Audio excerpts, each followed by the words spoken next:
Ladies and gentlemen, we're very close to actually updating these numbers over here, but we're not quite there yet. Correct, Blade Taval. Like, Paladin kit, such and such positives, such and such negatives. I need both. I need positives and negatives. Please. Alright. Now to kill Giga. Sorry, Giga. It's nothing personal. Oh, I missed. Damn. She's a slippery one. Oh well. Worthy of my respect.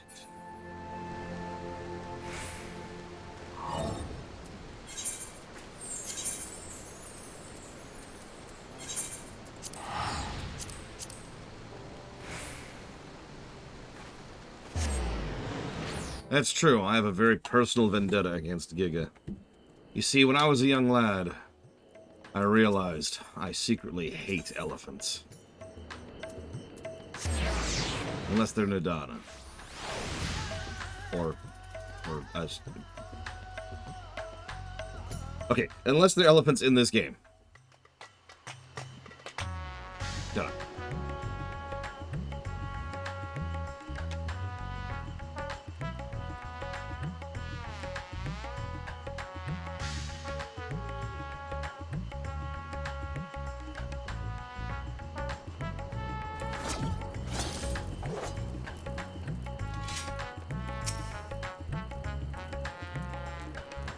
Who's ready to go fight? I'm guessing Rubicant.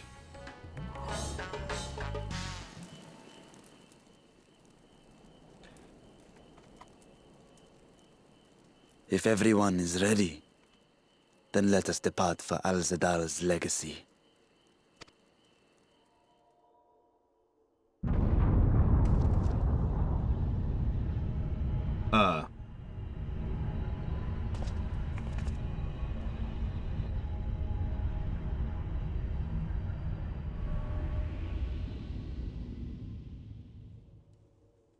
What was that?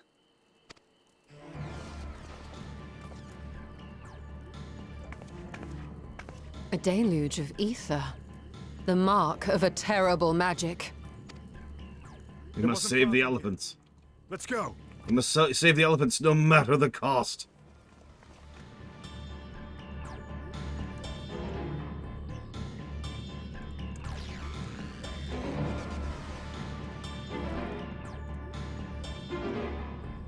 Unless their name is Giga Pudding, in which case we must kill the elephants no matter the cost.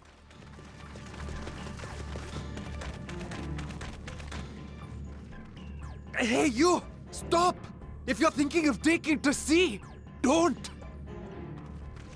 What has happened? We were out working our nets when a light suddenly shot up over Buffalo Isle with a boom. A massive fiend then took to the skies. Another blasphemy, we feared. But we didn't linger to find out. Probably the correct and safe decision. Did you see where it was headed? I can't say for sure, but it looked like it was northward bound.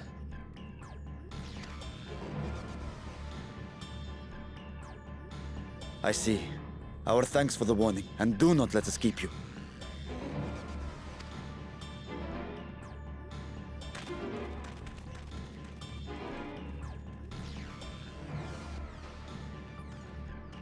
Buffalo Isle is connected to Al-Zadal's legacy.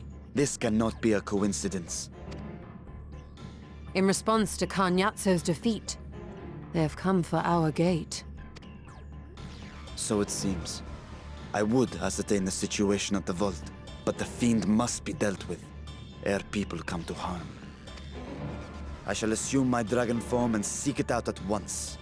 Wait. You heard the fisherman. A blasphemy, they called it. If another flying creature was sighted now, others will assume the worst and panic will spread. This is not the way. Mandalorian reference.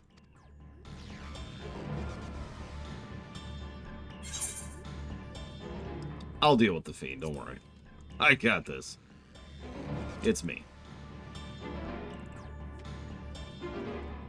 You are right, Estinian. I will gather my soldiers and search the Isle for casualties. As you wish. The fiend is yours. I mean, it's no god, but at least I can kill a Will go fiend. more swiftly with help. Zero, might I prevail upon you to accompany him? Very well. You don't have to.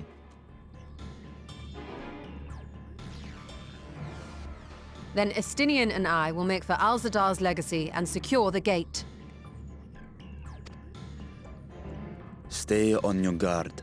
The enemy is clever and will have anticipated our response.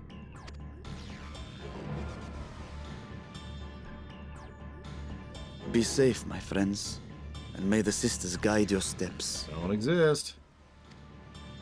After I killed them.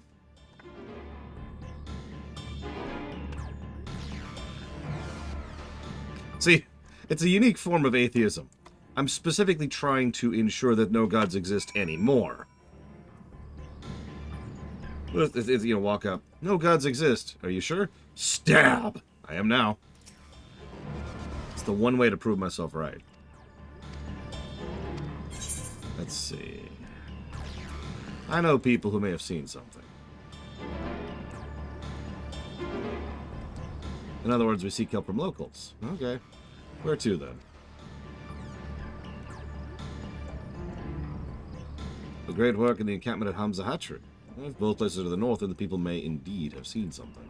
Very well. I will head to the great work and leave the encampment to you.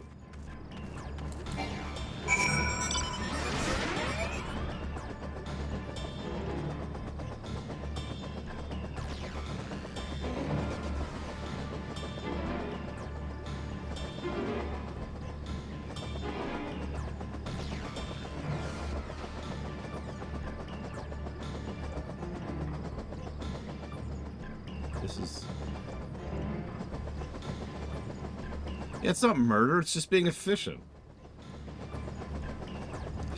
I see a Giga. I see a Giga! I can tell because it's an elephant riding a mouse. That's pretty much a guaranteed fact that that is a Giga.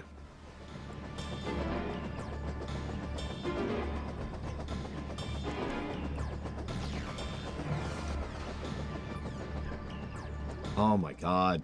Please add dragon flying to F14. Please. It would be so great. It's also probably completely impossible. Imagine just the look on the faces of the developers of FF14 if I walked up and I was like, hey, can you add an entirely new physics engine into your existing code? And they'd just look at me with this look of abject horror. You want me to what?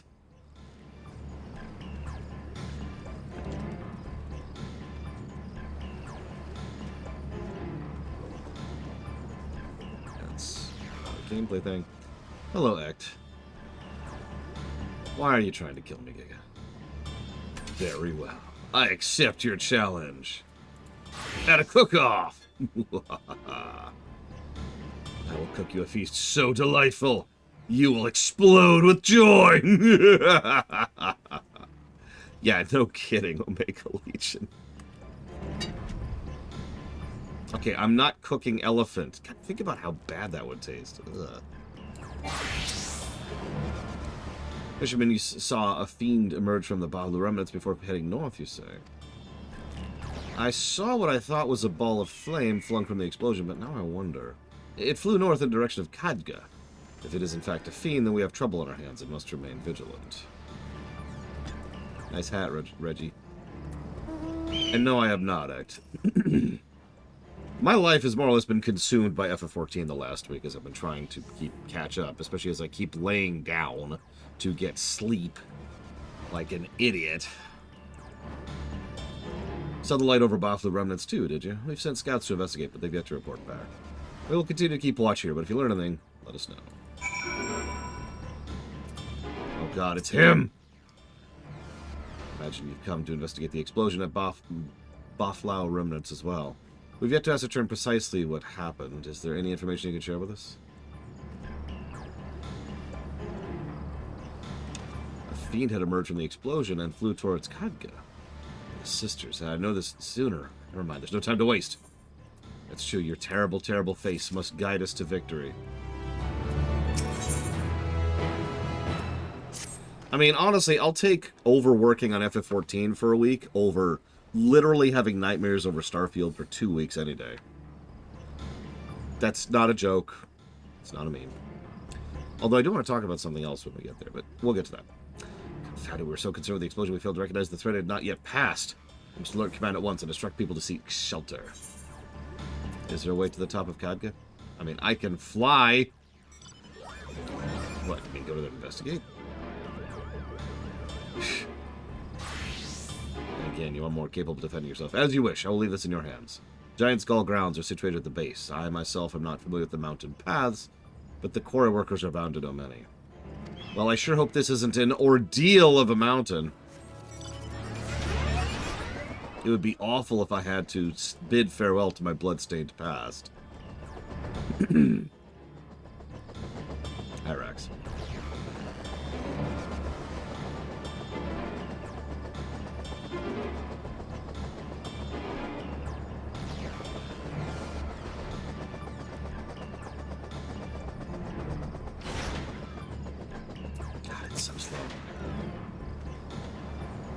Monacan Khadga, you couldn't have chosen a worse time. There was an earthquake earlier and it triggered a rock slide. I'm afraid the main path to the summit may be blocked. It's okay, I got 2 twins with me. But if you're determined to go, I suggest you speak with Sramul. He climbs like a langur and might know some other way up, if not the gentlest. I can fly! Okay. By the way, what class are you going to... Well, it doesn't matter. I can be anything at this point. I have officially reviewed every class, so I am truly class agnostic now.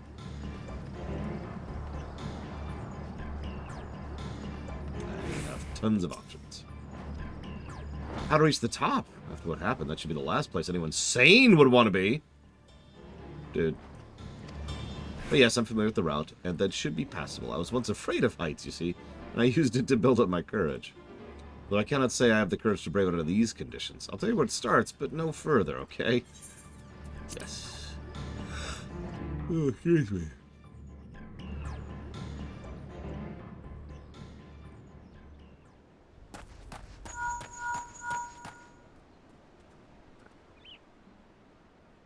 Hello, can you hear me? Hi, Y'shtola. We were too late. The vault has been destroyed. The alchemical furnace with it. No shock. This was their true objective, to deny us entry into the void. Yep. Kanyatso and Ajdaya's eye were a diversion. A means to detain us in Garlemald, while they went to work here. Yeah. That's now the 3rd time you've said that. To reduce the vault to rubble. That which you hunt is no ordinary foe. Have care. Was it reduced by flame? Let me show you how. I should play ninja for the thematic significance, and that way I can hate myself the entire fight.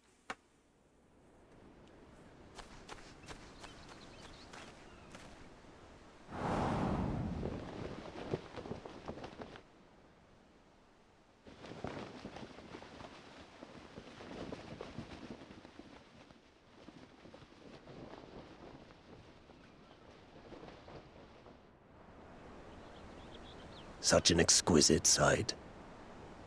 The canvas of vibrant colors. As was our world, too, once.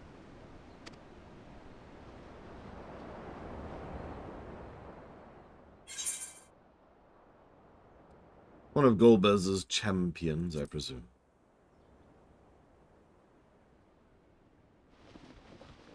Oh no, he's hot! Sorry.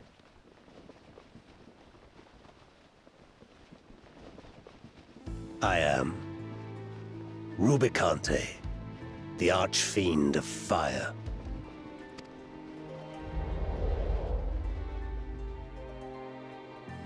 A monster in flesh, yet in spirit I remain a man, a prisoner of the past.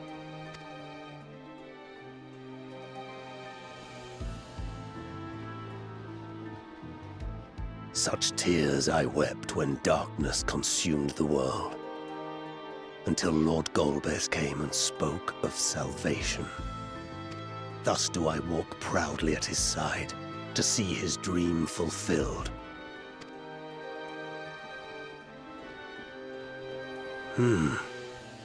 Your heart is pure. For benevolent cause you seek the dragon. But I cannot allow you to have it. Cannot allow you to interfere.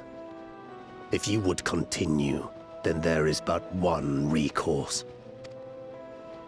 I shall await you at the summit. Come, mortal. Come and weigh your righteousness against mine. I've been wondering why Golbez's forces care about the dragon so much. And I don't actually have an answer yet, in lore. I mean, obviously, out of lore, it's because Golbez and his shadow dragon is like a very iconic thing. But why would this Golbez care about the dragon? Because he's already expended a huge amount of the dragon's ether. And yet clearly still has a purpose for her. I'm ready, by the way. Ready to kill Giga. Like, there's gonna be a mechanic. Living bomb. There's gonna be living bomb, and I'm just gonna walk up to Giga and be like, hug! And Giga will be like, aw, he's giving me a hug. And then... Let me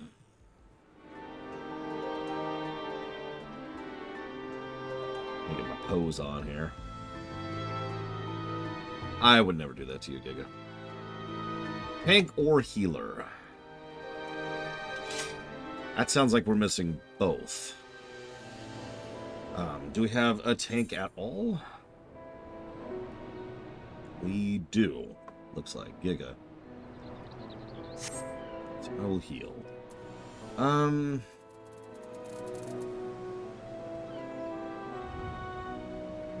Not really, Von Falkenstein. There's a lot of theories about what the four fiends were, but in actual lore, they were just minions of Golbez and or minions of Zemus, who then became minions of Golbez. That's kind of it. I've always had the theory, and this is going to be true in the rewrite, I'm just going to give that away, that they were actually Eidolons that were either mind-controlled or coerced into working for Zemus, and then passed on to Golbez.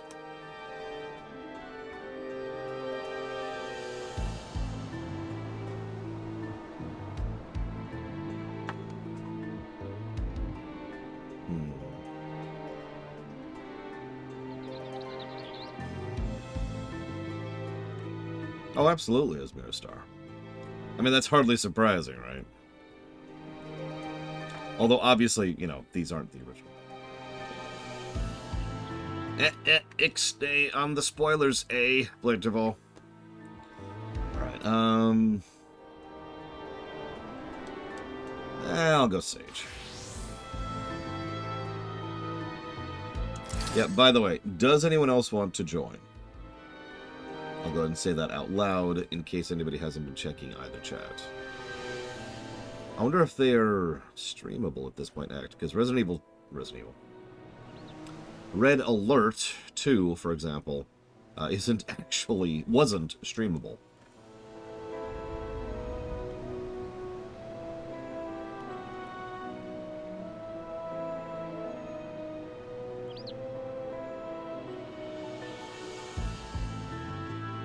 I mean, we can always pug the 8th. That's always the option.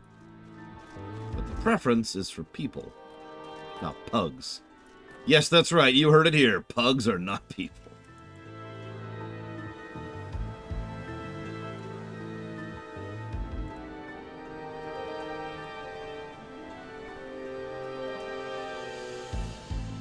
That's right. Pugs are dogs. And dogs aren't people. Looks like SimCity 3000. Alpha Centauri got dumped onto Steam. Populous is on Steam. Saboteur. Dungeon Keepers 2. CNC Generals is there too, amongst the other CNCs.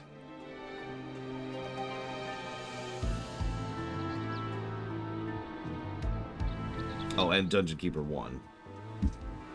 That's weird. It's specifically SimCity 3000, not 2000.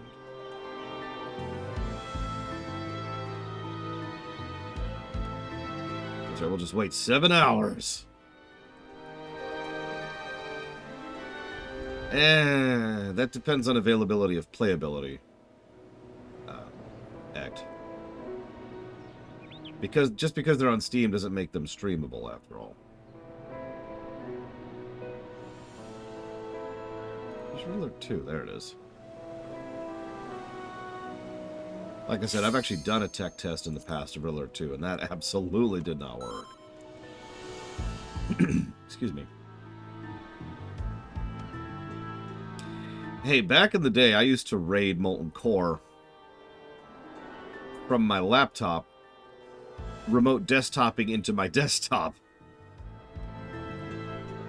This is a real thing. It was exactly as terrible as whatever you're picturing.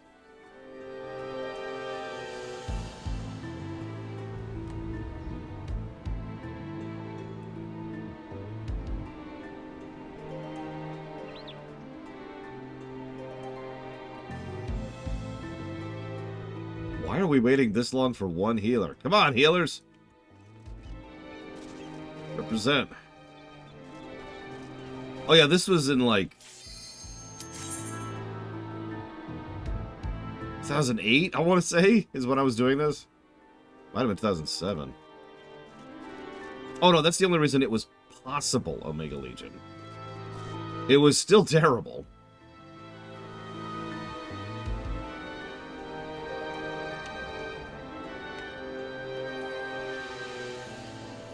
Hang on. It was before BC. And BC was 2007. So it must have been actually 2006. My bad. God. It's just yesterday.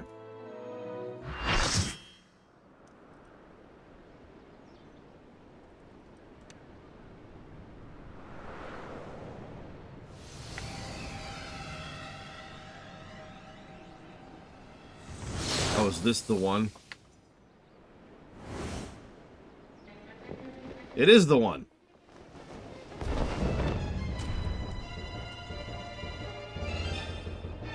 This is one of the 2 songs I was spoiled on, finally. You stayed the course, as I knew you would. As too will I. Come!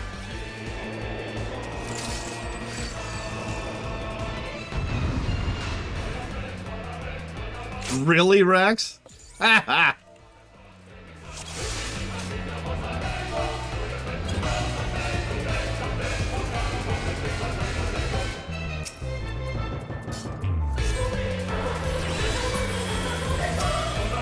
Yeah, Prime Opt is for their quest. Kit is for the class. Play tomorrow. The Archfiend of Fire has no equal.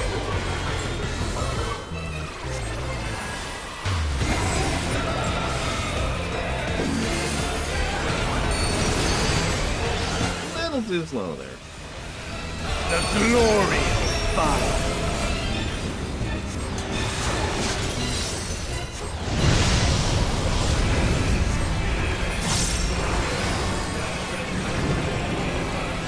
Flames to lick at your heels.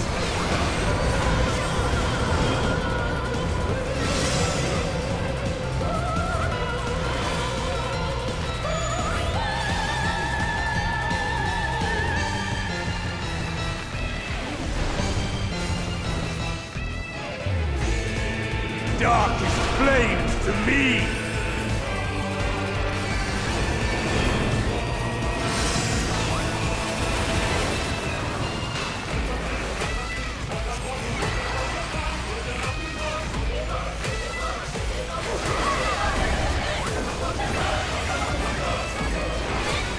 Naught but ash will remain.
Flames to lick at your heels.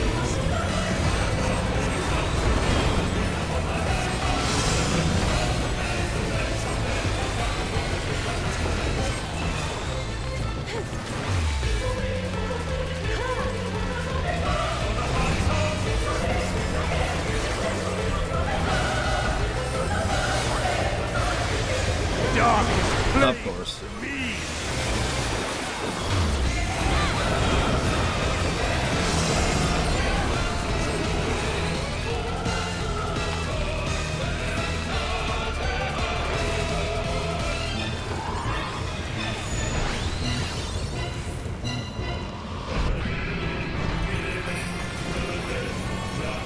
Naught but ash will remain.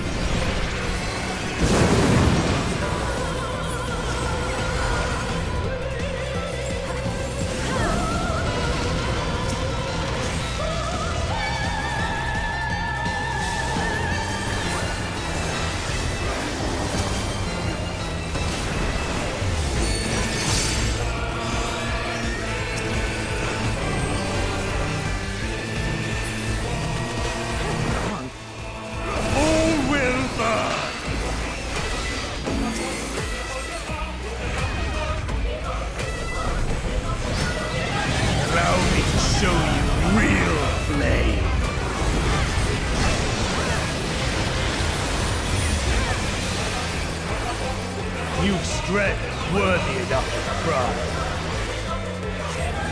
But will it be enough? I am one with the flame.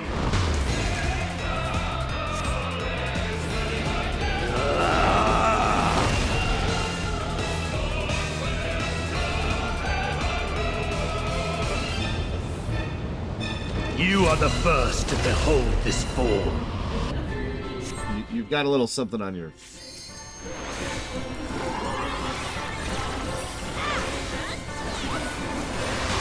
Flames rise higher.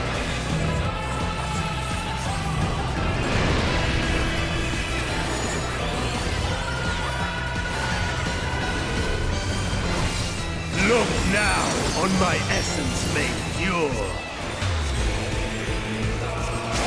Destruction incarnate.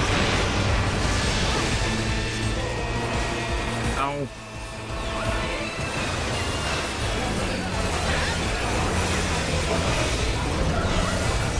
To ashes with you.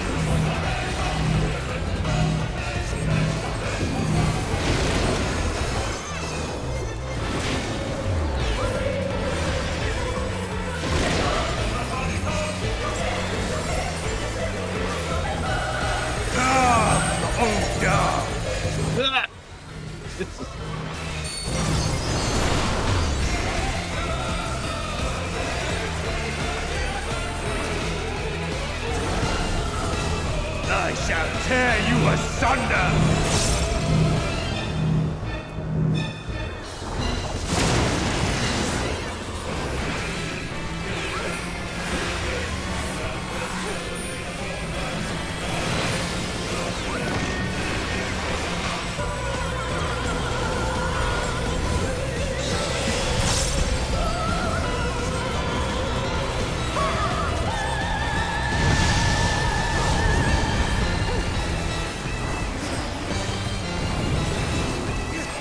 Flames to lick at your heels.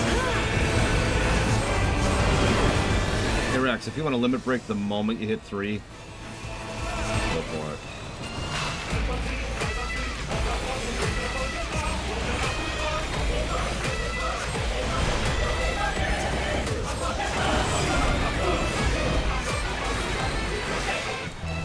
Darkest flames to me!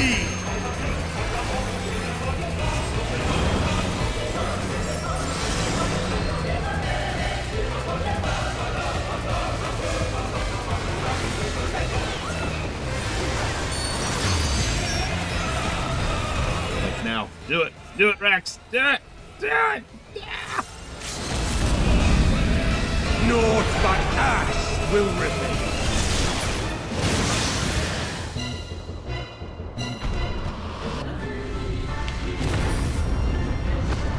Good fight.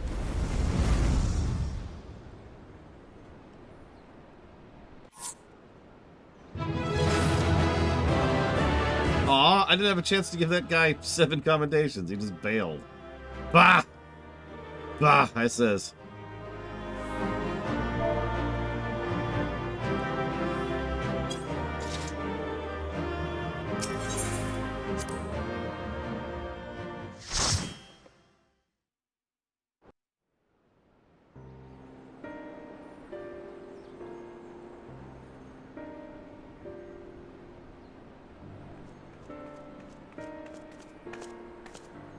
It seems I was a step too slow.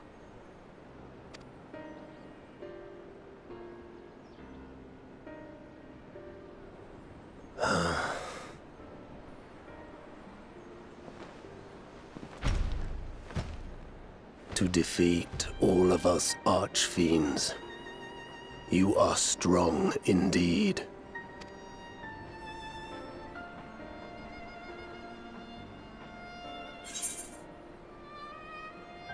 Why do you fight? What is it you wish to save?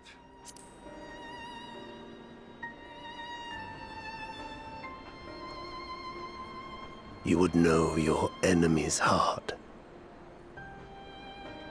Yeah. Very well. It bleeds more than you can ever understand. But I will speak, and you will listen, and learn how all began.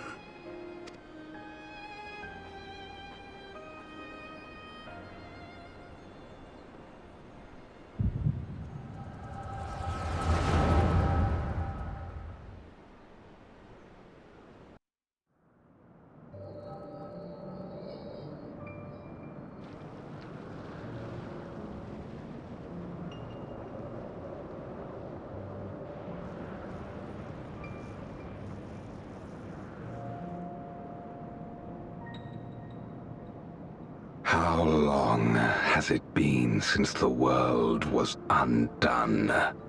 Since light and life gave way to darkness and undeath? Since we were reduced to beasts befouled, squabbling over what scant ether remains? But you are different. You remember who you were and the paradise for which you fought. That world will never be ours again. But we need not suffer in this purgatory of death and rebirth forever.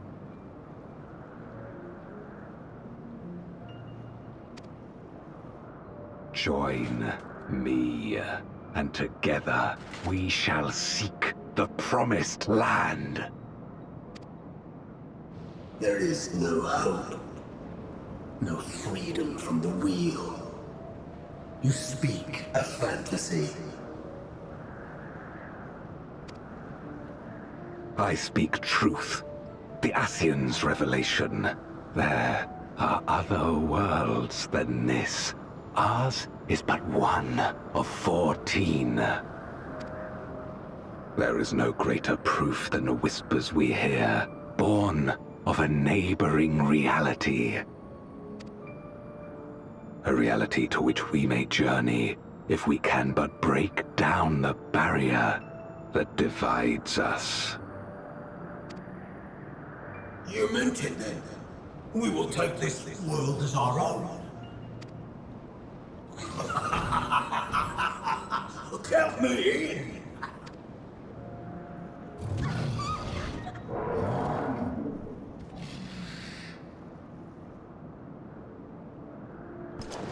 In return for your strength, I offer you opportunity to pursue your own ends in service to a greater cause.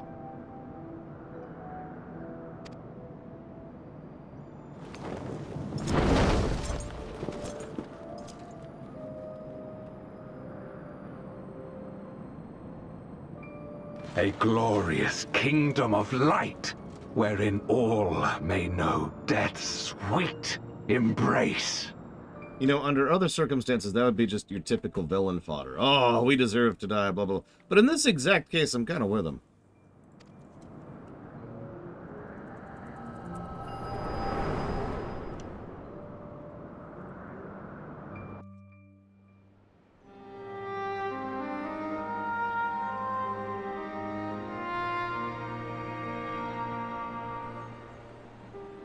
And thus did we begin our great work. You intend to forsake the 13th and conquer the Source? Just so. Our home is a lost cause. Our only choice to begin anew. In this world, where we may reclaim our mortality. You served Golbez of your own volition. As atonement for my failures, I tried to be a hero. Tried to stop the war. But So in turn you wage another. a means to a final end. The wheel of depravity must be broken. Even the most exalted succumb. We eat and deepen the stain upon our souls, until only the hunger remains. Is this to be our fate for all eternity?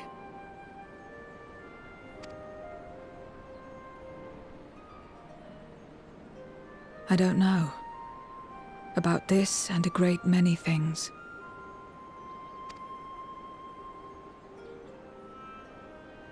But I do know that it's wrong to damn another to save yourself.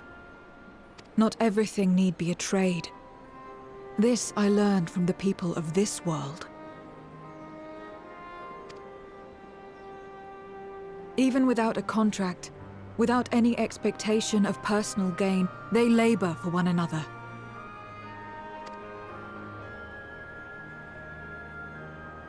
I didn't understand it at first, and perhaps I still don't. But if I'm to achieve something, I'd rather do it their way. Else I am already a hunger-maddened beast.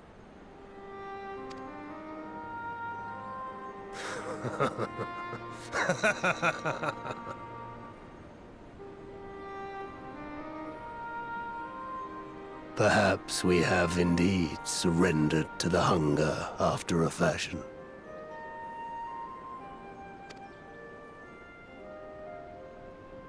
Make for our moon. There you will find both Lord Golbez and your dragon. Called it.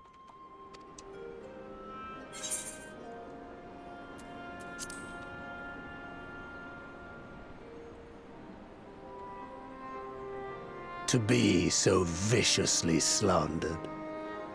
Pride demands I prove my virtue at the last. I wonder if I'm right about the specifics. Your own will resonate with his, and draw forth that singular jewel which abides deep within his heart.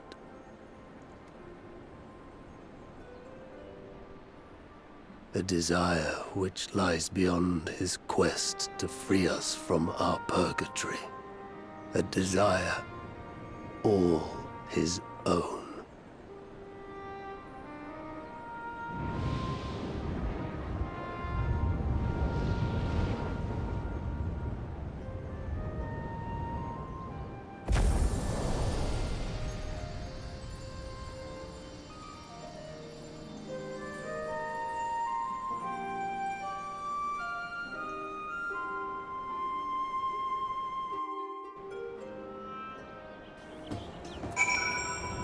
I've actually been auditing it during that cutscene, Blade Tval. You are absolutely correct. There are several Primops which were labeled as kit, and I have been fixing them as I go. I'm doing my second pass right now to make sure. My inquiries delayed me. I am not accustomed to conversation. But I'm glad I arrived in time to speak with Rubicante. Much as I understand his motives, I believe there's a better way. Yours. The future you strive for is one I wish to see. Yeah, me too. I wonder why I feel this way, why this fire burns in my chest. Or breast, excuse me. Only four of us here. What of Al-Zadal's legacy? Has there been word from Y'shtola and the others? Let it. I assume you mean gameplay positive 175. Which is correct. Frustrating, perhaps, but better that the gate destroyed than used to unleash more void scent. We should return to Meguta and join the others. Negatives here. Hang on. So we had 60, which has been fixed. 61 is fixed. 63 is fixed.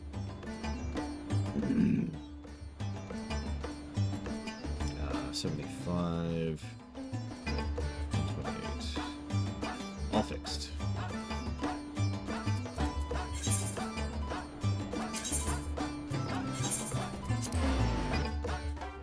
Back to my double check.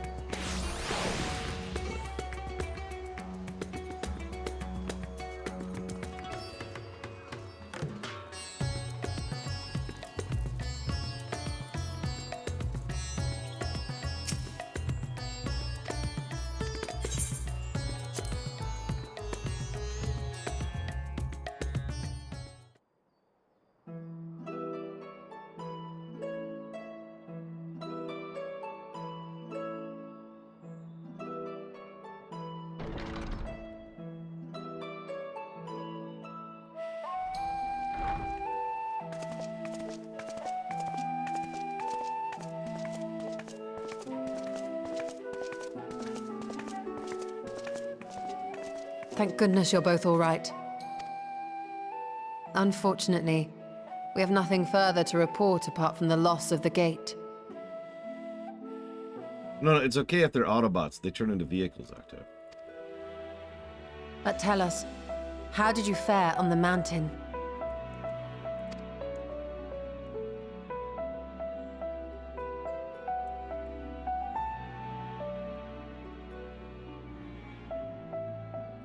Golbez aspires to deliver Voidsent unto the Source,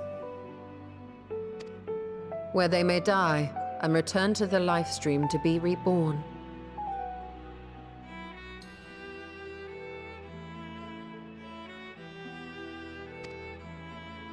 Far be it for me to deny them, but the cost to our people would be beyond unconscionable. Indeed, Voidsent themselves are inherently dangerous. Never mind the chaos sure to follow should the barrier twixt our worlds be shattered. 'Twould be naught less than a calamity. Yeah, that's why I mentioned that earlier comment. As much as it's nice to think that we could just be like, here, let's just merge, I think that's too brute force of a solution for such a nuanced problem. We need a more long-term solution. That's going to involve more thought than just,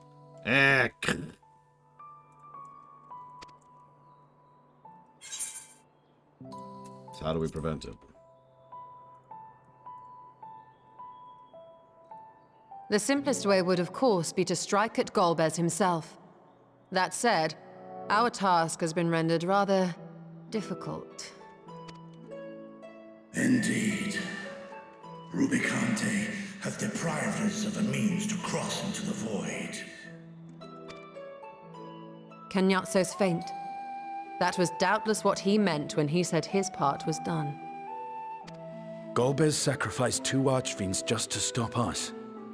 He must need more time to break the barrier to our world. Then the days ahead will be critical. We must find a way back to the 13th.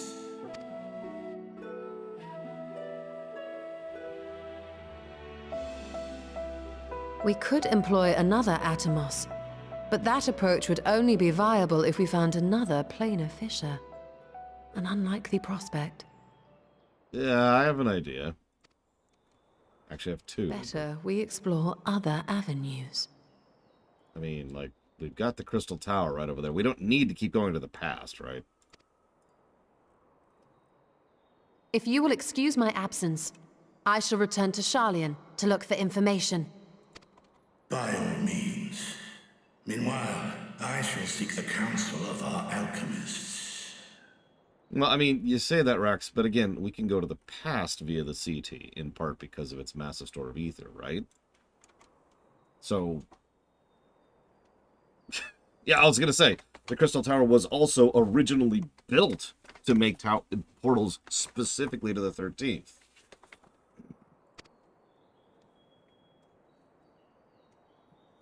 Yeah, I'll be back in 8 months. Bye. Time is of the essence, so wish me luck.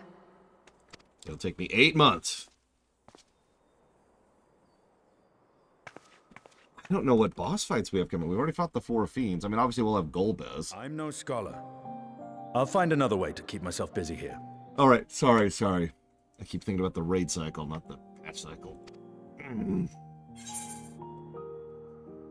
about a little training? Let's fight. Rest assured, I never shirk my training. I will be ready for whatever awaits. No, not more yellow quests. Anything but more yellow quests.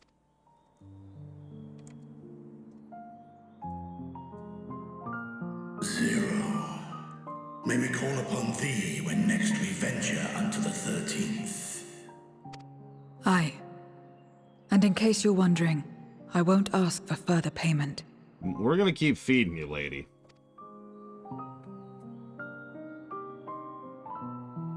I will go for myself. To try and understand why I spoke the words I said to Rubicante. That's cool. Here, have some food. We live in India. We have great food. And the fire I felt within, when you all came to my aid in Garlemald.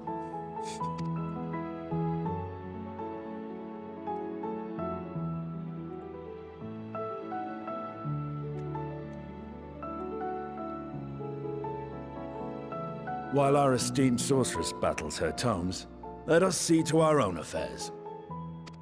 Yep, I gotta go to the past, or maybe into, like, the gods. I'm not sure where we're at timeline-wise, but, you know, I gotta kill some. I got a lot of killing to do. I will not fail you again, sister.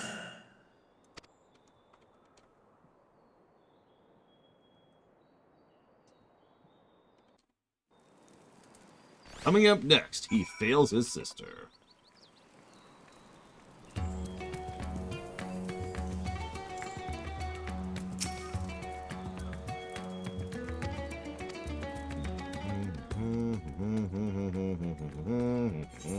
You're welcome.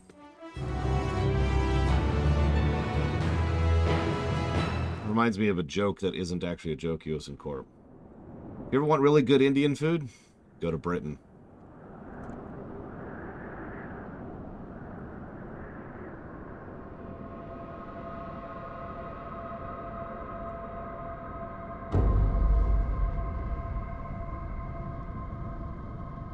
Meanwhile, on the moon, it's kind of true. Like, there's some really dark stuff there, but even if we don't get into some more politicky stuff, the fact is, there's a lot of really good Indian chefs in Britain, in the UK. So, you can get really, really good Indian food in the UK.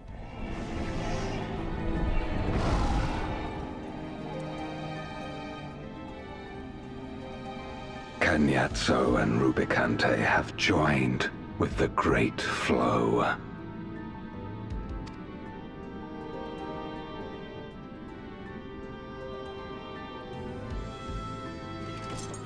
In this world, 'tis the ravenous who are useful, and few were as ravenous as they. You were fine pawns, my archfiends, and you have played your parts to perfection.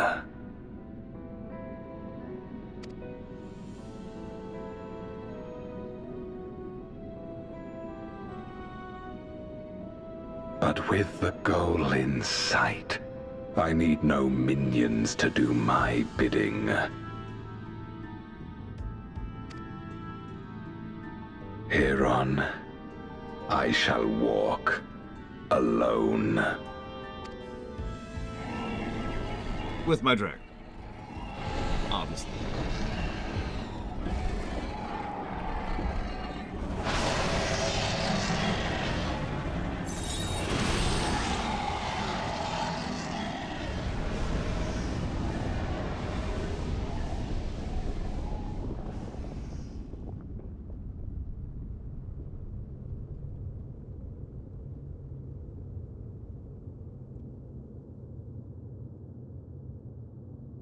Yeah, surprise! Golbez was at Zodiark's spot the entire time.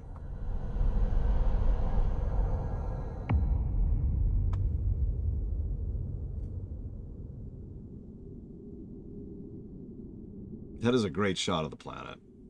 At long, long last, the end draws nigh. Oh, and just the numbers, literal. The end to life on that star. And the end to my suffering.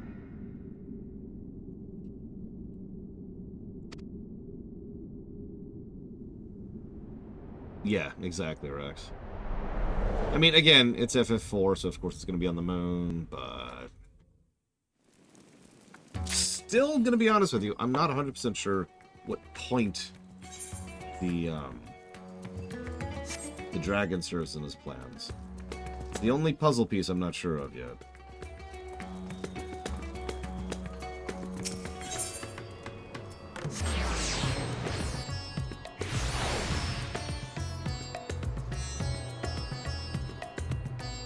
Now, if I'll beg your indulgence, give me one moment, please.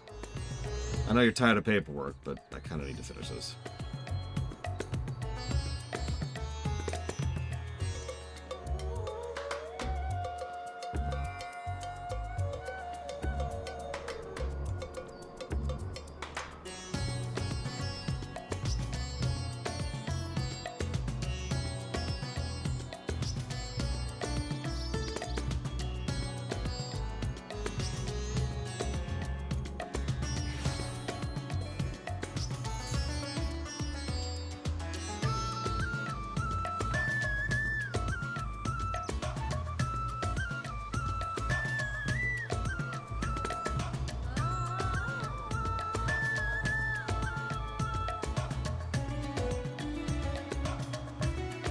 That's an interesting thought.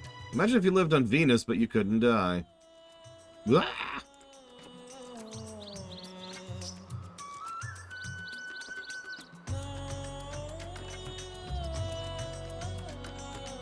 I know it's not actually that bad, but...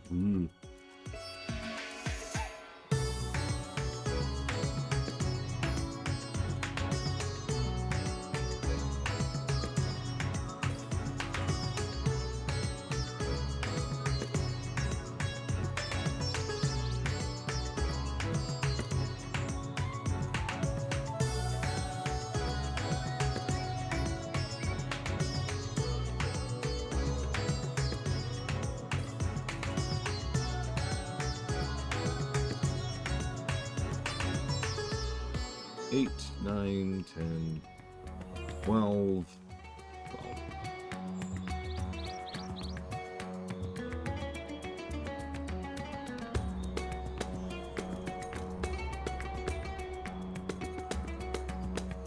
Yeah, you ever seen Miracle Day? Because that's honestly the first thing I thought of when we found out exactly how bad things were on the 13th.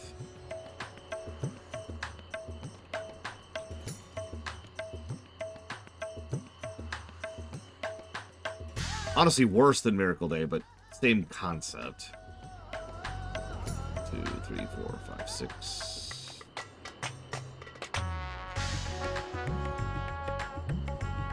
One, 2, 3, 4. Okay. Okay.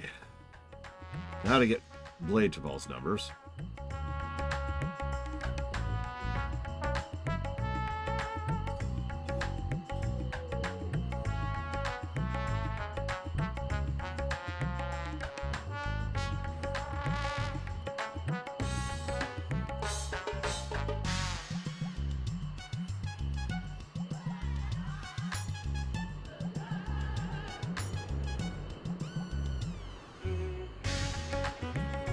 Sorry,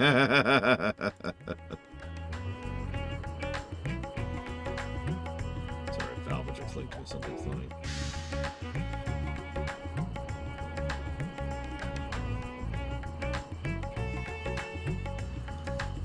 Actually, I feel compelled to share that.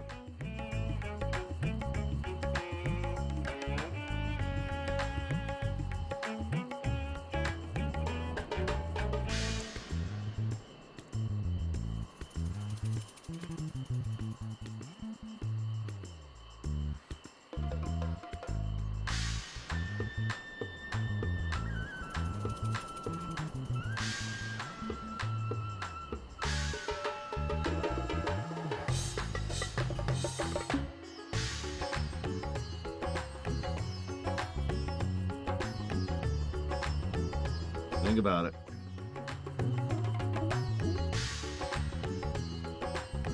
Think about it.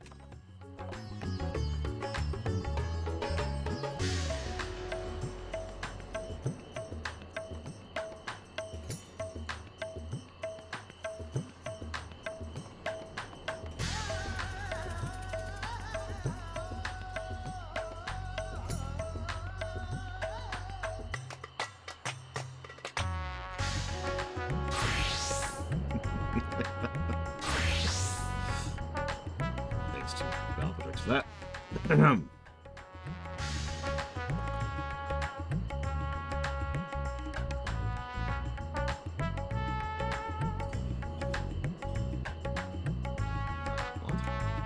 One, 3, 3, 2, 1, 3, 4, 3, 3, 2, 4, 4, 3, 3, 1, 3, 1.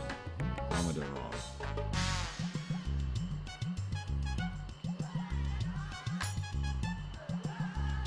Hang on. Something's wrong.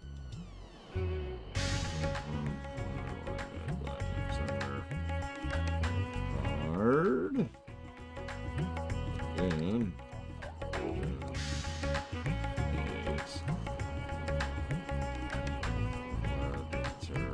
Death Knight. Gunbreaker. Gymnast.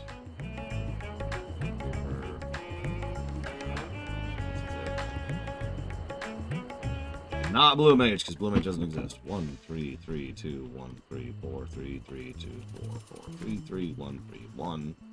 There we go. 3, 0, 0, 1, 4, 0, 0, 0, 1, 2, 0, 0, 1.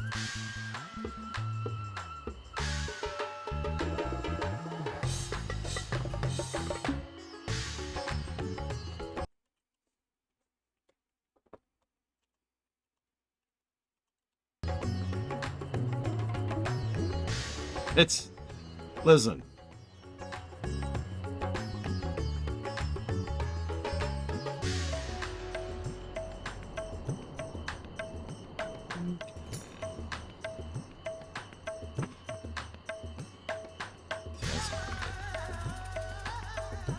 Look, Y'shtola, she just lacks her drama. She's a drama llama. Alright, that is the information I needed. Thank you, Blitzball. In the interest of not torture. Oh my god! Just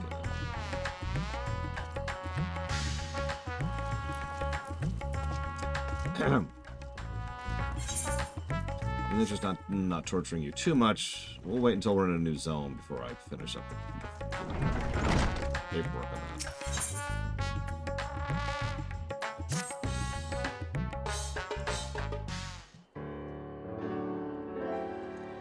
It isn't Master Lore. Since last we spoke, I've continued keeping an eye on the Void Scent. While the creatures had given me no reason to believe they pose a danger, the rest remain at large. My fellows and I have yet to come by any eyewitness information, but their forms being what they are, they cannot have gotten far. Of course, it would make our search easier if they were likewise drawn to Radz-at-Han. Other sons have been telling about their adventures. Truly, your world is a fascinating place.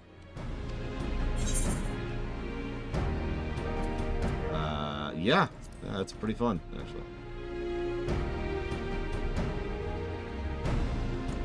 You've seen a lot of this world, have you not? I wish to do the same and travel to all sorts of places. Once I've found the rest of me, that is, it would be unthinkable to leave even a sliver of myself out of the experience. This sensation. Yes, it's been a patch! I feel them, the rest of myself. They're close now. Why this song?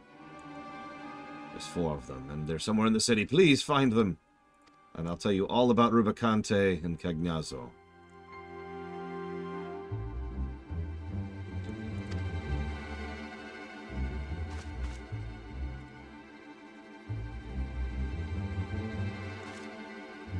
Yep, we'll track him down. I got your back. It's right here. It's on my business card. Meanwhile, Giga Pudding's trying to destroy the puddings. Giga, these are your people.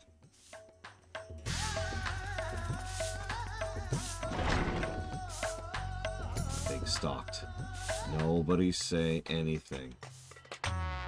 Just gonna move him out of the camera. There, I can't see him, so therefore he can't see me. What's the difference between a flan and a pudding?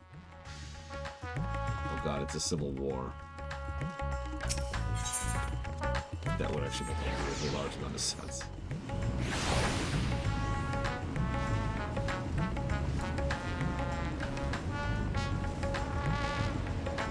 How would we do a flan faction in like a Final Fantasy strategy game?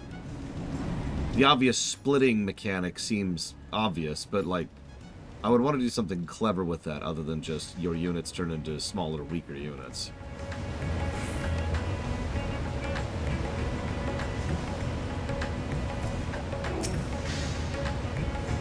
Oh yeah, rejoining, that's how you get units back after a battle. We've taken losses, blorp. What? I'm calling me, you say? I can appreciate my separation anxiety, but I answer to no one. Not even myself! A reunion. Oh my god. I am my own master. I do what I like when I like. I will rejoin the others at my own leisurely pace.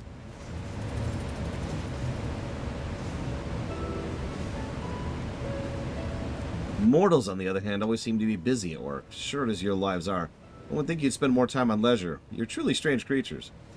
Let me talk to you about this thing called capitalism.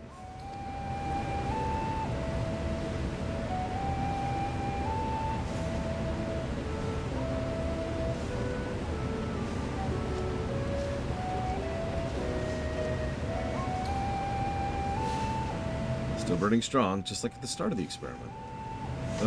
By the sisters, tending the flame is mind-numbing work. Someone has to do it, I suppose, but I wish it wasn't me.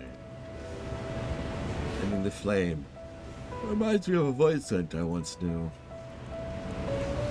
He watched over a beacon fire, seeing to it that it remained ever lit. Unlike that mortal, however, he did it of his own volition. Such an act served no practical purpose in our world. Even if day existed, we Voidsent don't rely on light. Yet he persisted. Though perplexed by his curious ritual, I found myself somehow helping him with it.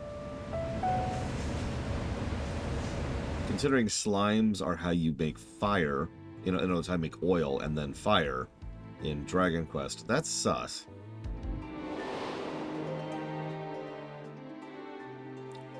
Rubicante was his name, and he went about his task dutifully. Others mocked him for his meaningless act. But it must have held some meaning to him. So when I chanced to find that beacon gutted out, I made certain to let him know. For time out of mind, this routine continued uninterrupted until that fateful day.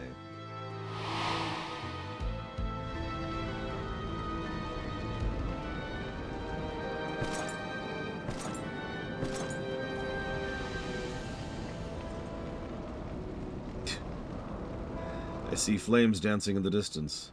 Who should I find tending it but a mage of considerable might? With such power, surely you can do more than keep a beacon lit.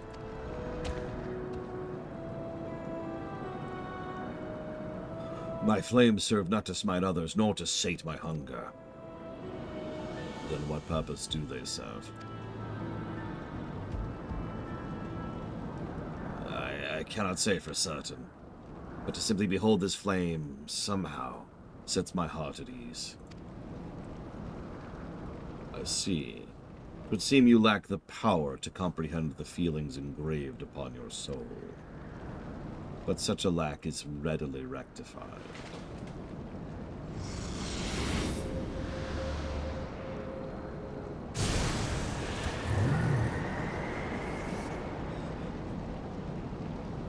Warmth.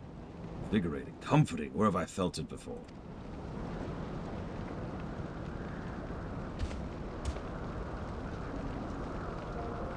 Of course. The sun! The sun, the sun, the sun, the sun. That which once shone its light upon creation. Though it would set, never did it fail to rise again. And like the sun, my flames must never die. So that is the way of it. Through your flames you sought to recreate the sun's journey, to recreate the world as it was before. Who are you who could unearth memories buried in the deepest recesses of my heart? Call me Riku. Oh, sorry. It matters not who I am, but what I seek to do. Join me. And together we shall banish the darkness and see the sunrise again. According to the mysterious knight, the price to save the world was dear. The inhabitants of the neighboring reality must be sacrificed. To which Rubicante replied, I have sworn to use my power to save the world. If innocent souls must be consumed by my flames, then I shall bear the responsibility for my sin. Thus did he choose his path of his own volition, and his spirit lives on in me as an undying flame. No, he dead. He went back to the live stream. He gone.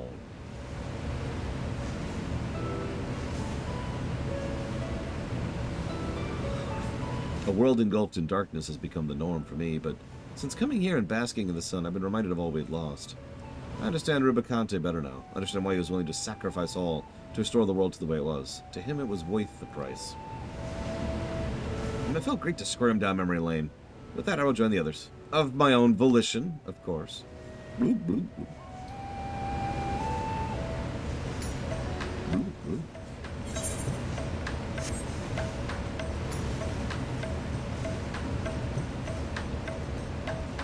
It's all slime and games until you run into a staircase.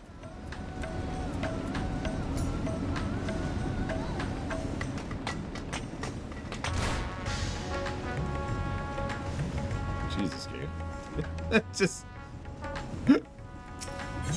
You nearly killed me there. Wait. That was always the intent, wasn't it?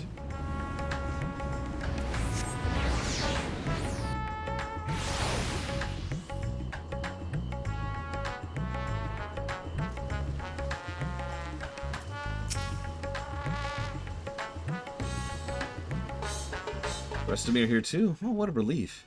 I was taking in the sights in a village nearby when I realized I'd become separated. I'm glad I decided to follow the clamor and head to the city. There's so many mortals here, so many beautiful buildings. Ooh.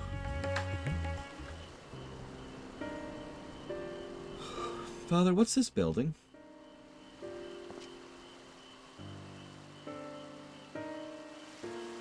This, my boy, is the resting place of the great Al-Zadal. Centuries ago, he journeyed here from the mainland and helped to end the war between the Matonga tribes, an act which laid the foundation for the nation of Radzidhan. So it's thanks to him we all get along. A tomb, a place for mortals to remember their dead. Calls to mind a people from my own past. My mother, who died in Contra Memoria, and the ones who laid her to rest.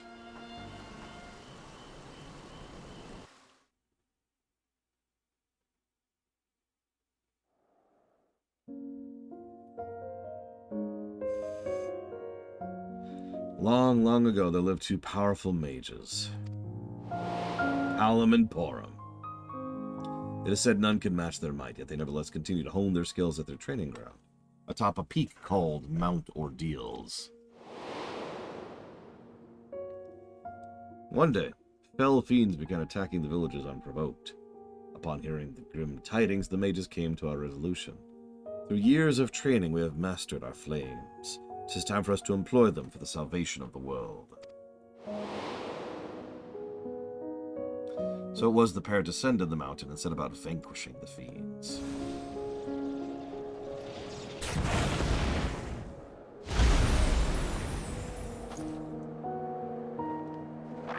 Just one left. Leave it to me. No, don't. What? Please don't hurt her. Don't hurt my mother. Your mother? Listen, your mother's of Mist Dragon. I mean a fiend. I mean a Void Scent.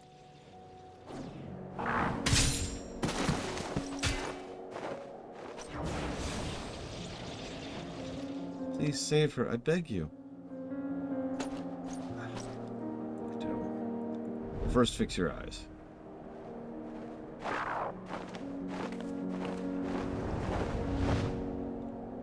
Seems I have no choice.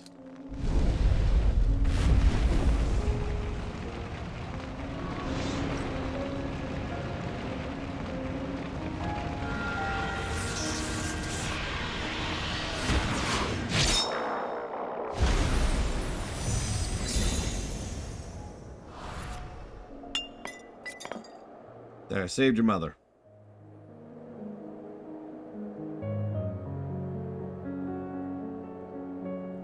She's turned into a crystal.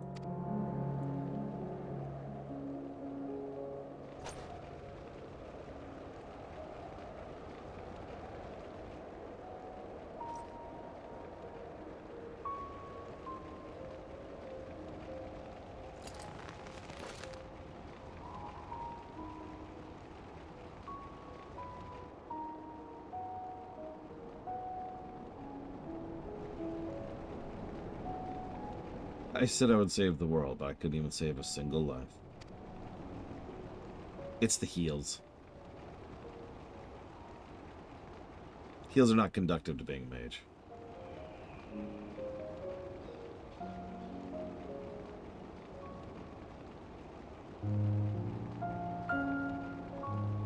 My flames were meant to be like the sun. They were meant to protect, keep the warm and light the way, and yet...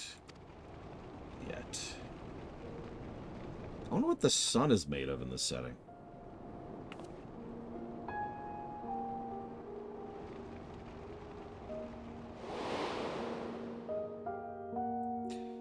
In great fury at his failings, the mage's face turned red as ruby. Thus did the girl choose to call him Rubicante. The mage returned to his mountain, reading too fast, where he buried his comrade. Upon the gravestone he etched words of admonishment and continued his training alone. One day when visiting his comrade's grave, he found a familiar crystal had been left there. Its presence lifted a great weight off his chest. Without words, it told him that the girl was grateful for what he did. That day he regained something he had lost and descended the mountain once more. He embarked on a journey, determined to use his power for good.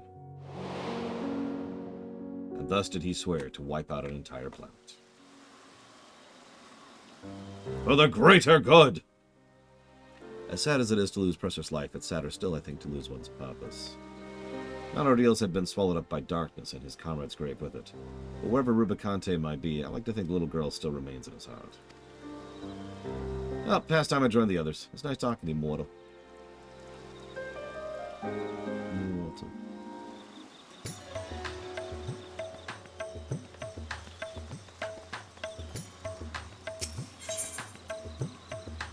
I mean, you kind of see why I'm asking, right? It's an interesting thought process. It's entirely possible that the sun is just made of a whole bunch of flame ether. But at the same time, because I know this sounds weird, but remember, there's no atoms in this setting, right? There's just ether. And, you know, this plant is constructed of a complex combination of several different aspects of earth ether and fire ether and water ether. It's all combinations, right? And the different combinations in different quantities produce different flowers, different foods, different everything. So what the hell is the sun? Hi, Ross. Yeah, I was thinking the same thing, because the sun, like, ideally, assuming the suns don't die in this setting, like they do in real life, the sun would be comprised of light and dark ether pretty much equally, and then probably some fire ether on top of that. It could also be everything. It could be a perfect balance of each type of ether, and that's what produces the heat and light and all those other fun things. I don't know, random thoughts. What business does a mortal have with me? Oh. Well, we know what the artificial moon is made of. So the rest of me are safe. Oh, thank goodness. It was worth risking myself to let the others escape. No sooner had we arrived in this world than we were attacked by fearsome creatures of stone. I drew their attention after scrambling hither and yon. Managed to get myself to safety. Damn it, this is not FF4 After Years. There are not 2 artificial moons. Spoilers. But to so jealously guard treasure, you mortals must be truly fond of it. There's another place for storing it right here.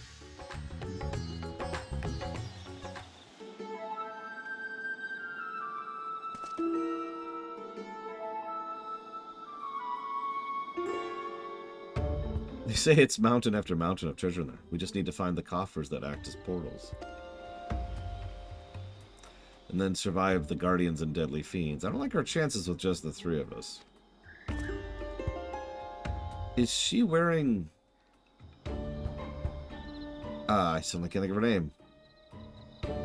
FFT, female knight. One of the first named party members you get. It's an outfit I wanted until I saw what it looked like on a male, and I was like, ugh, that's awful. You get it from the Evil East raids. Oh my god, what's her name? Hang on. FFT, playable characters. Agrius. Jesus Christ. First response on Google. Ugh. What's an adventure without a little danger? I'm really not sure about this.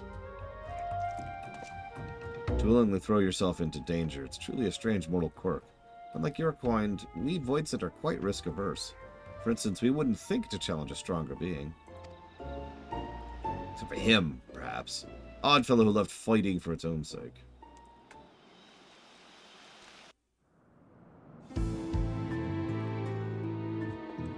His name was Cagnaso, and there was nothing he feared in his domain.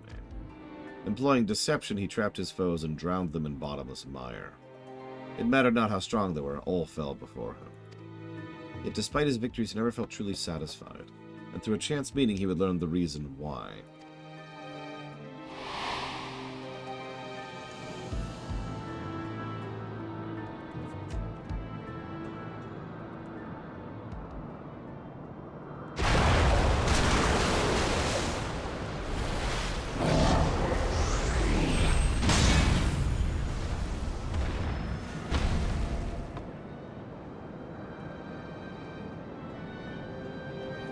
To repel my attack.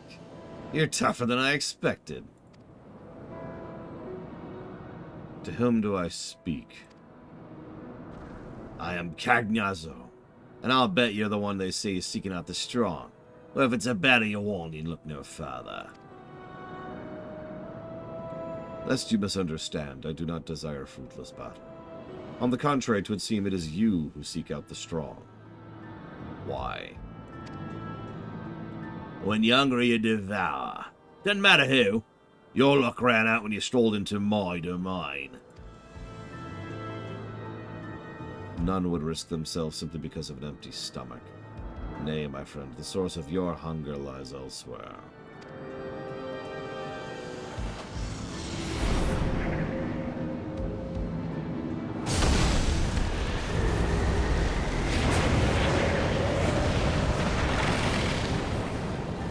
Aether, so pure and sublime. There's so much of it I'm ripe to burst. Yeah. Still don't feel satisfied. Do you see? 'Tis not for ether you thirst, but battle. You'll quench not this thirst with stagnant swamp water. Naught save that of a raging torrent will sate you.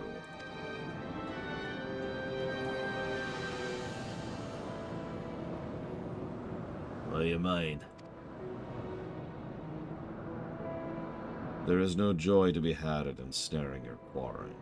For victory to have savor, you must place yourself in the midst of danger. If you join me, I shall see to it you never want for dread foes to grant you satisfaction. What say you? Oh, I feel like I remembered something important. Whoever you are, I would know more.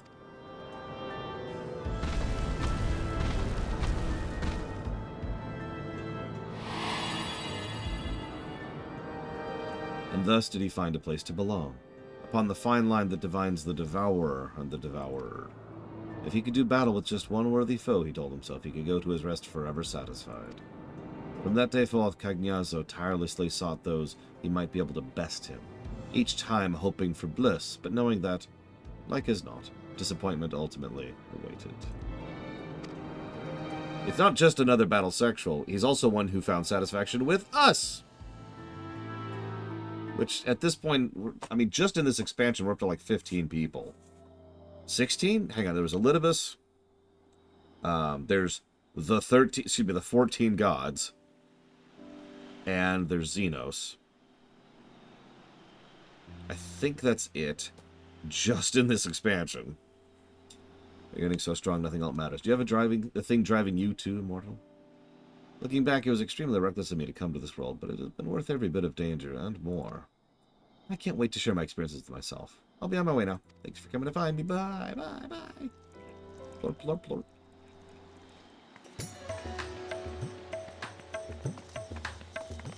So yeah, so there's Rydia. There's Agrius.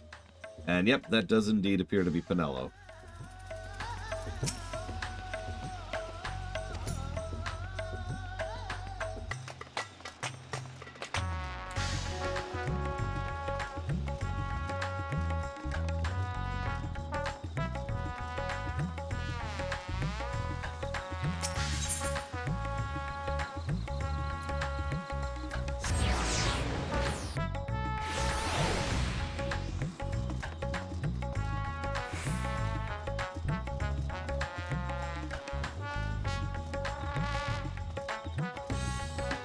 Does Penelo contribute to this story? No. Look at it. Look at it. It's right there. I could get it in seconds.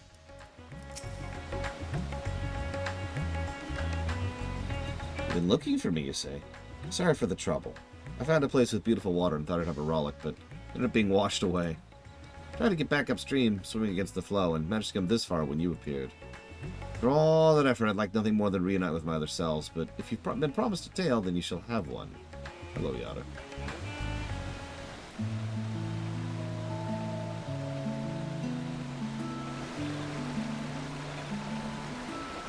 Hi, Malcolm. Nothing but small fry. See that mortal there? He fished me up but promptly released me while calling me a hideous slug. I don't know what it was about, but it worked out well enough. Oh, to be out in the open sea and to catch something big. But until I can afford a halfway decent rod, I'll just have to put up with this tired old fishing hole. Good morning, another man, the Dan. I know the feeling well, the desire to chase after big fish. I used to be a fisherman too, you see, together with my brother. But the Contra Memoria wreaked havoc on the ocean's ether, and nary any fish remained to be caught. Each morning we'd wake up not knowing whether we'd have food to fill our bellies. Been there.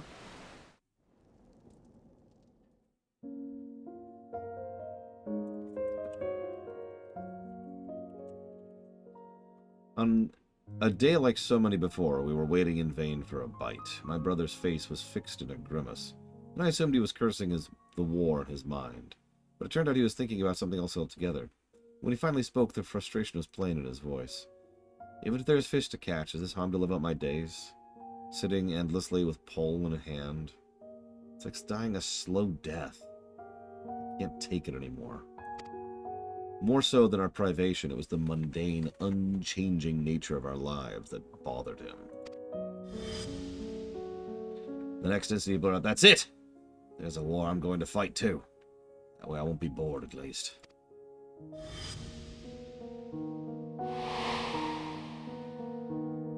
And just like that, he threw aside his rod. And set off, right into the thick of conflict.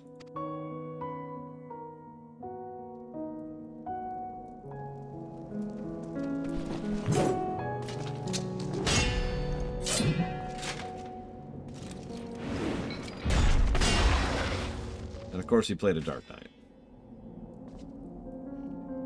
Damn it. It's over. Oh, never mind, there he is.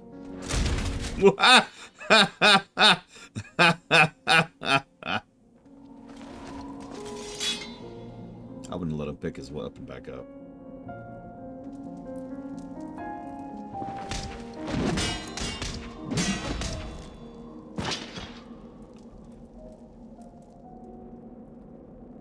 And no, I don't know the name of the track, I'm sorry. It's obviously a remix of the theme of Sadness, which itself is a leitmotif based off of the overworld theme from F4. Whoever you are, I'm in your debt. Having exhausted my powers, I was all but defeated, but now none remain to oppose me here.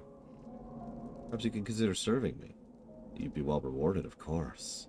I could grant you riches, Castles. Eh?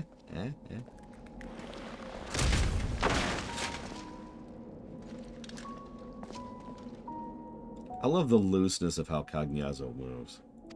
What are you meaning? Weren't you a friend? Friend? I'm just after some excitement. So come on. Give it to me.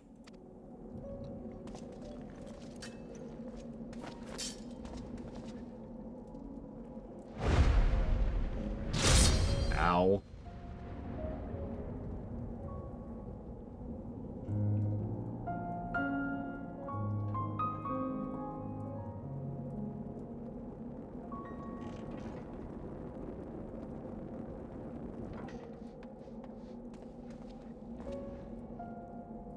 There you are. Thank heavens. What are you thinking, taking out Memorials with your bare fists? However strong you may be, you're lucky to be alive. Yeah, he also got the jump on both of them. Live. Yeah. Yes, I've never felt so alive. I need to go punch more people. Preferably in the face.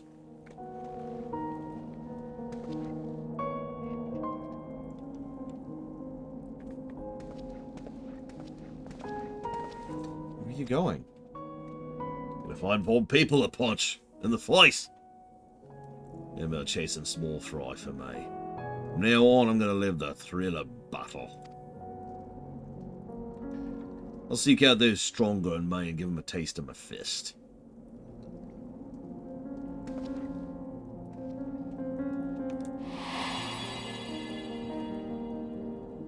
Never have I felt so alive as I did. As I did, risking life and limb, he said as he strode away, never to return.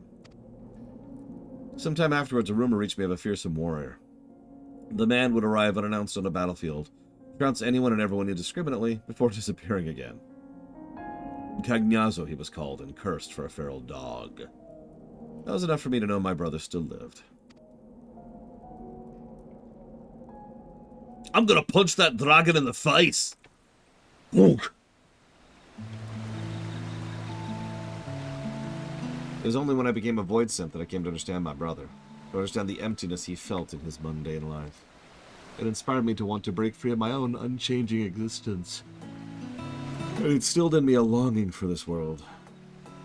And for all his quirks, he was a good and kind brother. Yeah, like everyone, he must have turned into a void synth. If he had a chance to come here, I believe he would have found a purpose in life, a proper one. I don't know if I'd call that banter, Zactaft, but yes. Oh man, I could picture that, Leander. Cecil shows up. My liege, why do you have us attacking nearby nations for the crystals? And Baron just like jumps out of his chair and goes wham right in the face. And Cecil's like, ah! Tumbles back through the door, slams into Kane. Your Majesty, why? Kane's like, Your Majesty, I cannot conscience you punching Cecil in the face. Baron's like, you're right. I'm sorry! And then he rushes in and punches Kane in the face. Kane goes, ah. And then you fight Cagnazzo at level 1. Or 5, excuse me. Or 10, depending on which version of the game you're playing.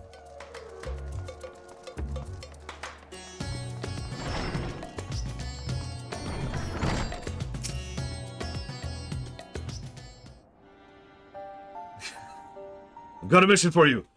Punch! And he tapes. He's got the missive, the orders on paper. That's like on his fist. So he punches you with it so hard it sticks to your head, and then you that's how you get orders from the king. And then Yang shows up, and they're like, my brother from another mother. And the rest of the fight is just punch, and you know, Cecil and I guess Pelham and Porum are just sitting back there like.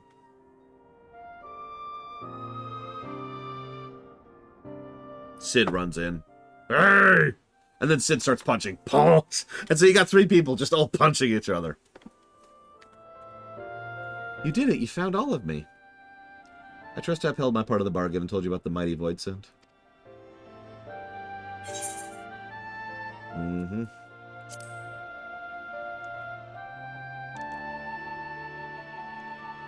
And we're like, Sid. Sid! We need the airship. Huh? Punched. Hey, you got me punched. Kane shows up and is like, where the hell is Cecil? I'm trying to give him an ultimatum. We have a hostage. And he sees the three of them just punching each other. What the hell? What did I miss?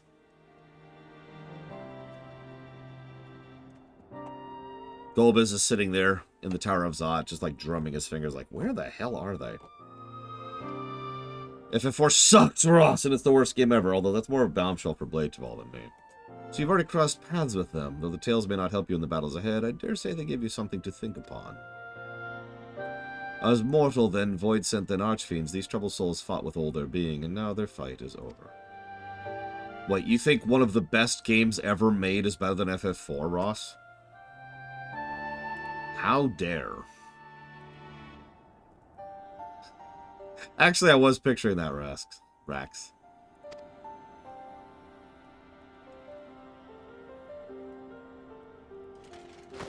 Some of them are accounted for. Then by all means, let's have them return to the way they were.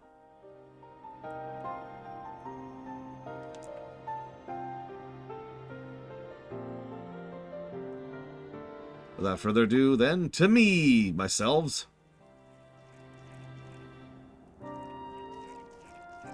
Yeah, you know how I usually don't recommend you start a franchise with the best of that franchise?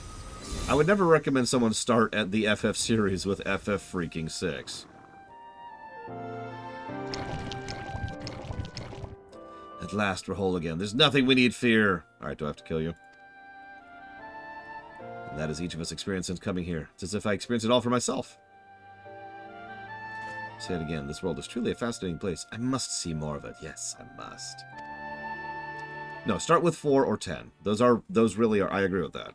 I usually recommend 4, especially now that the Pixel Remaster and the good version is on the PC. But 10 is an acceptable starting place as well, for pretty much the exact same reasons. I'm not sure what I was expecting, but now that it's whole, I can't help but feel it's more of a danger. Yet that with that undersea portal destroyed, there's no way to return once it came. What should we do now? Kill it! Kill it! Kill it! Oh, it's Void Sent. There's a few of them in that direction. One of my brethren made over, it seems. Curious, though. This is much farther than I can usually perceive.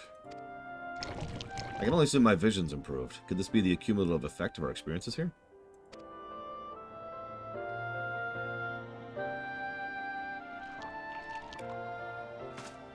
They could say it sense its kind from a vast distance. Amazing. Such an ability would make the task of tracking down invading Void Scent a breeze. If the creature would agree to assist us, I'm confident I can convince my superiors to forge a pact with it. Yeah, you gotta talk with it first. Well, if it means I can remain in this role, I'd gladly agree to that arrangement. This is Giga's true form. I can't say how much I'm indebted to you, mortal. Working with my fellow here, I'll find a way to communicate with your kind to make myself useful. Thank you for everything. You're welcome, Giga. You are truly beautiful.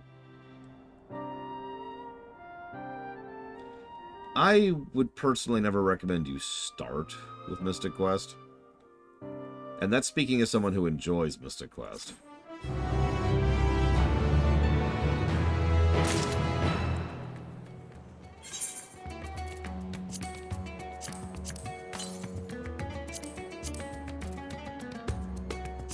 Come on, game.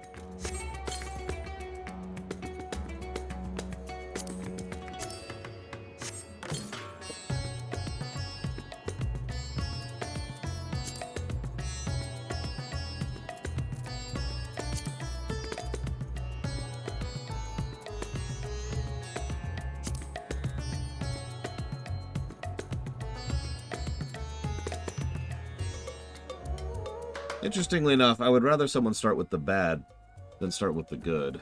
But that's just my take on that concept.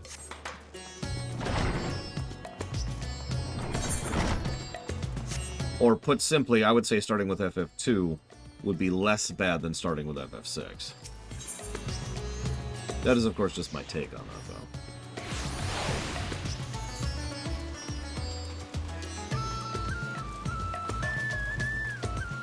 FF1? FF1 is barely an FF. Frankly, the first FF... God, actually, the first FF is debatable. But it is definitely not 1 or 2. Oh, God! Well, I do play dead, but I don't have that emote. So there's only one thing to do. Assuming I have it equipped. Which I might not. Okay. God damn it. I just want to die. Let me die. Ugh.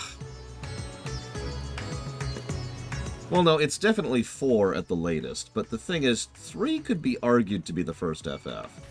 It's very much a prototype game, and it's bare bones, but it is still the first game that is arguably a Final Fantasy game.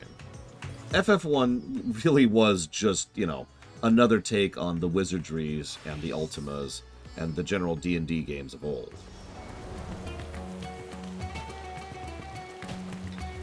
Yeah, FF3 started being FF. FF2 is a saga game, top to bottom. Ah, whatever, I give up. I will resurrect you, no matter the cost. Yada will resurrect you, no matter the cost.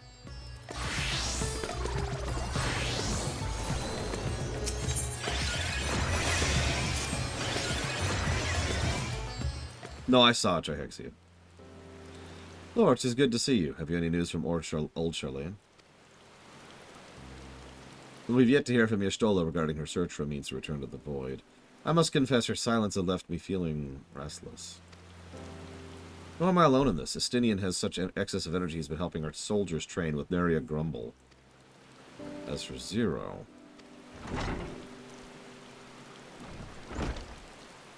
Honestly, yeah, Poses no.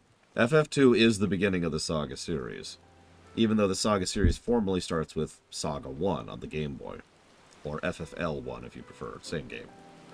Is something the matter? No, Lord paid us a visit and I was apprising him of recent developments, or lack thereof. You heading somewhere?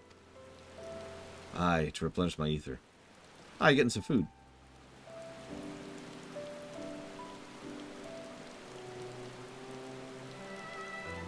Flagging sales on Origins, Trihexia. And over the last year, there's been several examples of a game coming out on Steam and that boosting its sales. And I think executives are starting to notice that fact.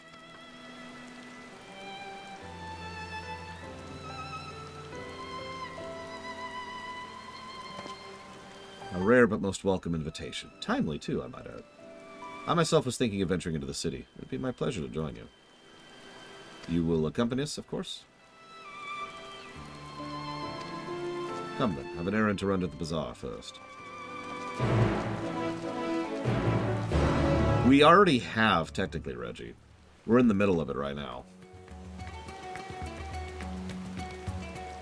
You know, I've seen some terrifying things in my day, but a Tonberry dancing like that is probably pretty high up on the list. But not as terrifying as this.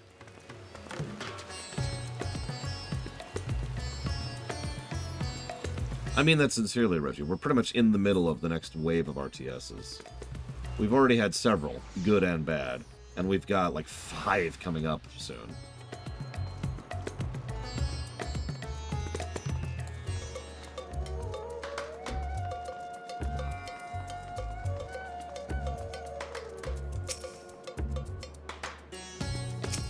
We did have Age of Sigmar just 3 months ago.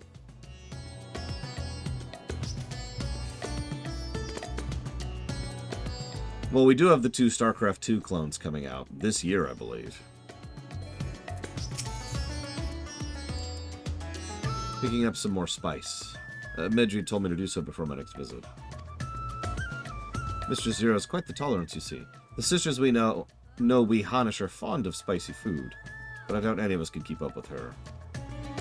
With just the spices they normally have on hand, the Mehane can't quite satisfy her.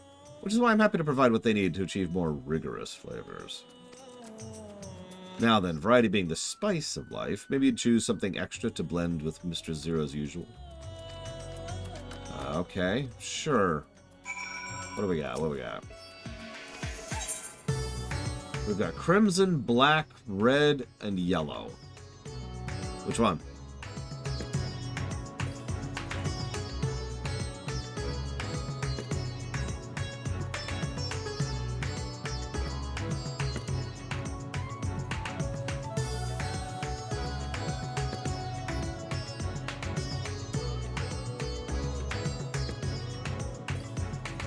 Yeah, I was thinking that would be paprika as well. Probably the powder, specifically.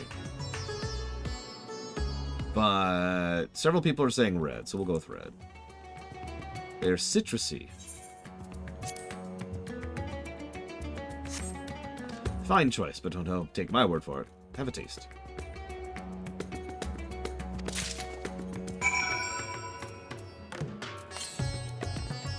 You intentionally place some of the spice on your tongue. A tingling, tangy numbness grips your mouth. Your reaction speaks volumes. That will suffice, then. Always a pleasure, Mr. Zio, and do give Meride my regards. Paprika is one of those spices, in my opinion, that's really easy to screw up its usage. Like salt, you have to work at it to screw up. Same thing with pepper and, you know, garlics, cinnamon. The other one I can't think of the name of right now that I use all the time. Elephant shavings, you know. Truly sexy. But paprika? Oh, very easy to screw up.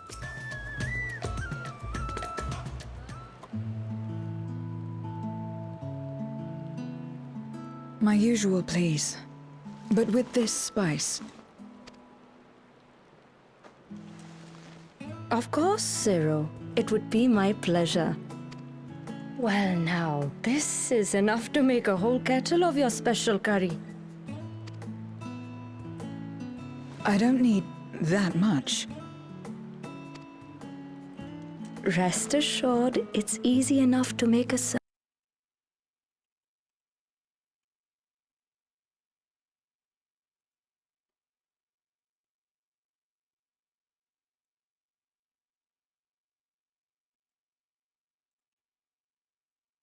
God, she sounds like... Sorry.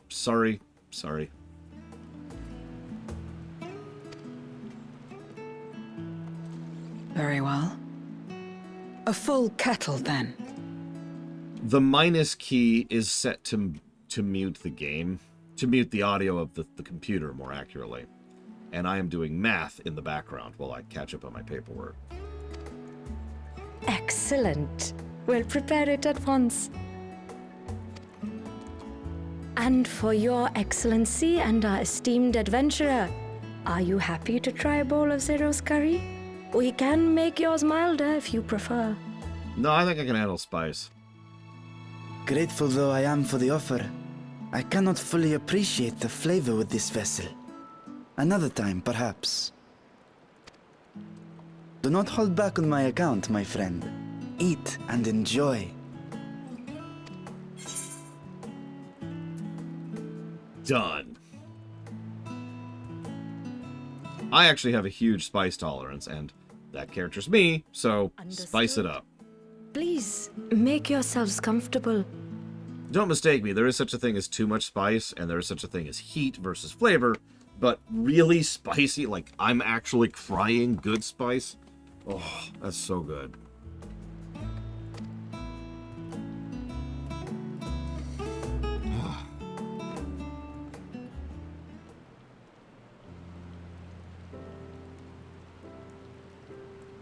It gladdens me to see you taking to life in Radzatan, Zero.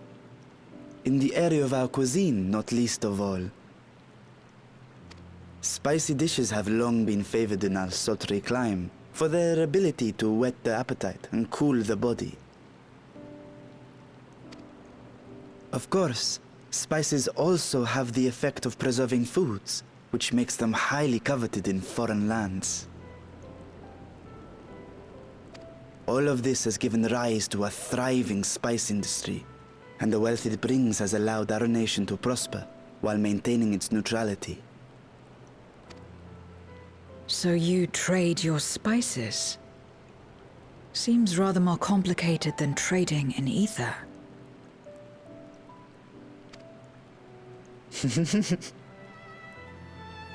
In the beginning, this land was no more than refuge for me. But now it is my home, and the people of Radzat-Han my beloved children. Together, we build this vibrant nation. And naught would please me more than to show it to my sister one day. Vibrant. Rubicante said the same when he described this world. A reminder of all that has been stolen from us.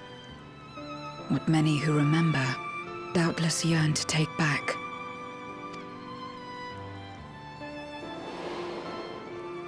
Our home is a lost cause.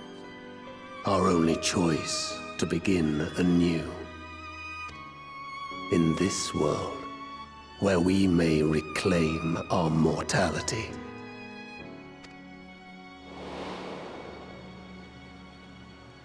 Nonetheless, it's wrong to damn another to save yourself. As I told Rubicante, as I found myself moved to speak.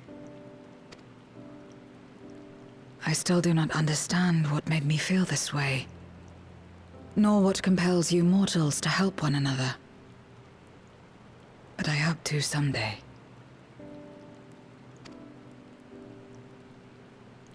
We too hope that you will find the answers you seek.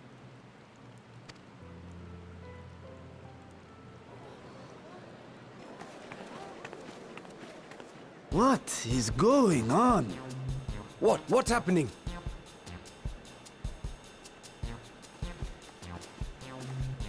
Compliments of Mistress Zero, the Satrap's honored guest. We are serving a special curry for anyone who wishes to partake. But be warned, it is not for the faint of heart. You want to hear something pathetic? Can anyone guess what my favorite thing is about Indian food? Like one specific thing?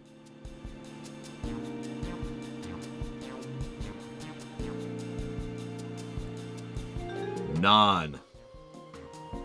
Don't mistake me, there's a lot I like about Indian food, but naan is mandatory. Oh, by all means, I'd welcome the challenge.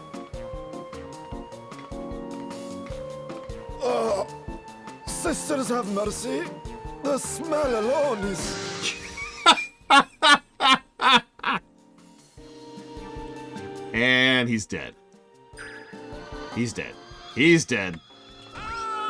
It burns! It burns! Never, ever have spicy food without recovery nearby.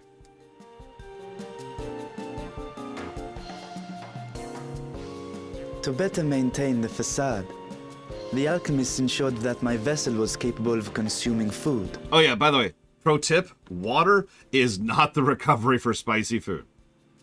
You need something sweet or bready. So like literally just a loaf or some naan or something like that, and sugar, right? Like candy or chocolate or something. Some of you probably remember just a few days ago, my sister came in and insisted I have a, I think it was a ghost pepper,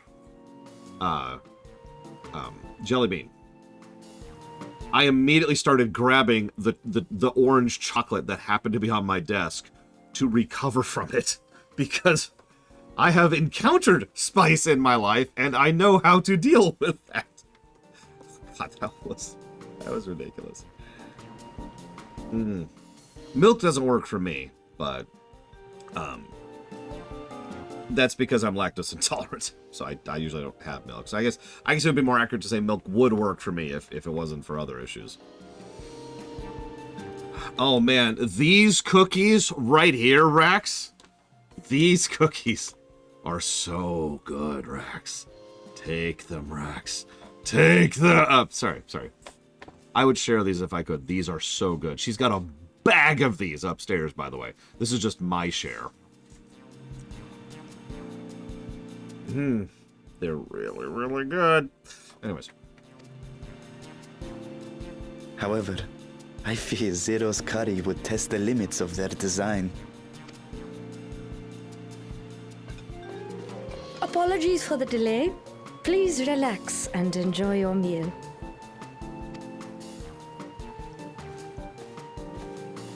Yeah, exactly, blows the snow. I don't have time for that. I've been waiting for this. Okay, so do you have taste buds yet, Zero? Or are we about to find out the answer to that question? Come. Let's replenish our ether. I'm gonna start calling eating that. Guys, I got a break for lunch to replenish my ether. Okay.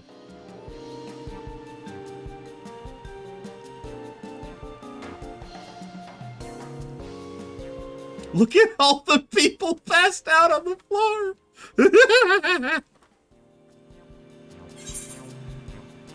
Oh, that was great. I love spicy food. Naan is a type of bread, and it's really good. I trust you have eaten your fill. I shall have Merid prepare a meal for us to take to Estinian. I suspect he too is overdue a replenishment. By this hour, he will have retired to his chambers at Magaduta. Come, let us pay him a visit. See you around, Giga. Enjoy dinner. Remember to add spice.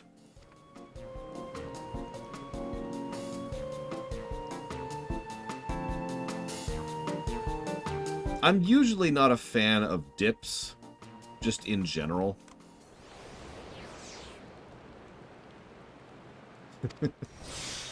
I will say, however, I'm quite a big fan of tzatziki. I can only pick one, Indian food or Mexican food. Mexican. Now, I know that sounds strange, especially since I decided that so quickly. But here's the deal. Indian food is so good. But what in the world? Oh my god. Reforged by the flames of truly challenging curry. Spicy circulation 22.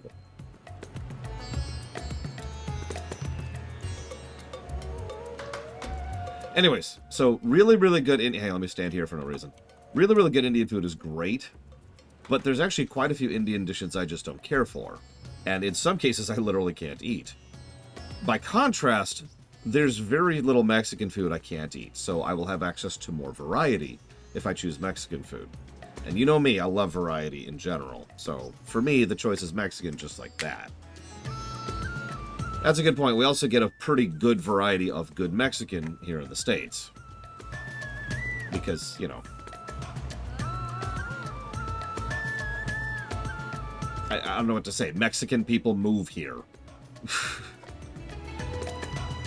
See, I happen to be a huge fan of refried beans. In fact, my breakfast this morning was basically just a Mexican goulash. It was like beans, rice, peppers, onions, beef, chicken, like some tomatoes. It was just a bunch of leftover, like the side stuff from several Mexican dishes that I just shoved into a bowl and heated up.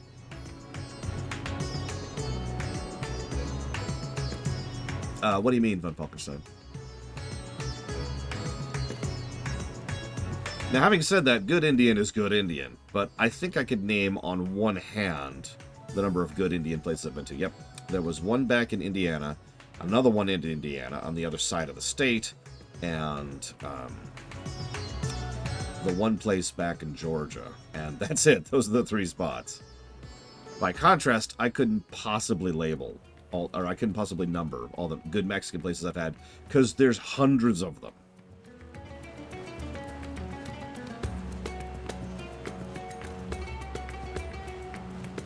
I don't remember. Does anyone remember how you get rid of the numbers on the hot bars? Because I got rid of those years ago. It's okay. I have 2 good Mexican places that are in delivery range of where I live right now. So, anyways, I should probably do the quest. I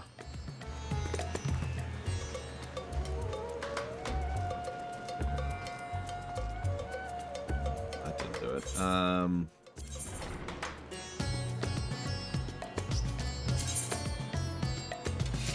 nothing there. I know there's a way to do it because I've done it. Obviously. Brigwin wants to kill me. Very well, Brigwin. Our duel will be legendary. Oh, she won. She's cooler than me. You win. Yeah, I've said this before and I'll say this again. I used to think I didn't like barbecue. Then I moved to Kansas.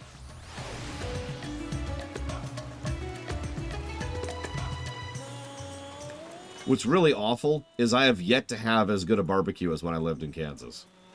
Everything has been worse since then.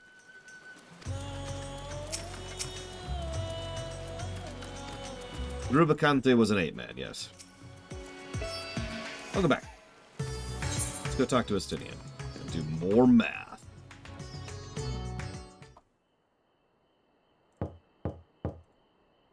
Estinian, are you there? We've brought something for you. I enter. Uh-oh, he's having sex.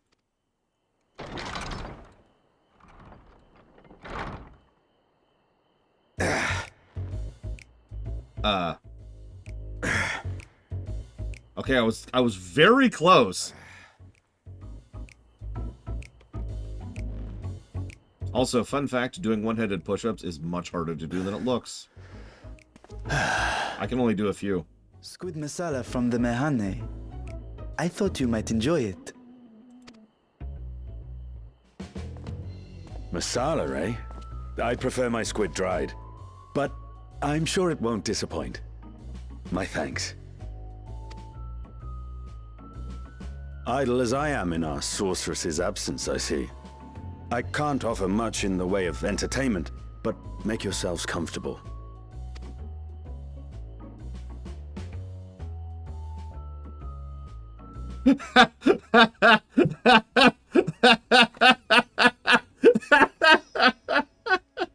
Shall we disrobe as well?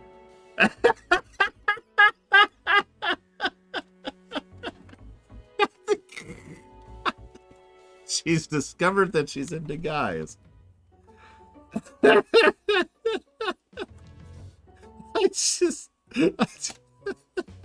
Hold up.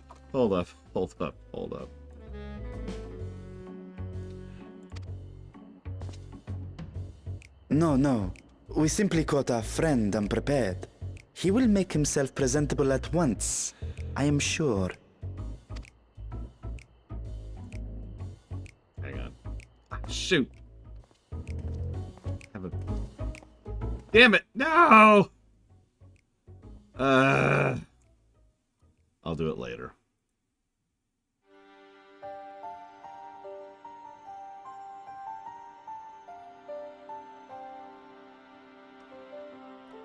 Shall we disrobe as well?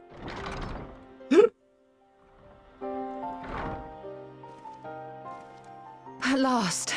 We've been looking for you. My friends, tell me, were you able to devise a way to return to the 13th?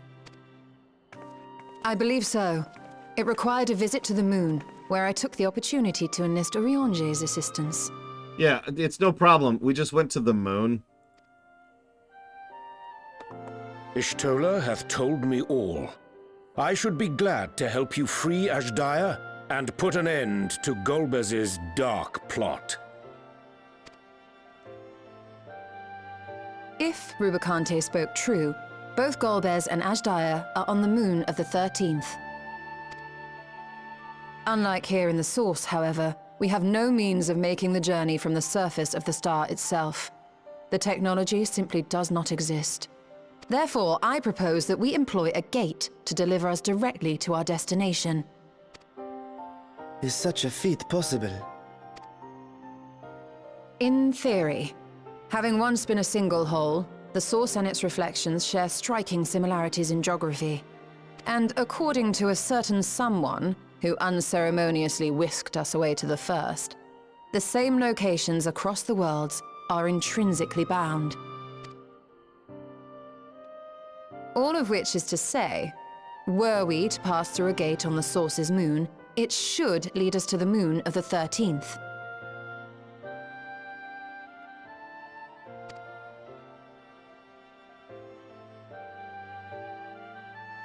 Of course, there is the risk of Voidsent gaining entry to our world.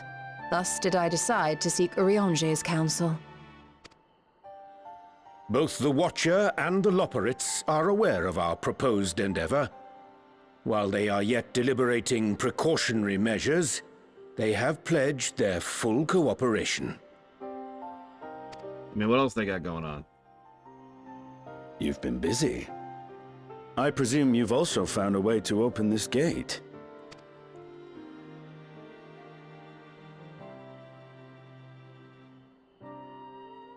Be it in Radzat-Han or Sharlayan, scholars have long cast their gaze unto the endless dark of the void.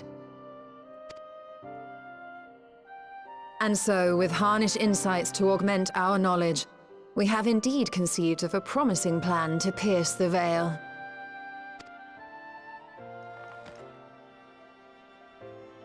A plan I am confident will succeed, precisely because the moon is our stage.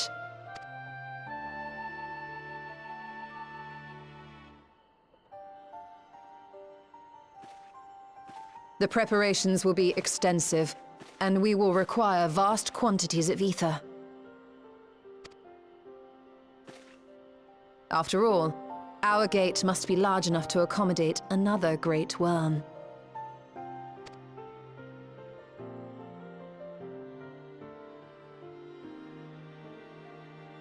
My proposal entails delivering copious amounts of ether to the Tower of Babel in Garlemald. Ugh, tear it down. As you will recall, Fandaniel used the structure to destroy the brand's imprisoning Zodiac. And we, in like manner, will use it to channel ether to the moon, and thereby open our gate. I see. Then we shall need someone on the moon for the necessary rituals. Just so, Your Excellency. I intend to head back anon for that very purpose, as well as to help devise our strategy to deal with invading Voidsent. Along with our lunar allies, we will once again require the assistance of your alchemists, Nidana not least of all. May I trouble you to serve as their escort? Fine by me. The room was beginning to feel constraining. Yeah, it's a little constraining being stuck in a room. Can we do something a little bit less advanced than, say, going to the moon? Like, I know there's I need my space, and then there's, you know... Anyways. For my part, I shall oversee the requisite tasks on the star. Might I prevail upon you for your assistance?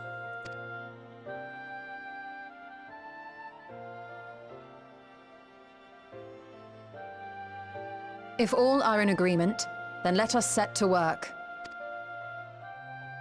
We'll open our gate, and we will stop Golbez. Oh, Estinian, just disrobe. I'll leave the room.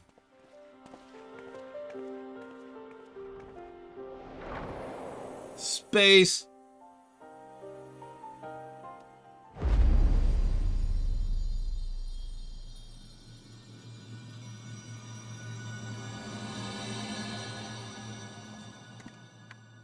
How does my throne get into this game?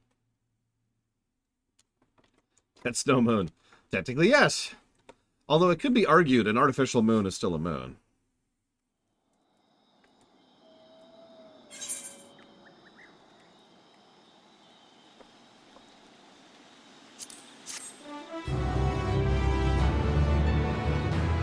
Yeah, I noticed that, Rex. Quite a while ago, actually.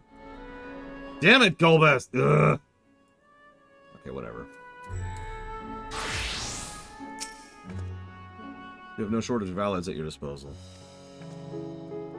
I mean, that gets into one of those weird things, right? You might say, well, if it orbits a planet, then it's a moon. But, I mean, does that make the International Space Station a moon? Is there a size requirement of the moon? Of a moon?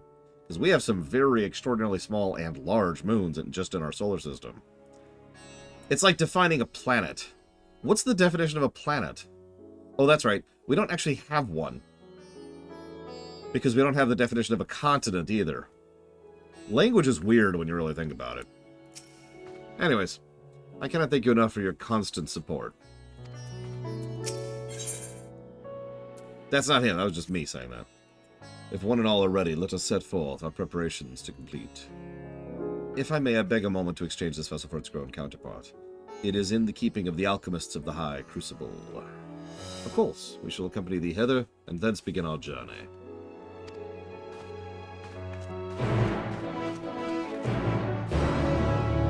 Yep, time to go ham.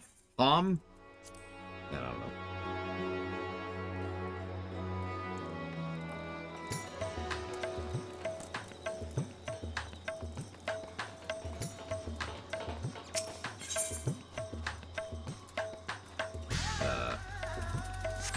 Wow. Why did that? Whatever.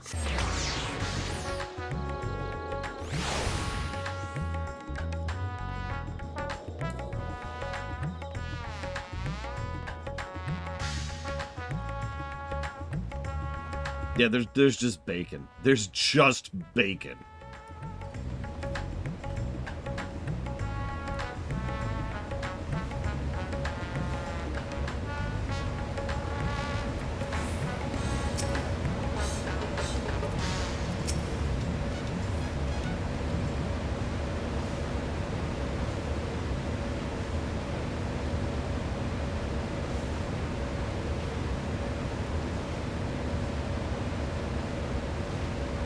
Apologies for the delay. Wow, that's a striking simulacrum indeed. Well suited to the work ahead, I doubt not. Allow me to explain Y'shtola's plan in terrible music.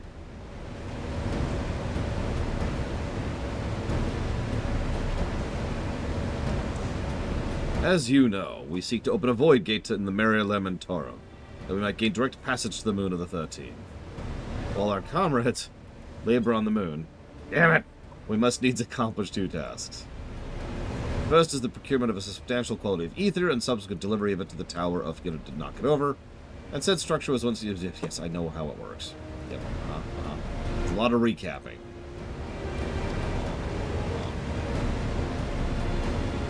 Okay. Where are we going to get the ether? I'll tell you later. Okay. So, recap. Where do we get ether? I'll tell you later. That was that whole cutscene. I'm gonna let a little bit of the recapping go. It's the beginning of a patch. But god damn it, people. What is that weapon, Brady? Oh, it's a scythe. God, I'm blind. From this angle, well, okay, not this angle, but from when you're headed in your back, it looked like a white mage or a black mage staff.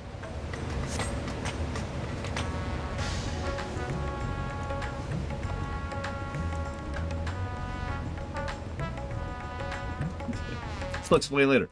Could you explain now? No. Okay. Yeah, it's amusing to me that they quite literally say, as you know, several times in this game. I've been paying attention to that this playthrough in particular, and they do say it a lot.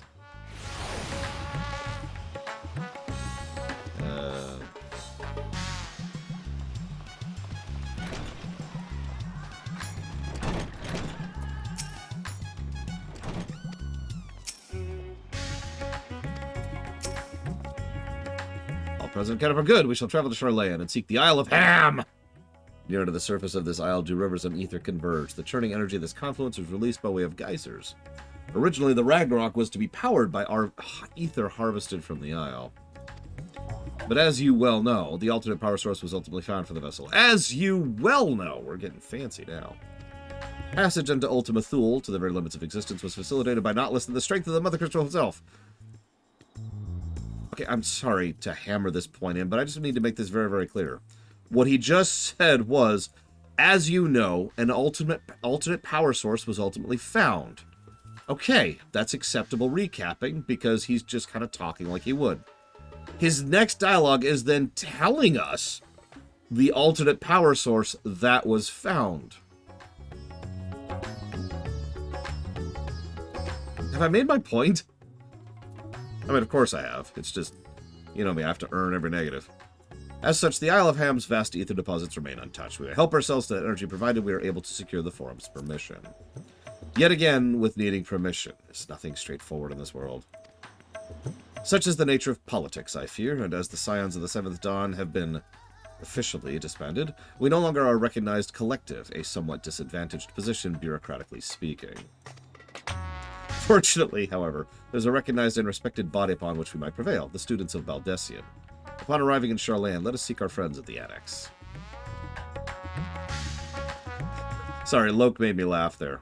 Every time they say, as you know, we just go, whap! And honestly, ditto, Rex. In fact, fun fact, for as much as I dislike these kind of recaps, you know what I like in games and almost always give a positive for? Optional recaps. Right off the top of my head, almost every Mario and Luigi RPG, when you're loading the save, there's a bit of text at the bottom reminding you of where you're at in the save. And that's awesome. Like, it's a really minor thing, but it's definitely a positive-worthy feature. It's just there, in the save file. And I was going to say, I feel like there's a few examples of that, which, of course, I can't think of off the top of my head. It's a weirdly rare feature.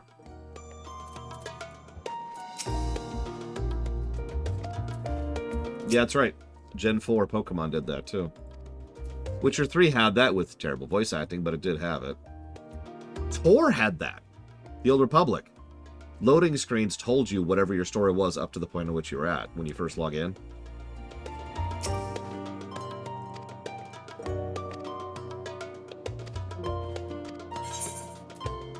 Wow, did you like that it just warped us to Charlaine? Because I like that.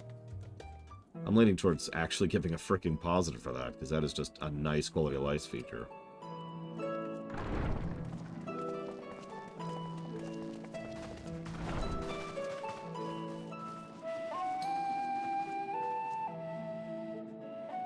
Well now, if it isn't two of my dearest friends. As for the other two, I don't believe we've had the pleasure. Not in this vessel, perhaps. 'Tis I, Vashan. Though, you are welcome to call me Vritra, if you prefer. Pay me no mind. I merely accompany them. I pray you forgive us our intrusion. If you are occupied, we shall call again anon.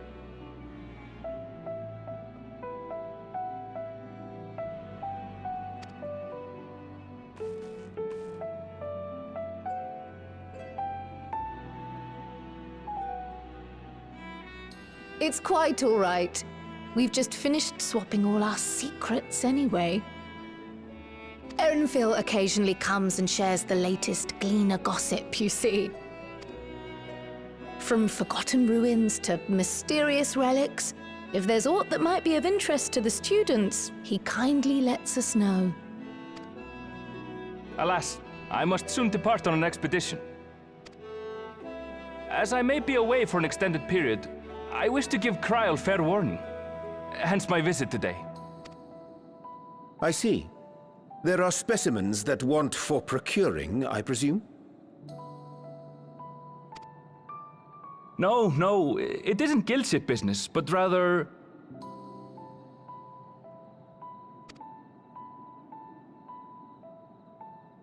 homecoming.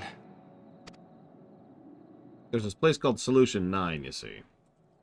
But enough about me. You have business too, yes? And I'm in the way. Far from it. As a matter of fact, we should be grateful if you could stay and share your knowledge of the nearby isles with us. We seek a means to travel to the Void. There, a man named Golbez plots to invade our world. A man who even now holds my sister hostage.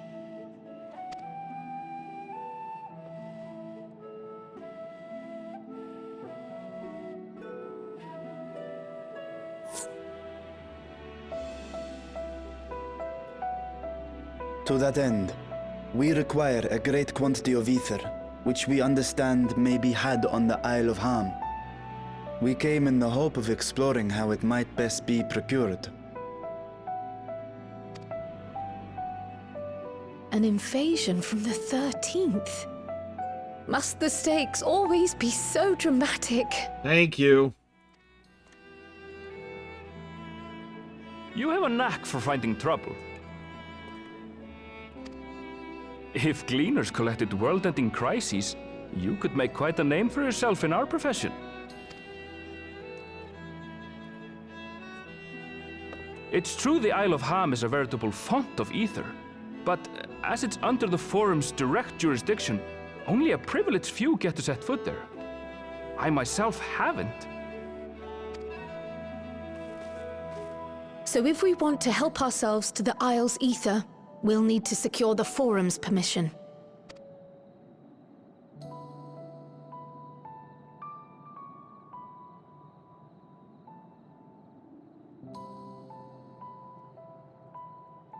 Very well.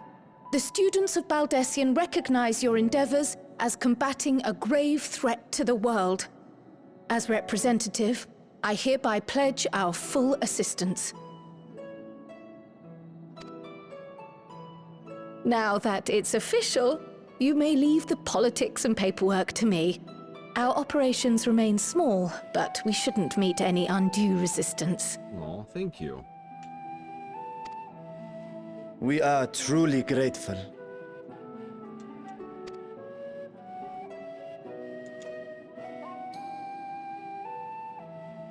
If I may. According to the original plan for the Exodus, ether collected from the Isle of Ham was to power the Ark. Art thou perchance familiar with the logistics of this endeavor?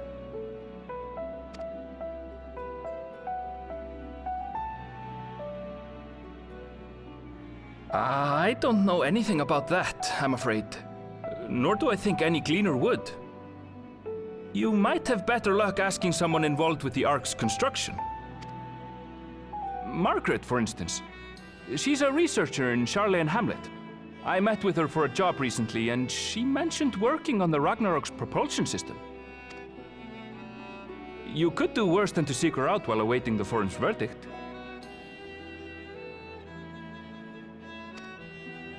We may well do just that. Our gratitude for thine advice, and may this threat be but a memory upon thy return. You're quite welcome. Now then, if you'll excuse me. I mean, honestly, we probably should start, like, training up.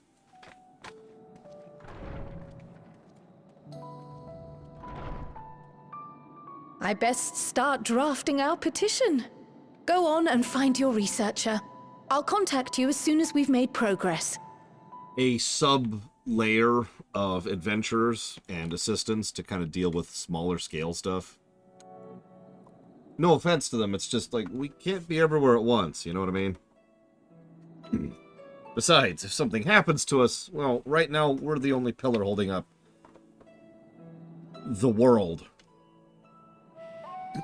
And yes, I know it's what the Scions were doing, but emphasis on the past tense.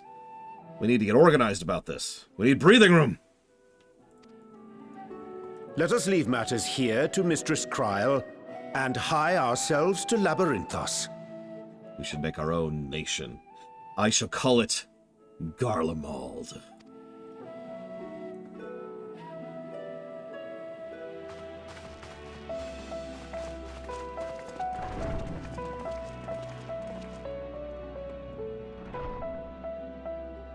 Right then, time to put our best foot forward. I mean, to be frank, the Crystal Braves was the right idea. The implementation was the problem. That's always bothered me. They always thought, like, ah, it's a terrible idea. No, it wasn't. Oh. A pity you can't tidy yourself. I should have had Ishtola enchant you when I had the chance.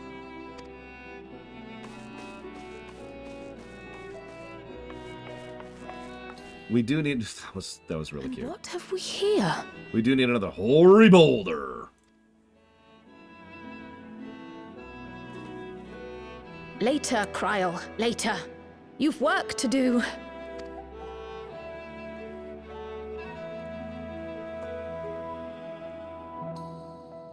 To be continued. Never.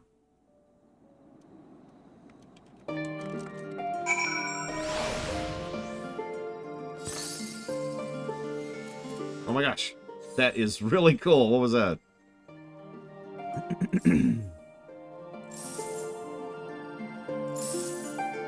And Yada is just showering money upon me, as is their wont. Oh, it's a potpourri. Oh, speaking of which, do I have any on me? I do.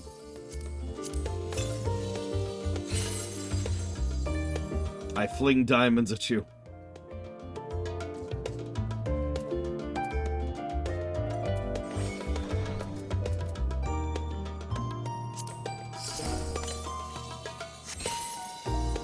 Anyways, where am I going?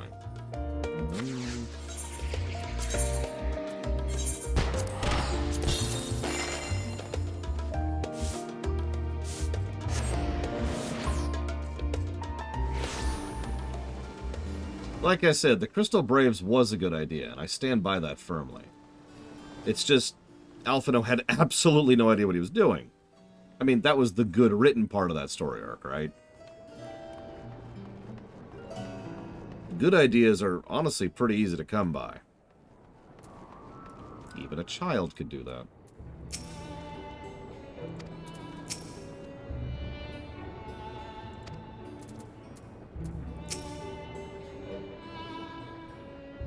It follows the apocalypse.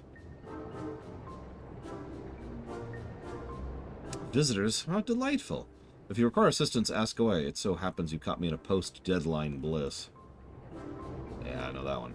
Forgive us the abruptness of our inquiry, but 'tis our understanding that thou hast charge of the Ragnarok's propulsion systems. We should like to know how ether harvested at the Isle of Ham was to be stored and transported to the Ark, if the disclosure of such information is permitted. Oh, no bother at all. We build special tanks that can store ether like we use casks to store wine. Simple, really. But brilliant in its construction. They rivaled even crystals for ethereal capacity. Pity we never get to use them. Ah, how muddled and distant the memory. Isn't it in lore like 2 months ago at this point? When Doom's deadline loomed large and we extricated ourselves from a waist-high mire of work, only to end up chin-deep in another. I was one with the world, a conduit for the energies of creation, but now I am truly alive. Who would have thought that sleeping in a bed and eating warm meals could make such a difference? Don't you say a single thing. Don't say it.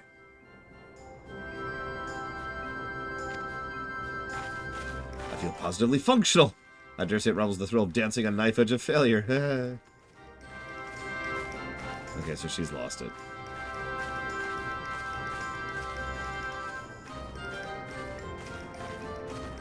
We are glad for you.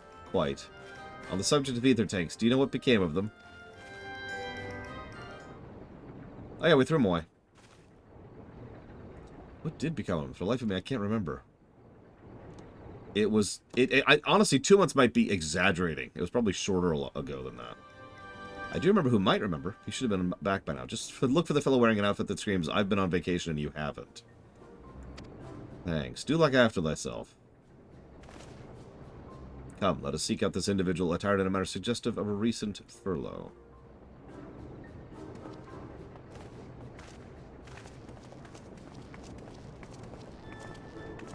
Yep, let's look for Hojo. Oh my god, Hojo's probably at Costa del Sol in FF7R2. I don't know if I'm ready for that.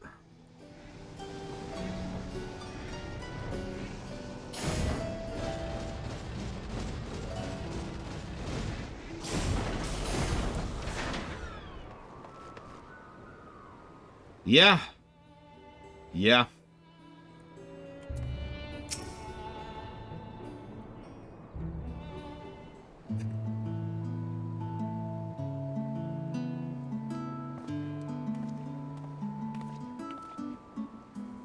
Base that launched our teeny tiny boat. How you been, Lore?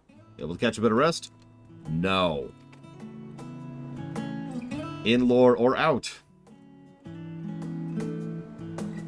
Listen, I know what I was looking forward to first. Tifa in a bikini. I'm joking. I'm joking. Well, I don't know about the... if I don't know about ether tanks, who in Burgot's name would? Born right in my own very workshop they were.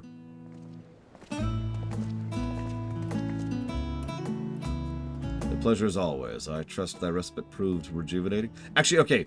So, real talk. You know the one thing I've been most looking forward to seeing how they do it in FF7R2? Red 13 in a Shinra soldier uniform. Not joking. Pleasure as always, Mr. Coco. And then some. I won't bore you with the details, at least not without a drink in me. So, why the interest in our little old tanks? Permit me to explain.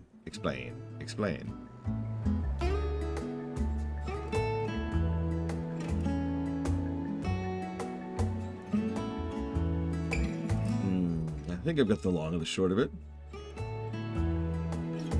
It goes without saying, but we all owe you more than we can ever repay. If you need our ether tanks, they are at your disposal. There's just one problem. You need the Forum's approval to set foot on the Isle of Ham. Were it up to me, you'd be on the next ship out, but that lot can't wipe their arses unless it's in accordance with procedural motions. You may rest assured my backside is immaculate. Thaliax thumping thighs, Master Fortunal, and Scholar Montegiane. What a surprise. Pardon the intrusion. The Forum has deliberated your petition, and we decided to deliver our verdict directly. You have been granted special dispensation to travel to the Isle of Ham for specific purposes of etheric extraction on one condition. On account of the rich deposits of ether, the Isle is home to a dungeon. We ask that you kill all the mobs in the dungeon. That's it. Given the vast amounts of ether we seek, I expected a far higher price. Oh, believe me, we do not underestimate the value of what you desire. We simply owe the students of Baldessium and their esteemed collaborators a debt of gratitude, and felt that expediting your request was a suitable way to repay it. Debt of gratitude. We've taken the liberty of arranging for your passage at the Isle of Ham. Your vessel awaits in Scholar's Harbor. And then I'd better get those ether tanks loaded on the airship. We'll be ready to take them when you need, assuming it's safe. I shall head back to the annex, but should you need anything else, don't hesitate to call. You know, it is actually nice to be able to be like, hi, I'm the person who saved the world like 7 times over. Can I have this? And people saying, yes. That is weirdly rare.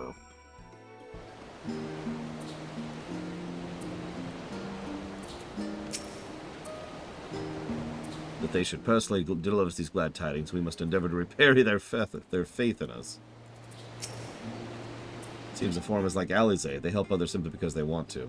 I'll move at pace, thanks to the enduring bonds you have forged. Truly terrifying.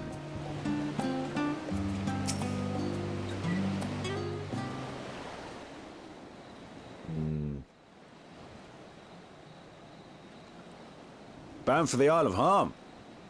You look like the ones Master Fortuno told me to expect. If you're ready to depart, then so am I. Just say the word. Is something the matter? I did recruit one other to our party, but he is late to arrive.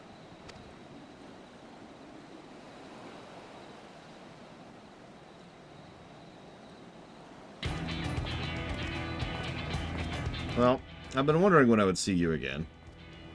Forgive me my delay. This is Thancred. Thancred? 'Tis good to see you.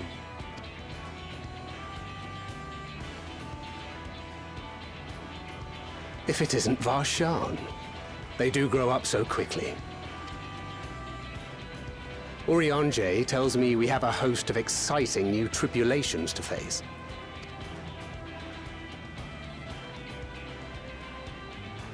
And you must be Zero. I've heard all about your daring do in Garlemald. A pleasure.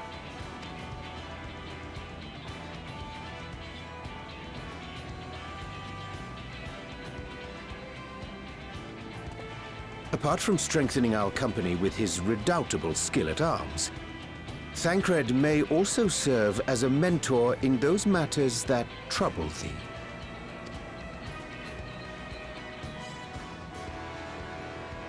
I speak of the intangible forces which bring souls together. Thancred is possessed of experience both unique and insightful that I am sure he would gladly share with thee. Thou needst but ask.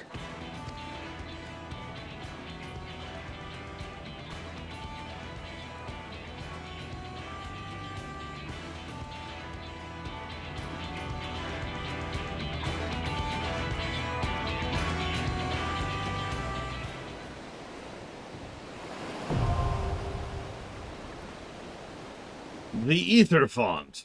I'm guessing this is a dungeon.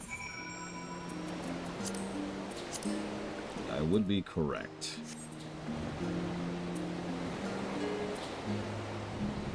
Alright. Time to kill people until only 3 remain. Yeah, Zero walks up. So how do you seduce Estinian? I need to see him without his shirt again. Why? I'm not sure, but I need to see him without his shirt.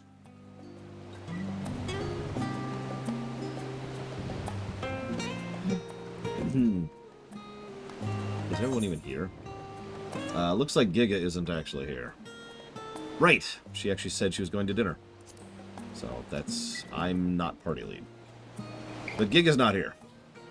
So, there you go. What do you need? What do you need? Looks like you need... healer. That's right. Churen wasn't able to show up earlier. So we should grab Churen. And anybody else who wasn't able to show up earlier. We probably have a raid coming if the pattern holds true, too. So keep that in mind. I cannot confirm nor deny what I look like shirtless, Lunerv. Although I think I have a bigger chest than Estinian.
Okay. Or not. I can do whatever. Again. I'm just typing up notes in the background here.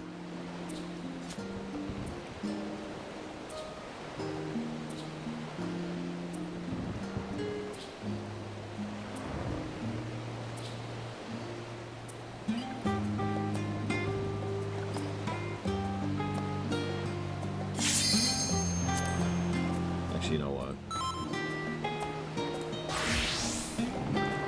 We'll just do this for fun.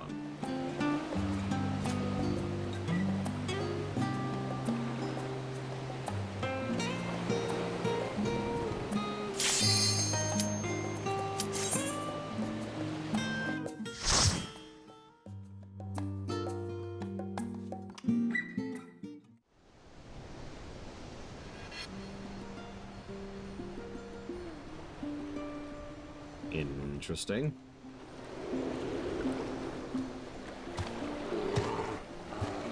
I feel like a Coke all of a sudden for some reason.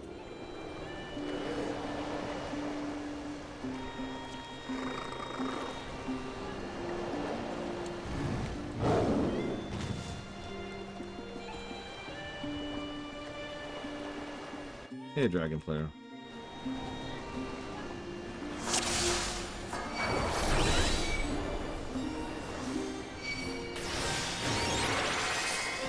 Yada, that is terrifying. I want you to know that.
This is really weird dungeon music.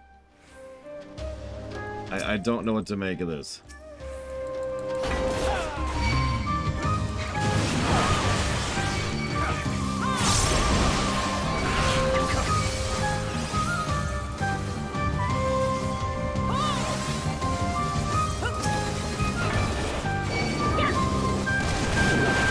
It really is Baron Fonthul. It's like, okay.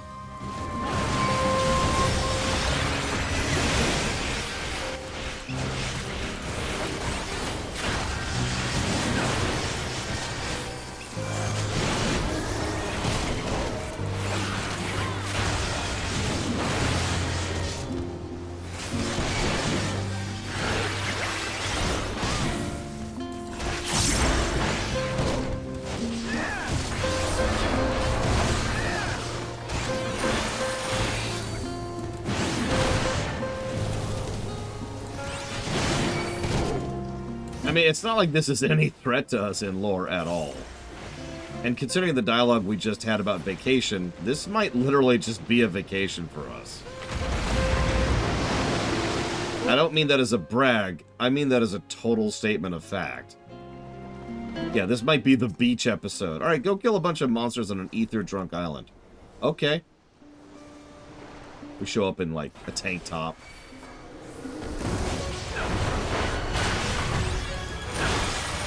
I got this.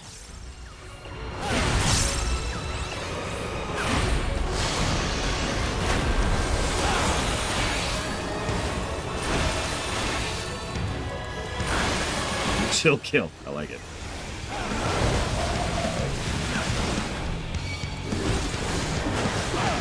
Hey, Colgrim.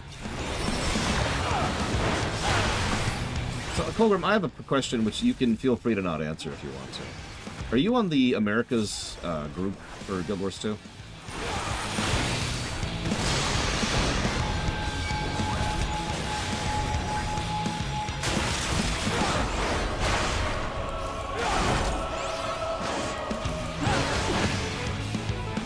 Yeah. Okay.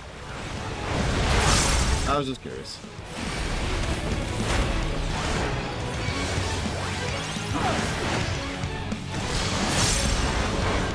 No, I believe there's actually a couple others that didn't, Pillars of Snow.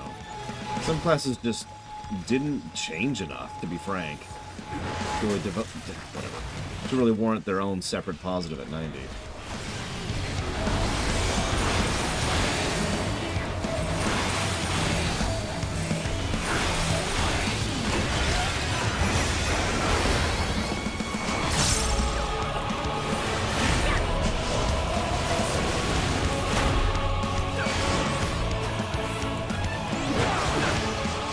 He has a lot of teeth.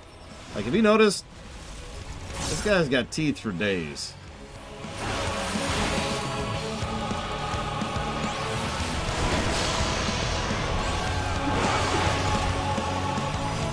Yep, that's what I thought. Or he's dead. And look at all those teeth. That is 5 rows of teeth.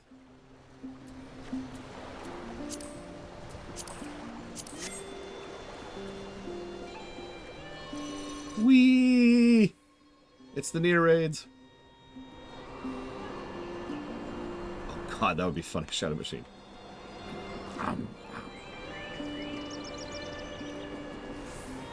So I was just asking, because I know you and Giga are kind of the only two people I know in the show, amongst viewers, who play Guild Wars 2.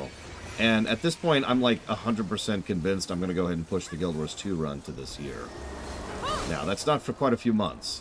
We got a bunch of other stuff to deal with first, and I gotta move first. But I'm still probably gonna play Guild Wars 2 this year. So, FYI.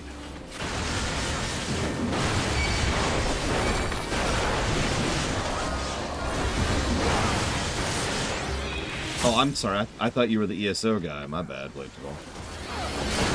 Memory bad. Is he just not in range? That's what this is. He's just straight up not in range. Guild Wars 2 is quite story-focused, yes. And anybody who wants to join us for Guild Wars 2, might not be a bad time to do it. Guild Wars 2 is very co-op friendly. If you've been curious of trying it out. Guild Wars 2 is going to be a weird one, because if you asked me, I don't know, about a month ago, Rainbow Golems, how long the Guild Wars 2 run would be, I would say, oh, it's going to be absolutely hilariously long. But now we've established precedence, thanks for that Starfield, on skipping extraordinarily boring, time-consuming content and just giving it negatives. That's going to speed up the Guild Wars 2 vanilla run a lot. Like, a lot. However, I am going to be greedy, and I'm going to go ahead and use the stream as an excuse to finally 100% ARRs, or wow, Vanilla's hearts, because I've never actually finished them all. It'll be a perfect example to show off why the hearts deserve negatives. Because they suck. I'm this close, Colgan. There's like 3 zones I haven't done the hearts on. 3. Yeah, and that might actually be an exaggeration.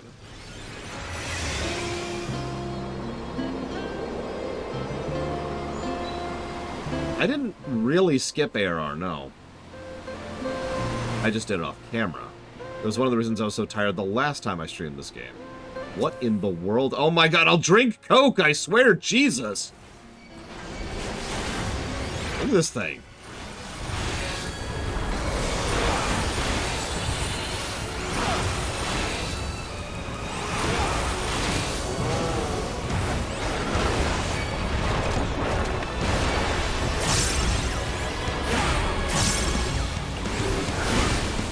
Oh yeah, that's another thing. There's like one specific jumping puzzle I plan to show off. That was bigger than I thought it was going to be. And, well, the rest can go straight to hell.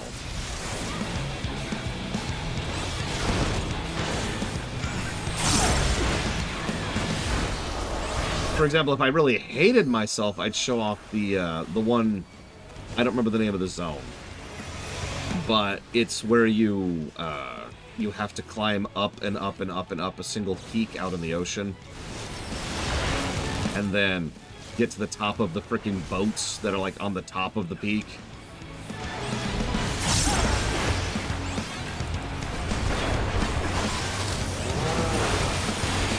You can technically cheese it, as you can cheese most of those, actually. But I did that one legit. With backs.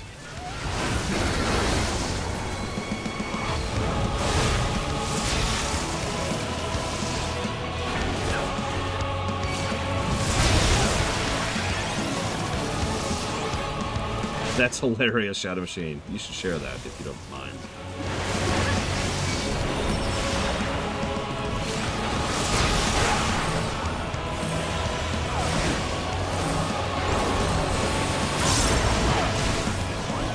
Truth be told, it's kind of the thought that other people have already said in chat, Plagues of All. See, this year's already the year of the MMO, by total coincidence.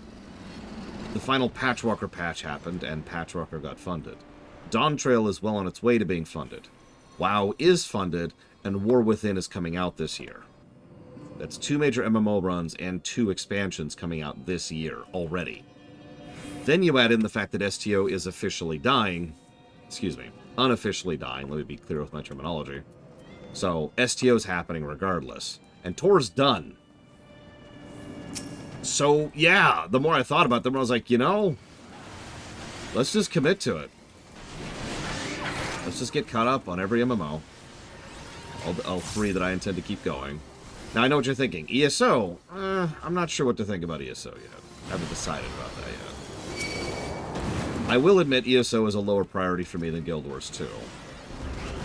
But, given availability, I would like to add ESO to that bundle as well.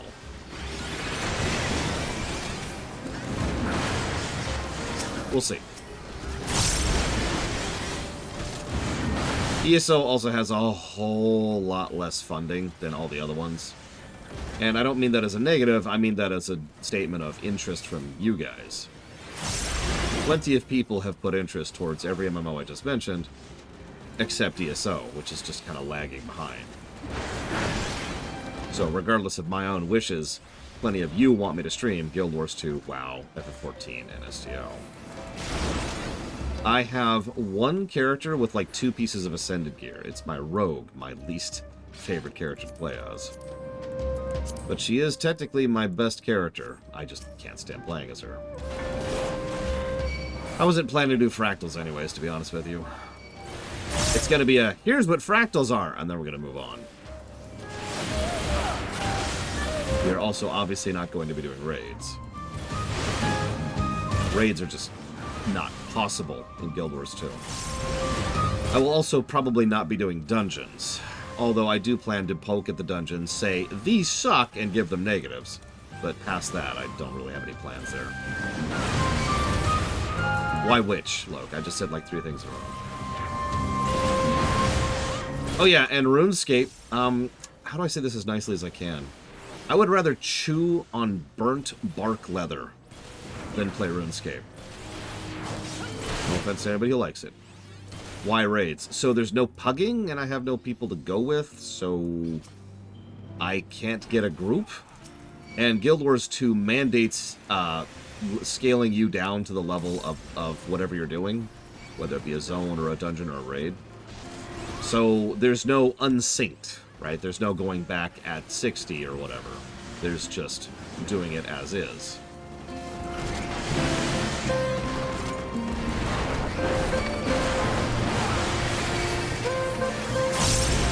And yeah, that's turbo not happening. It's the same reason we don't do extremes and savages in this very game.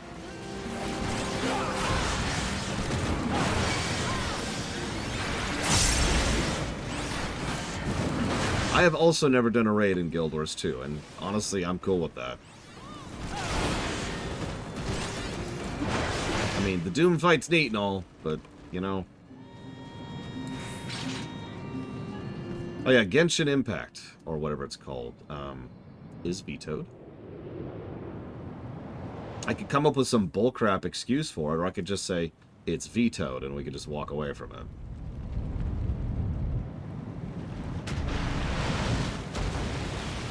Oh my god. Oh my god, it is.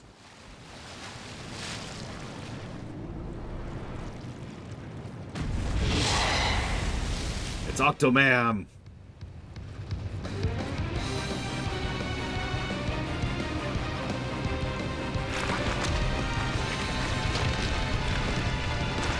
Strike missions are also a no. For essentially the same reason. Do you have any idea how long it took me to get my turtle because I was locked behind the strike mission thing, Fulgrim?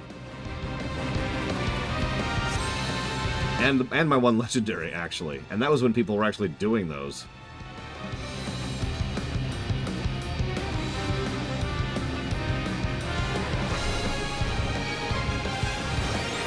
Cool!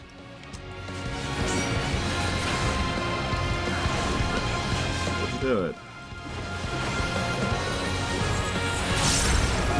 Having Deathwing flashbacks here.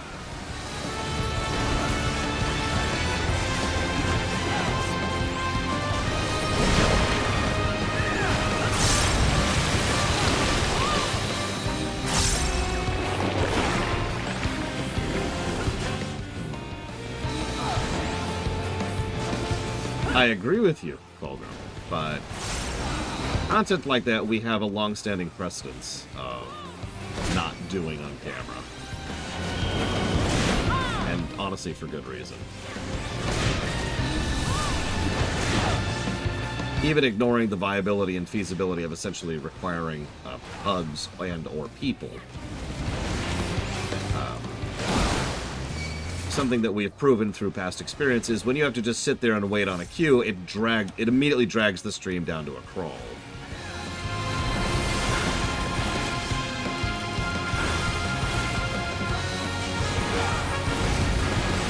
Don't mistake me, I agree with you. Strike missions are actually pretty cool for the, like, 5 I've ever done in my life. Unlike, say, the frickin' dungeons, which are just trash top to bottom.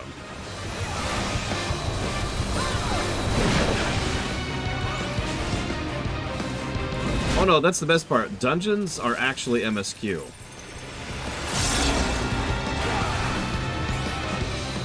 I'm not joking.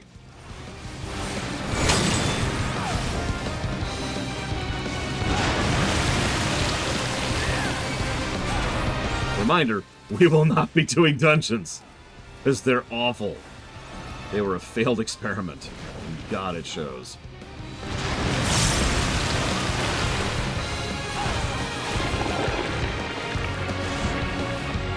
Yeah, Pax and I went in with an extremely with an extremely powerful and well precise combo build. In other words, our build was like both of our jobs combined. And that just... Oof. We barely did some of the dungeons and failed at the rest, and we had to actually bring another person to finally actually finish them. Oh, no.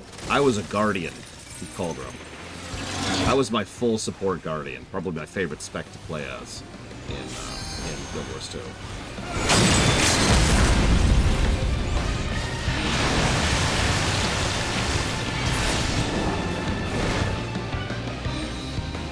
Yeah, Guardian. Guardian's fun. I don't play it that often. But then again, I don't have a main in Guild Wars 2. I have done every expansion on a different character.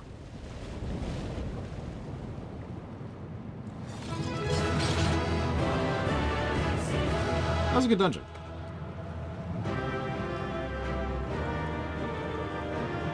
Well, I should mention, my Guardian is built almost entirely towards support, later on.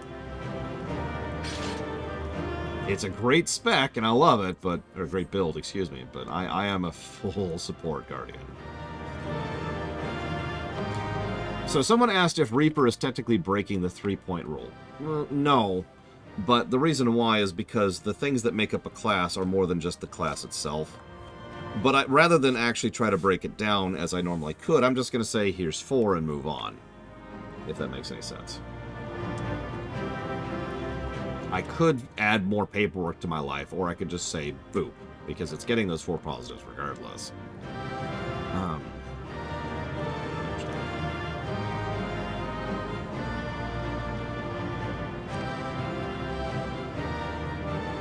I actually started with Guardian the first time I ever played Guild Wars 2, and I expected it to be a tank, and I was extremely wrong. You know me, right?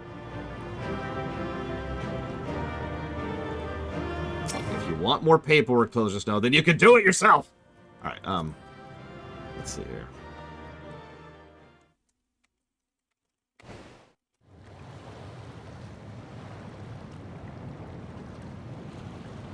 Here, tell you what, just for you.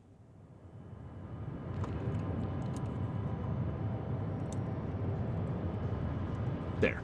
Does that make you feel better?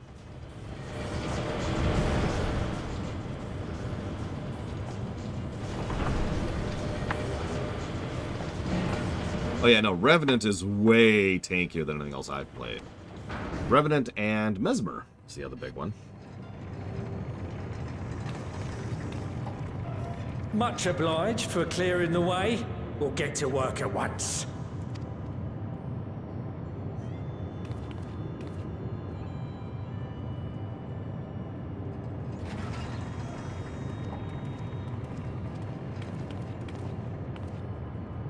Filling these up will take a good while. I appreciate it if you stood watch till we finished. I ain't getting chewed to chum by some ether-bloated bugger.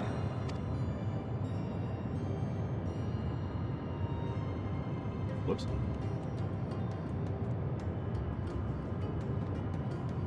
Oh, by the by. Where were you planning on putting these to use? We could deliver them by airship, see? Provided it ain't too far. We would need them transported to Galemon, to the Tower of Babel. Ah, that's a long old journey. Too long for a direct flight. Tell you what, we'll send them over with the scheduled shipment of provisions headed that way. Assuming we have a raid coming up, which I am assuming, we should have some more room then. I'll make the arrangements as soon as we get back. Save some poor chocobos having to drag this lot through the snow. You have our thanks. We shall not forget your generosity.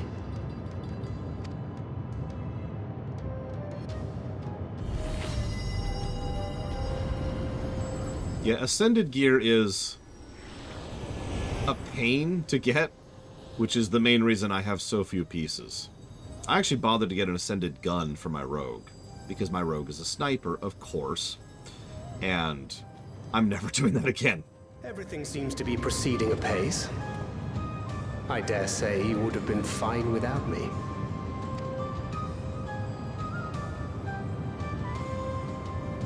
Why would you say such a thing?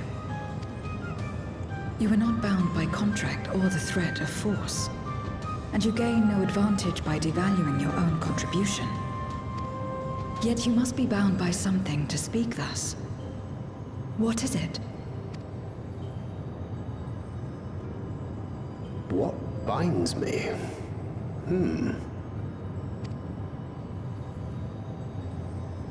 A belief, I suppose. Born of our shared struggles. No matter where my comrades go, I have faith they will be fine. For I know that they will walk their chosen path as surely as I walk mine. I trust them, in short. Trite though it may sound.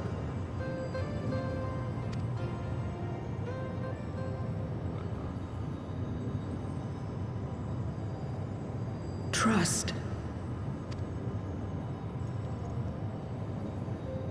I remember the word. How long has it been since last I used it?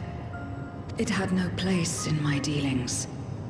Not with other Voidsent, and certainly not with Xenos. Not even in the time before darkness engulfed the world. I absolutely will, Colgrim. No offense, but Guild Wars 2's in-game shop is awful. It's not as bad as STO's, which I think is our current floor for that, but it's bad. Full often did Memoriates betray their own, corrupted by the very power they wielded. You could trust no one but yourself. Have you not seen my STO review, Giga? Alone we fought, and alone we fell. I wouldn't know how to trust.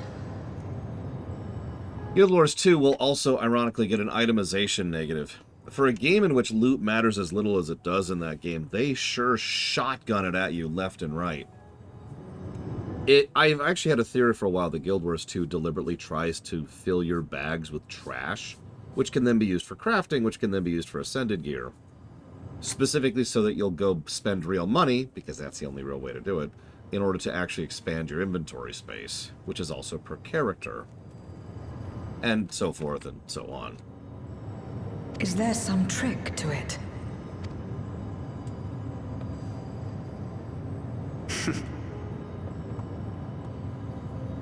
Just stay close to this one.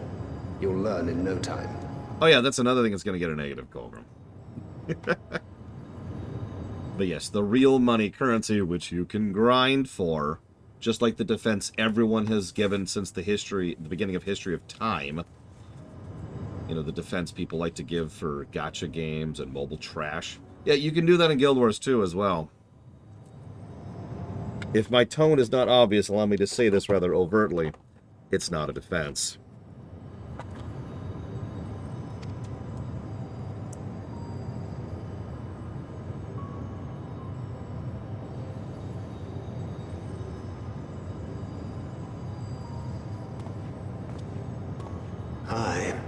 Absolutely fine.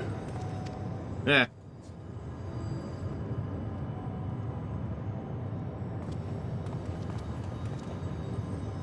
I confess I thought thou mightst have more words of counsel to offer. Oh, she'll soon get the hang of it. even without my help. After our work here is done, I'll see myself back to the shadows. No, no, no, you're a tank, not a rogue. Keep up with the times. But before that, I take it you've heard as well. Indeed. The client seeketh Archons, and 'twould seem our extensive travels and neutrality make us prime candidates. Yes, we must take a trail to the dawn. Well, assuming we take on the request, I suspect I'll be stuck with you again. Don't let me down, hmm?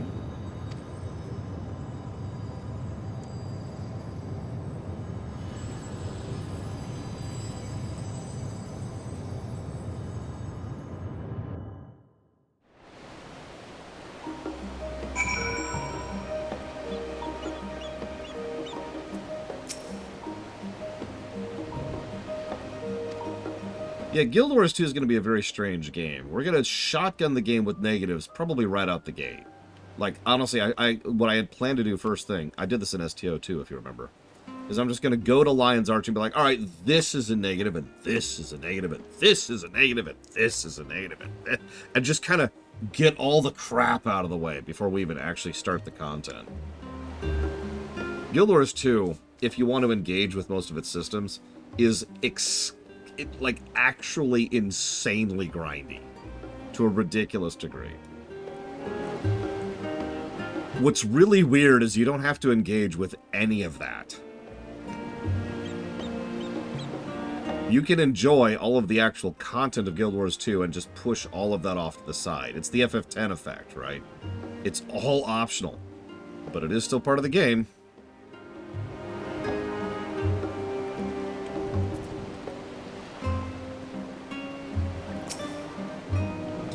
To not only allow us the tanks, but to arrange our transport, blessed are we to count Kokol amongst our allies. Unto thee we must also give thanks, Thancred, for coming to our aid on such short notice. Please, you always know I'm happy to help. Don't hesitate to call on me again.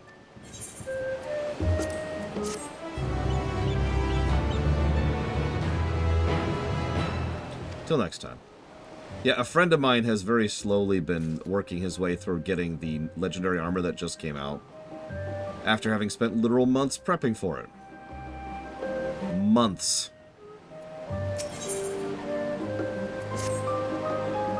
With the tank's transportation thus arranged, our first task is complete. We may now turn our attention to the second.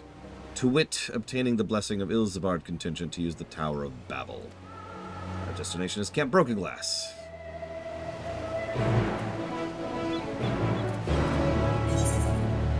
To leave Giga behind forever.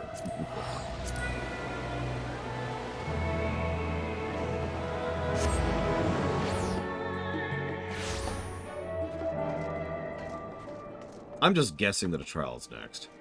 If I were to guess on the matter, I'd say it'd be the Golbez fight. Or the Dragon fight, or both. But that's pure speculation, just based on FF4. What I don't know is what the next dungeon would be. If the pattern continues. I imagine that I know what the last raid is because I know with total certainty what the last raid is. It was spoiled for me.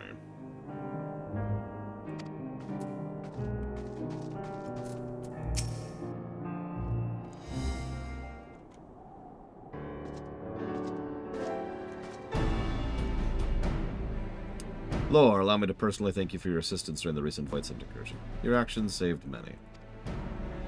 What brings you here today? Pray forgive us for not sending word in advance, Commander, but we seek your cooperation in a matter of great import. Most fun mount? I mean, it's technically the Griffin, but there's few zones that are really designed to take advantage of the Griffin. And they're all from, well, you know, fire and onwards. We appreciate you consulting with us instead of taking unilateral action. It is no simple matter to activate the Tower of Babel, and I speak not only of the technological challenges. Personally, I think we must consider the emotional impact of such an action above all else. Haven't we used the tower like 3 times recently? Though we have yet to reestablish a governing body, we provisionally refer to those who remain here as the Garlean community. As you would expect, they are predominantly native Garleans, most of whom are uncomfortable with ethereal manipulation. The turtle's awesome, Giga. To compound matters, the trauma inflicted by anima is still fresh. If the tower to suddenly light up again, it's like to cause distress and open new old wounds. Better than that than facing a mass invasion by Golbez and his void-sent hordes, surely. Of course. We acknowledge the gravity of the situation, as well as the promised bloodshed should we fail to act. Yet even were we to convey our warning to the public, many simply do not understand the workings of magic or the rift.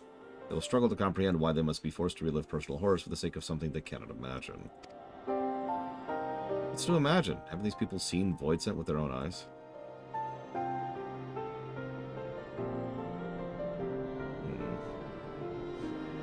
Let us suppose you encounter someone who is freezing in the cold.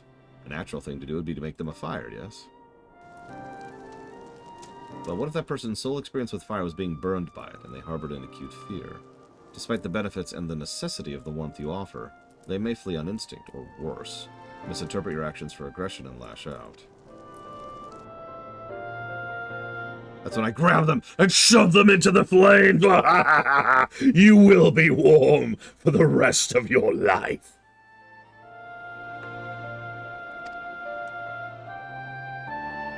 We cannot afford to falter here. We must find a way to help them overcome their fear.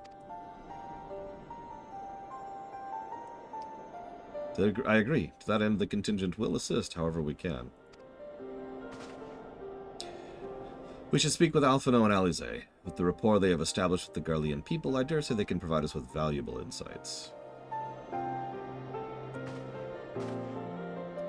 In the meantime, Ryanje, might I ask you remain here to oversee the technical aspects of the tower's activation?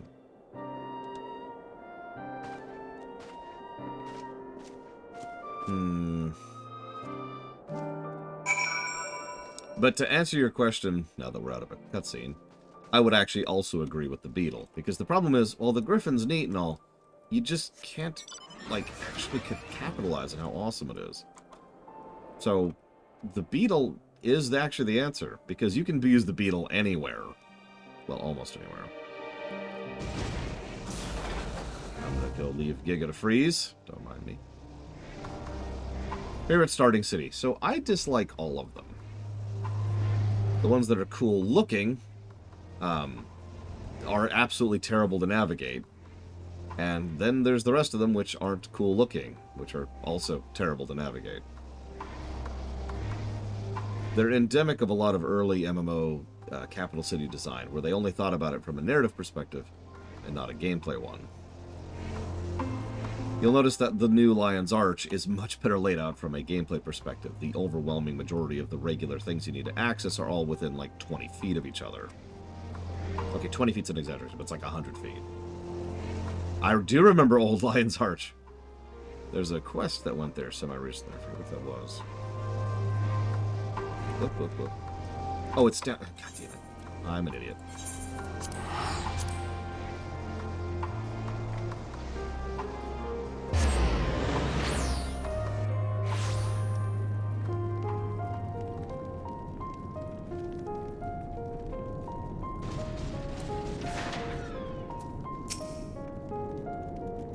You wouldn't be able to stay away. Look. All the things. To dread fire even when one is freezing. To become a prisoner of one's fear. 'Tis a fate to which Voidsent can succumb.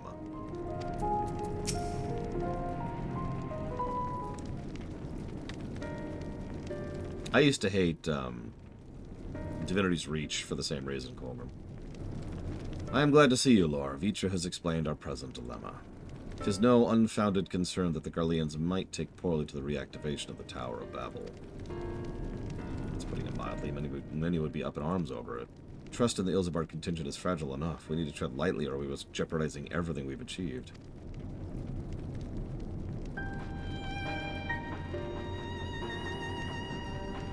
Trust again. That's the one I just mentioned, Giga. Divinity's Reach. It's visually stunning, it's just a pain to navigate. It seems there's not forethought to speak with the people. Rather than harping on the necessity, we need to lend an ear to their concerns. Then perhaps we can begin working towards a compromise. In that case, I'll take you to meet the community leaders. They're at a station called Senatus, near the Seneculum Imperialis. I'd be honored to speak with them, though it'd be prudent to learn where people elsewhere stand as well, but I'll leave it to the others. Save Zero. Will you accompany me? I'm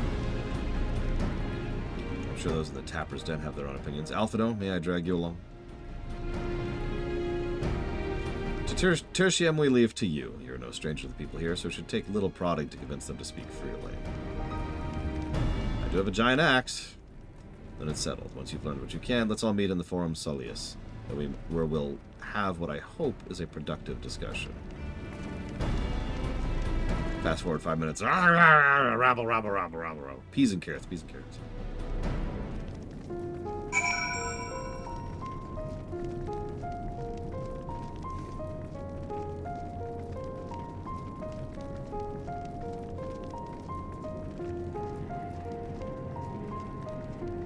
What in the world? You know what? I don't think I want to know. I'm just gonna move on. Just gonna move on.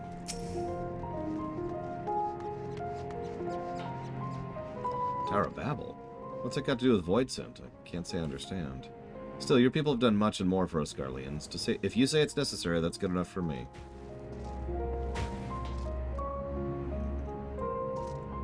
Wow, Briglin's really tuckered out after moving. How's the new place treating you, by the way?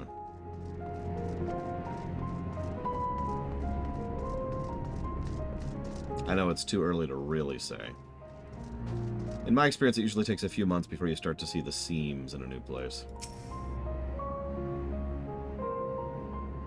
Whatever its present state, the Imperial Palace was once the pride of Garlemald.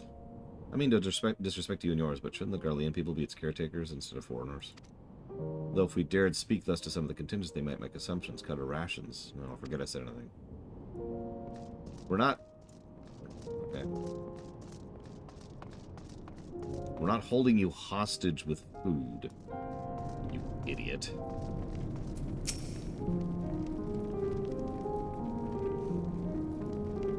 Activate the Tower of Babel. Are you out of your mind? That abomination transformed my friends and family into monsters. I need better look at it whenever I step outside. Yeah, me too. I want to do something for us. Tear the bloody thing down. Oh, I will. With my bare hands if I have to.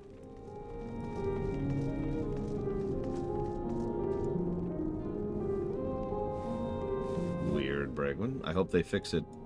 Like, actually fix it soon. Tell me how grocery shopping works. If you don't mind.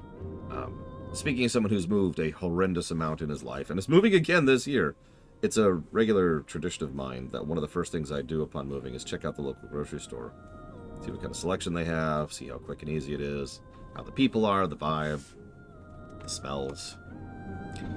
That tower isn't right, I tell you. All those magics.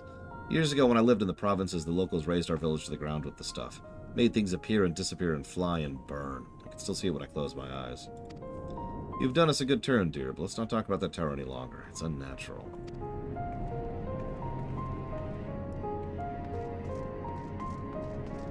What in the world? Oh, it's you on the mount. That did not look... That is not what that looked like at first. From, like, back here, it looked like Giga had just gotten... was wearing a really weird dress.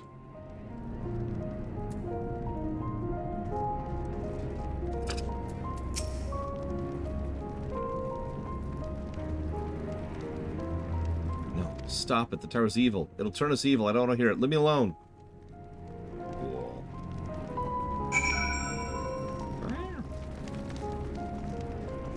Yeah, I once lived in a place where the grocery store was in bike range, and I could just put the groceries in my backpack. That was awesome. How many times have I moved? Let me get back to that. Let me write down a positive first. Then I'll come back to that.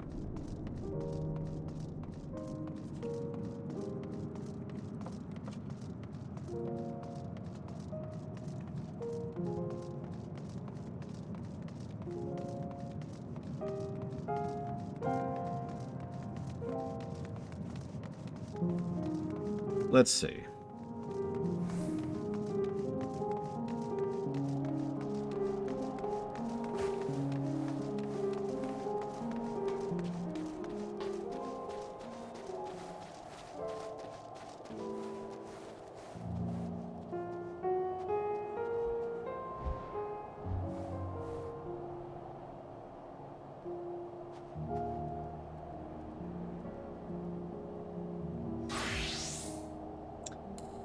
I moved 11 times by the time I was in 4th grade.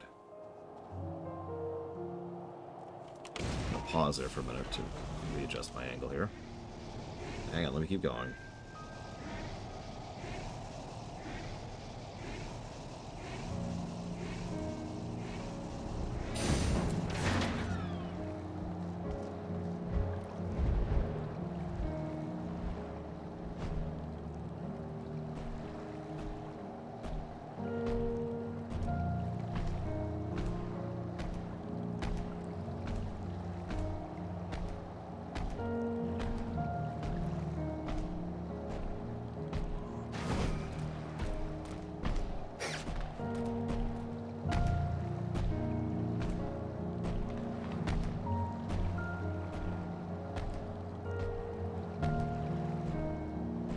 I have moved 29 times in my life. And I'm about to hit 30 this year.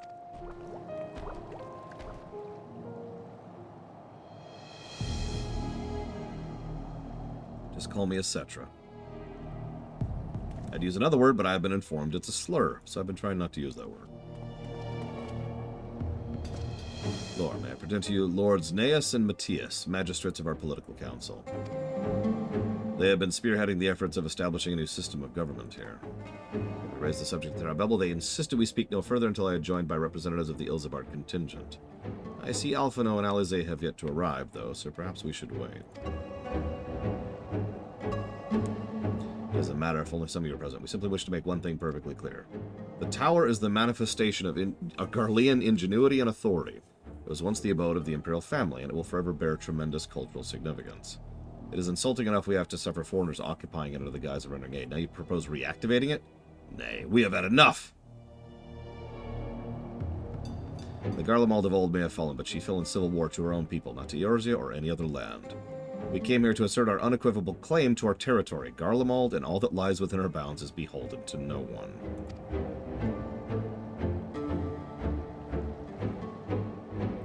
Yeah.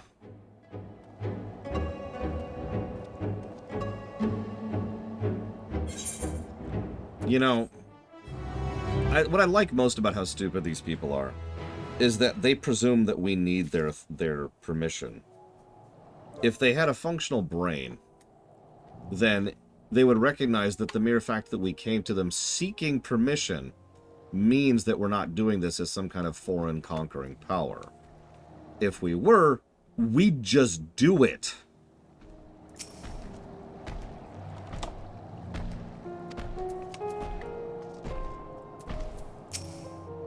Like, we have demonstrated that we're on your side by virtue of how we engaged with you to begin with.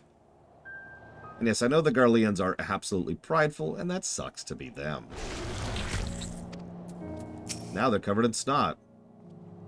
Our sovereignty is of paramount importance. On this point, there can be no concessions. I am so glad that I'm not an evil man. Because if I was, I'd be like, okay, pack it up, everyone. Chop, chop, let's go. And I'd let them all sit here and starve. Because that's what would happen. Even before, you know, the Garlean Empire fell, the only way that Garlemald was able to survive was with imports. It's the Coruscant problem. We talked about that. They needed resources from the conquered territories to allow the central lands to flourish and survive. Well, they have no provinces, and we're literally feeding you right now. So, have fun with that.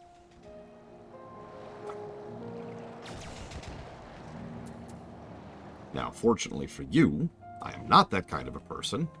So I'm going to shove this food down your throat until you choke on it.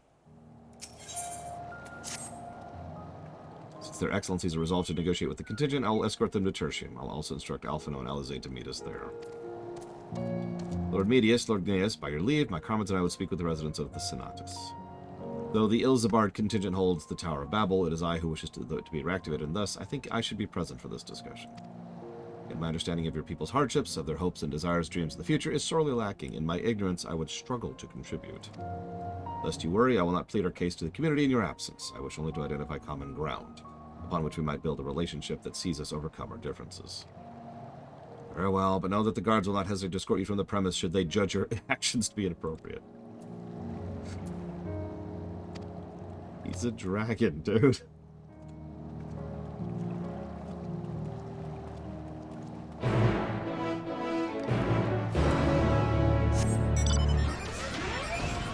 I mean, I don't want to get too real-life political with this, but let's just say this whole situation is a little bit too familiar and leave it at that.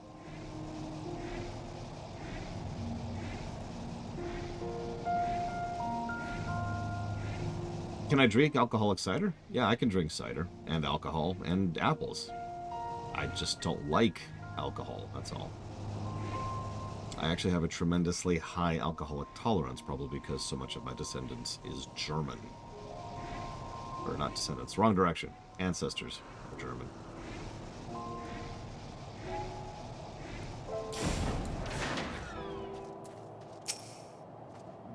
Their defenses bespeak a cautious mindset.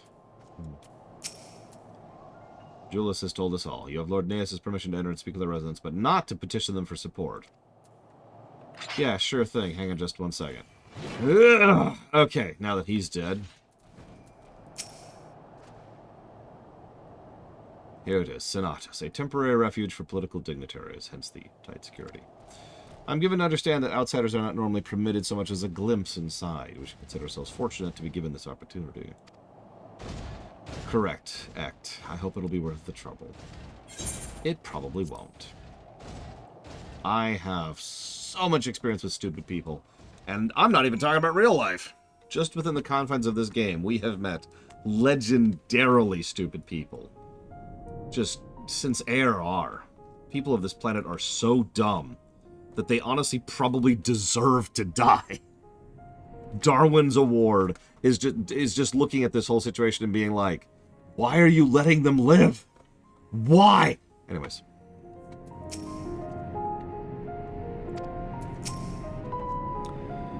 To begin, I propose we split up and ask the residents for their views on the Ilsabard contingent and current state of affairs. We would also do well to learn more about the Enclave itself. Should you observe any of note, pray keep it in mind. It is through open hearts and open minds that I believe we may yet convince their leaders to work with us for the greater good.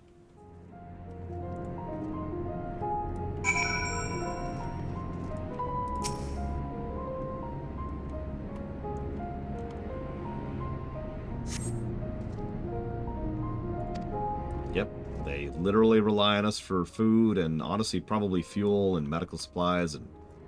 You know, honestly, I wouldn't be surprised if they rely on us for things like blankets and clothing at this point. For the Horde! Sorry. Oh, I got the weirdest comment recently. Check this out. I got a comment saying I am not a true member of the Horde. On one of my Warcraft videos. Now, that's already kind of a weird comment to get, right? But what made it even weirder was the specific reasoning behind it, which I'm going to summarize, because it was one of those comments that's like barely readable because the person doesn't know how to type. You know the type. I get a bunch of those. But what it boiled down to was someone being like, listen, the true Horde is the demonic Horde. Therefore, by being someone who is so, you know, loyal to the concept of what I consider to be the true Horde, aka the one that Thrall ended up building as a coalition of disparate people who needed family, I am not a member of the true Horde.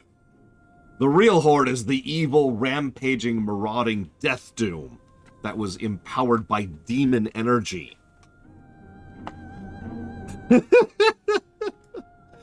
In fact, I found a direct quote here. Thrall's Horde is a perversion of every Horde that came before.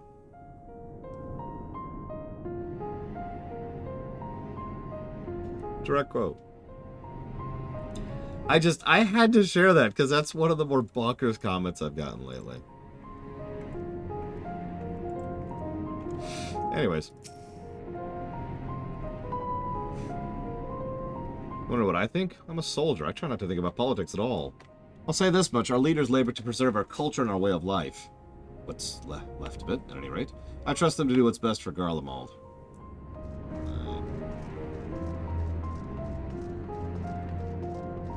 I wouldn't trust your leaders with a loaf of bread.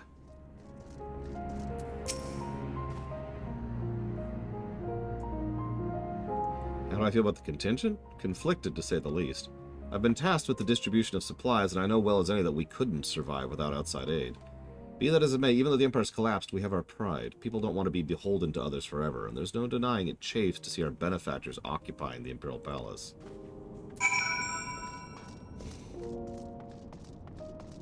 Yeah, there's a reason. Now, granted, the demonic horde, some of the horde's additional adjectives were added by me to help distinguish the various hordes, because several of the hordes are just called the horde, and that's just confusing. But the demonic horde was the demonic horde, as opposed to the horde. I'm just saying, you know? Like, the horde stopped being the demonic horde before Warcraft 3 began. I'm just saying. Now, I apologize for your indulgence, but it is raining and I just got a package, so I'm going to go make that not be rained on.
Oh, and just to get it out there really quick. So we have the demonic horde, that was first. We have the horde, that's thralls, that's the one that's still going to this day. Excuse me. We have the dark horde, that's the one under Rend over in Blackrock Spire back in Vanilla. And then we fast forward a bit until we get to what's usually called the true horde. That's what it's called in universe.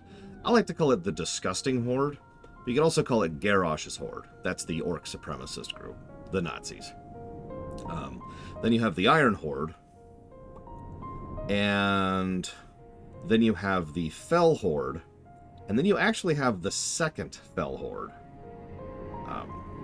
Because there's actually two Fell Hordes. There's the one that was under the Illidari during the course of Burning Crusade, and then there's the one that... Oh, no, sorry, it's the Fell Iron Horde, that's what they call it. That's the one during Warlords under Gul'dan. By what metric, Colgrim? Unless you're going off of memes, in which case, sure. Am I sure the demonic horde is really the first horde? Yes, absolutely. Like, the clans never really unified until they were being unified under the banner of the demonic horde. Now, the demonic horde was not actually demonic at the very, very inception of it, but it is the still same entity put together for the same purpose.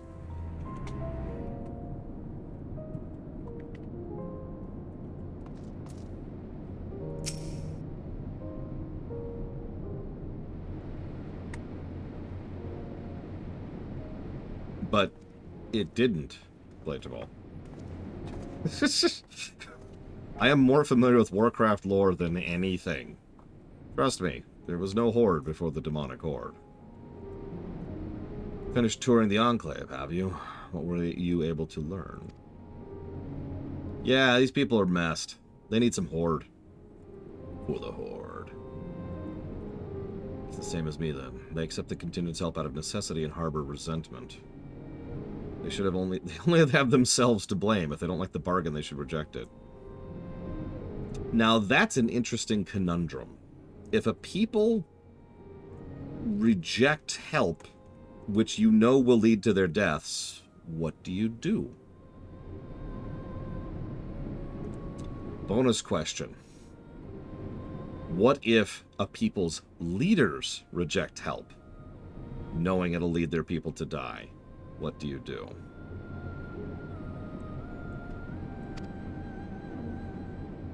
How many times must I tell you? It's absolutely out of the question.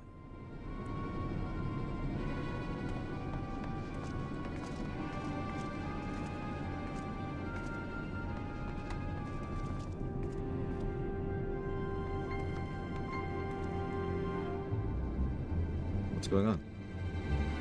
We were wondering the same. We came running when we heard shouting. I know the episode you're talking about, Dakota. Is aught the matter? No, I was just trying to explain. I'm happy you can clear this up. The contingent has made a reasonable request, but this man insists it's impossible. It concerns the Magitech weapons, which run rampant through Regio Urbanissima. Urbanissima! Oh my god. Every time we deliver supplies here, we have to dispatch extra men to defend against potential attacks. To address the issue once and for all, we propose the elimination of all Machina that loiter near the supply route, but you heard them. They refused to even consider it. The magistrates have always spoken. Rampant or no, those war Machina are Garlean assets. Furthermore, who is to say they're as dangerous as you attest? It has been suggested this could be a pretense to scavenge Magitech material for your own ends.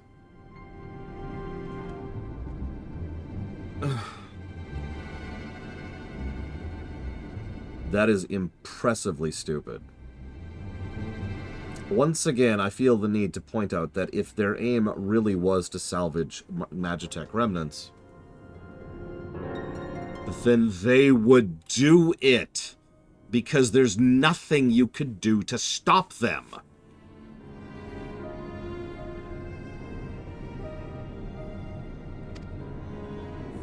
More speculation by the magistrates, I presume. Ridiculous, but they have spoken, and unless we want to inflame tensions further, there's not what we can do.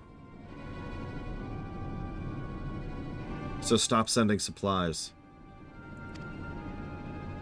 I'm dead serious. Play hardball. Like, I'm sorry. If you are this stupid, just be like, all right, we're not sending additional men to defend our people from your rampant war machines in order to bring you food. We have given you an option that will enable us to keep taking care of you. If you would like to discontinue that option, bye. Like, I'm sorry. No. Also, make sure that announcement is very public, so that lots of people hear it, regardless of the leadership or whatever. That way, if any individuals would like to be like, hey, then they'll be allowed to. You play it on the radio.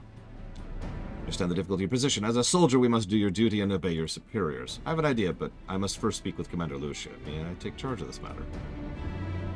By all means. I'm curious what Varsh is going to come up with here.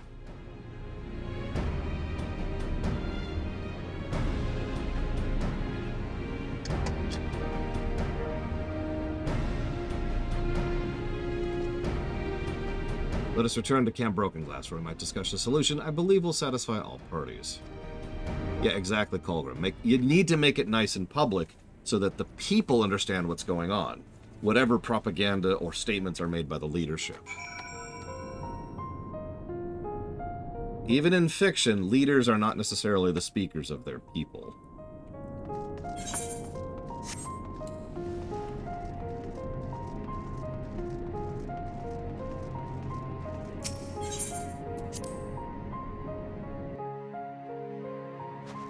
I mean, I'll go ahead and say this flat out. Do you think I fully agree with everything that the Biden administration has been doing? Simply because he is the duly elected president of the country I happen to live in? And that's just a recent example.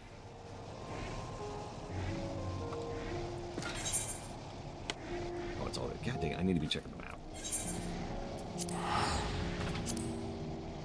Or the previous administration, or the one before that, or the one before that.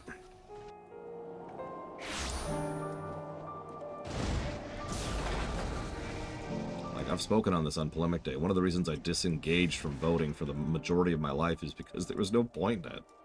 Why should I vote for someone I disagree with on almost every point?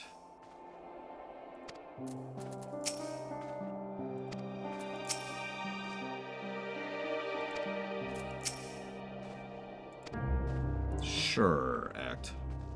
I have got to know what Varsha's plan is here. Like, I'm really curious.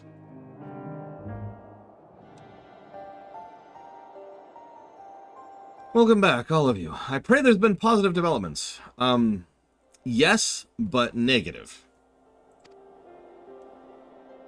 Mayhap not yet, but there's a method by which I believe all stand to gain. First, we kill all the Garleans. In my lifetime?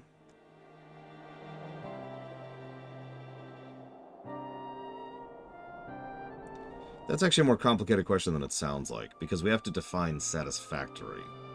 And, to be very clear, the bar is so low that it really does come down to, what do we consider satisfactory?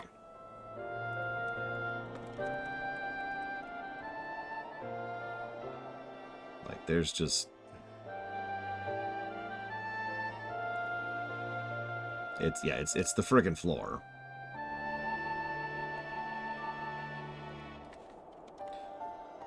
As satrap, I intend to propose a trade agreement between Radzat Han and the people of Garlemald.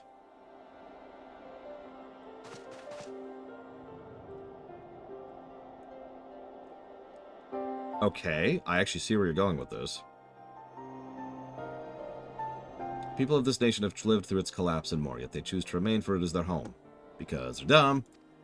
That they have been able to survive thus far is thanks to us, or in less flattering terms, they're entirely at your mercy. Yes. Again, see dumb. I hate to point this out, but a refugee crisis was literally one of the main plot points of the entirety of the first expansion of this game. And by first expansion, I'm of course referring to ARR. Despite your noble intentions, this one-sided relationship has fueled feelings of frustration and resentment. It is no surprise, then, that some Garleans are loath to engage with foreigners for fear of indebting themselves further or surrendering more of their already limited autonomy. That's why I wish to present them with an equitable arrangement. One that would restore them a sense of agency after being forced to rely on charity. Still with it.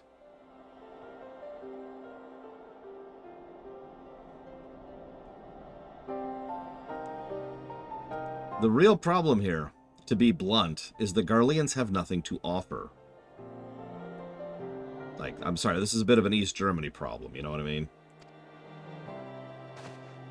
Long have Garlemald and Radzat Han abided by a treaty of non-interference. Freely have we traded one with another, and I wish to but continue this tradition.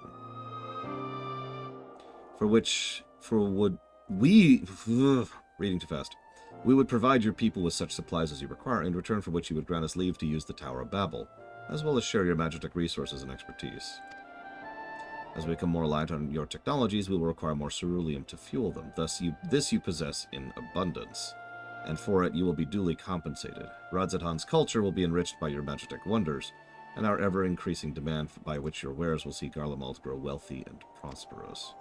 I don't, and I'm completely wrong. Ignore me forever, Act. Only when both sides keep the interest of the other in mind can an equitable relationship be forged.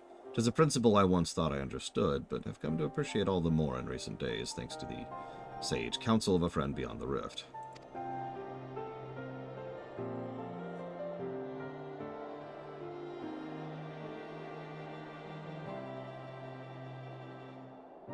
Your Excellency, I thank you for your careful consideration of Garlemald's future.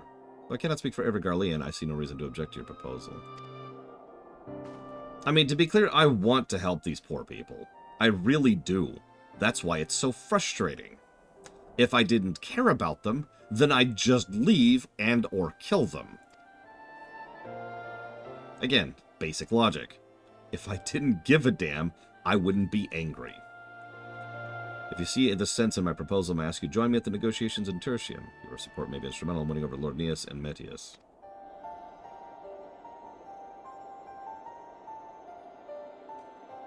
By all means, go with them. I have matters well in hand.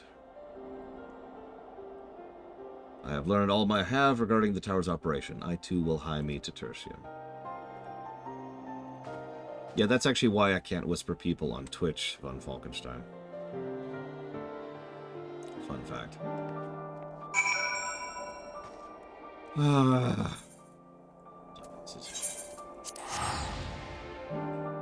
Presidential administration that I consider to be satisfactory in my lifetime. No. Presidential administration that I consider to be satisfactory ever? That's trickier. Because obviously, there's only so much I can research into history, because time and limitations, and there's a lot of depth that can be done into virtually every president. So I'm going to go with...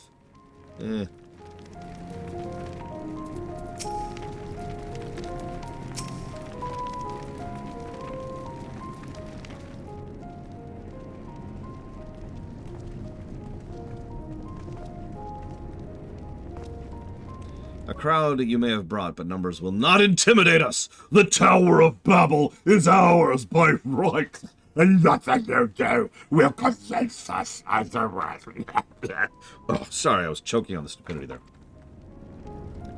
Rest assured, it is not our intent to infringe upon the rights of the people of Garlemald. Let's instead discuss the future. As the satrap of Radzat-Han... Yeah, I'm sorry, what do you want with the Imperial Palace? What are you going to do with it exactly? I wish to establish a new trade agreement between our nations.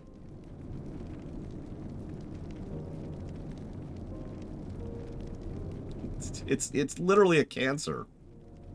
A cancer made with sacrifice and blood and bone. The aid we presently receive will not last forever. Sooner or later we must stand on our own 2 feet. To do so, we must secure a means of replenishing our coffers, and the proposed agreement presents a rare opportunity. 'Tis true we do not want for Magitek and Ceruleum, and foreign currency will be needed to procure things we lack. It would depend on the precise terms, but I can see the merits. What? I can't believe what I'm hearing. You serve the Emperor! You are a proud patriot, now you entertain selling national resources like a common merchant? Like you, I weep for what we have lost, but if we were to rebuild Garlemald, we must make use of what few precious assets remain to us. Nonsense. Utter nonsense. You are a traitor.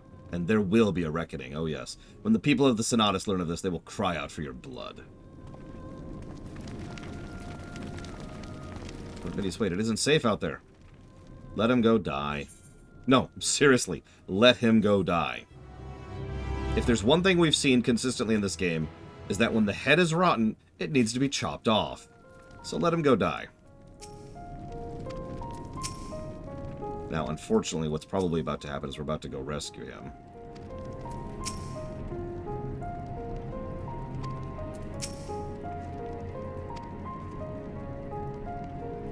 Purple yam milk coffee?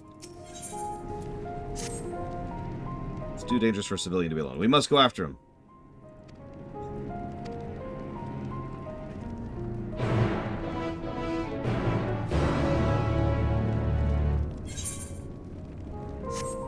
Okay.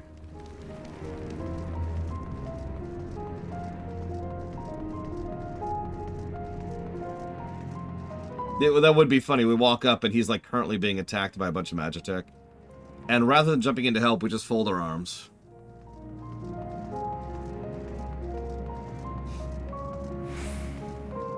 What? Let him choose. You're about to die. I have the power to save you, effortlessly. I give you the choice.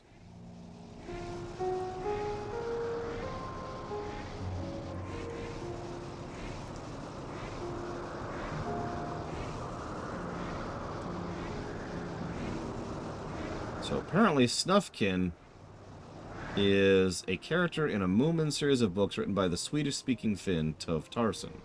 No, Tove Jansson. God, I'm reading too quickly. Appearing in 6 of 9 books. His first appearance is in the second book, Comet of Moominland. Of course, I've never heard any of this before. Oh, sorry, I don't want to interfere in Garlean business. Let's see. So apparently there is a video game that came out yesterday.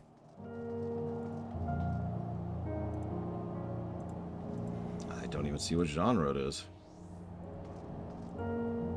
Well, it's a video game and it's not horror. And it came out yesterday, so I don't see any reason why I would disallow it, Dragon Player. But I've legitimately never heard of this franchise before. It's listed as adventure game, which, as we all know, is generico. In other words, there is no defined genre. Nice wings, Giga.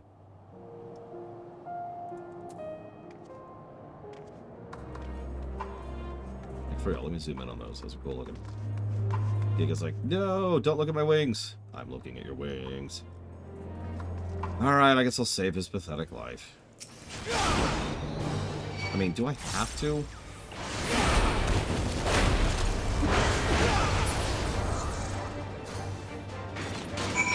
Oh, sorry. I didn't mean to defeat a stray machina that was rampant in the area.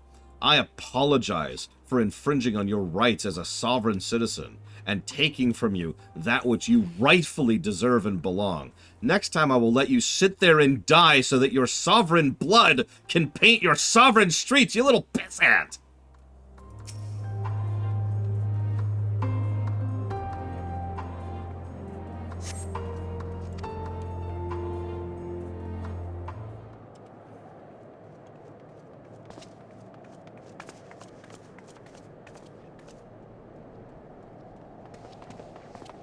Praise the sisters, you are safe.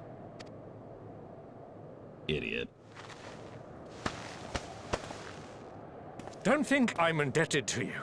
I never asked for your help. And I predicted that was going to be his response, too. I'm telling you, we should have given him the option to ask for help. Oh, that expression. Dearly, Lord Metius. That much is plain. But you're not alone in that. There is such a thing as too much patriotism. No, I'm joking. A little bit. A little. Thank you, Dragon Player. Very, very much.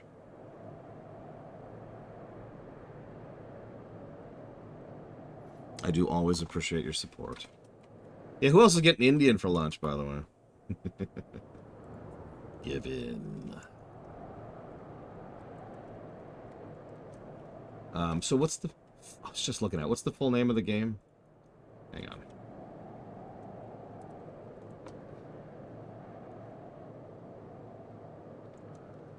Snufkin Melody of Moomin Valley? Looks like?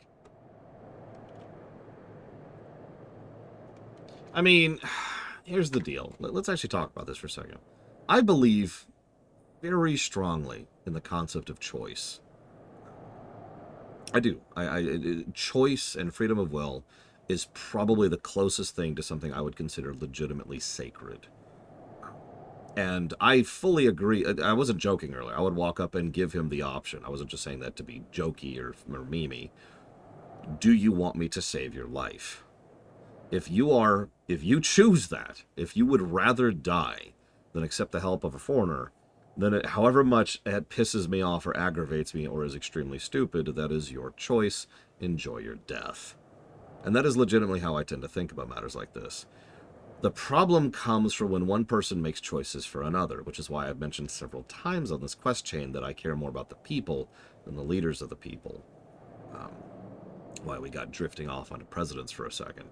It's because you cannot tell me that this asshole speaks for all of his people, that every single one of them are the kind of people who would deliberately rather choose to die rather than accept any kind of aid or variance on their pre-existing life. Right?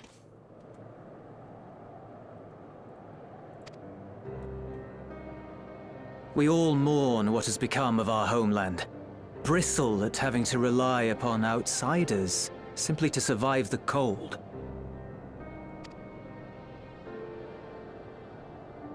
Even now, I struggle with fear and uncertainty. Day after day, I ask myself, what is right? Where do we go from here? I've yet to find the answers. But I won't stop looking nonetheless. And I won't avert my gaze from our grim reality. The theme of Endwalker in one sentence.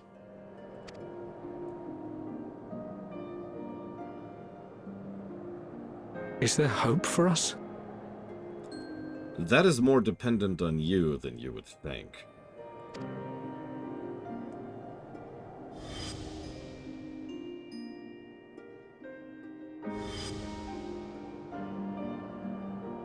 Aye, so long as we live. Garlemald lies in ruins, but the bonds between us will never be broken. We are the chain that connects generations past and future. You and I, it's links. Help us, Lord Metius, for all we have been and for what we may yet become. Please.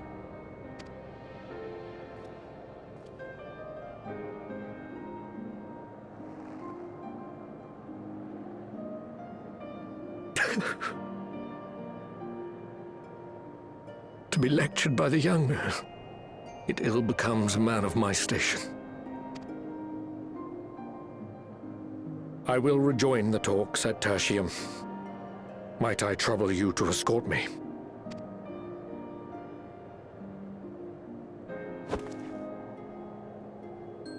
Ere we part, I apologize for my discourtesy. I owe you my life, and I thank you. You're welcome.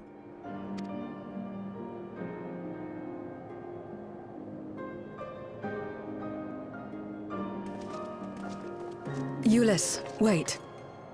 I'd like a word.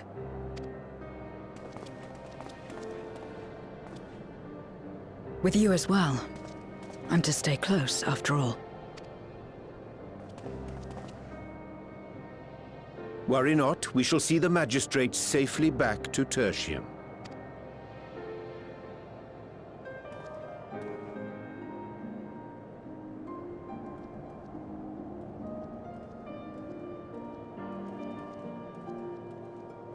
What is it? You bound that man with trust, didn't you?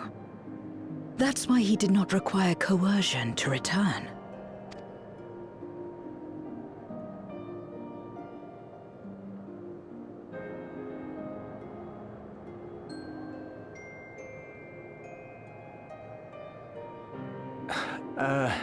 Shall we walk, perhaps?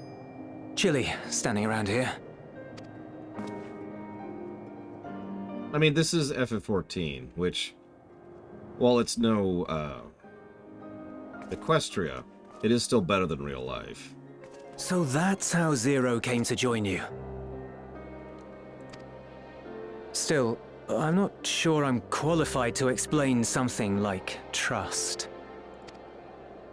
I wouldn't describe myself as a sociable person. Before all this, any free time I had, I spent looking after my brother and sister. As for the magistrate, I only told him what's been on my mind of late. But I wouldn't have done so, I think, if it weren't for the twins' influence. Damn it, Palamaporum. Trust is infectious, in a manner of speaking. When someone believes in you, it makes you want to believe in them, in others, in yourself. Perhaps it's because the magistrate felt that earnestness that he gave us a chance. As I did after I was caught trying to steal provisions from the enemy. Trust comes easy in such company.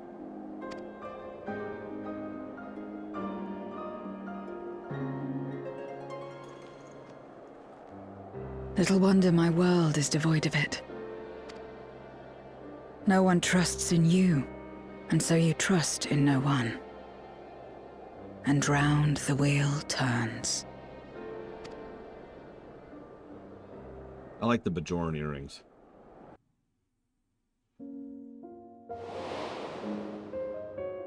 During the Contra Memoria, we had already come to judge one another based on strength and usefulness. You either used or were used. Those who rejected this rule didn't survive.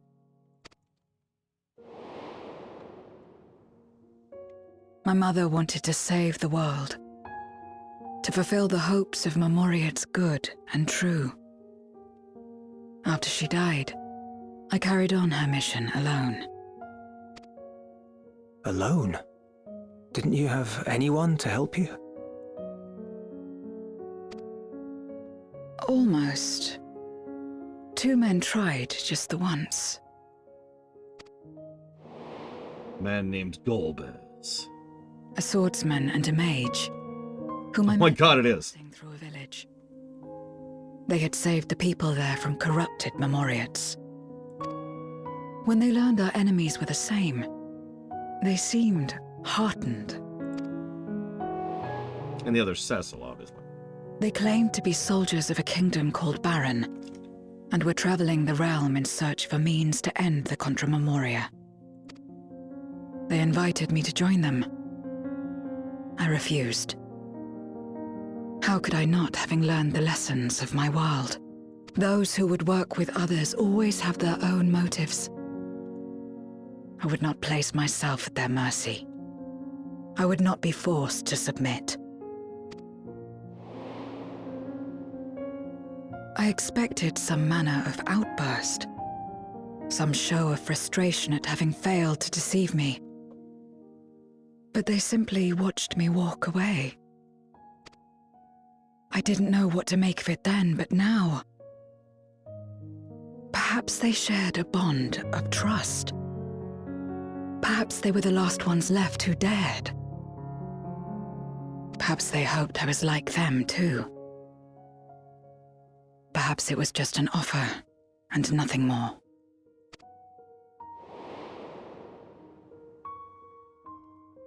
I continued fighting alone. But ultimately I was undone, overwhelmed by enemies that had banded together.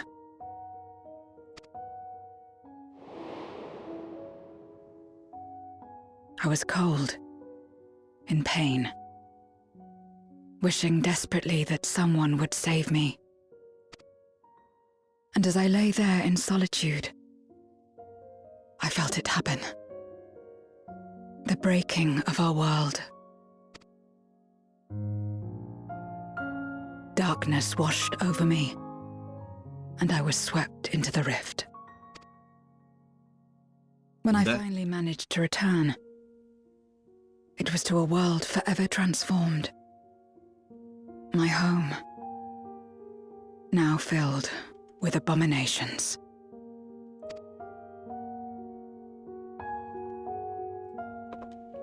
And that's when I met Greg.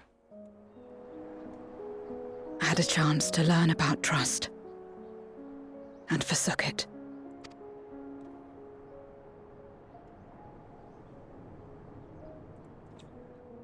I never had the power to save my home single-handed. I should have accepted their invitation. Hell, even I can't do that, and I'm the strongest thing walking around on this planet. Had I joined them as I've joined you, I might not have had to face the end of the world alone.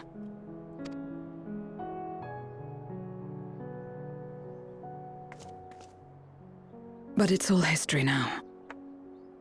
No amount of reflection or regret will change our present reality.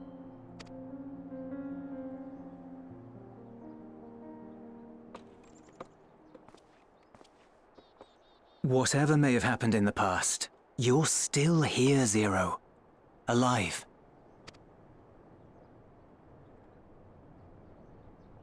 So long as you're alive, there will always be hope, no matter how bad things get. What you couldn't do yesterday, you might still do today.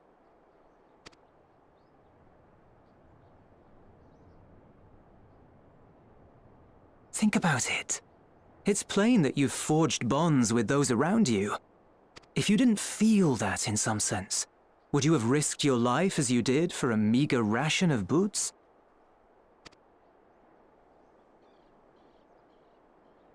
I trust you too, for what it's worth.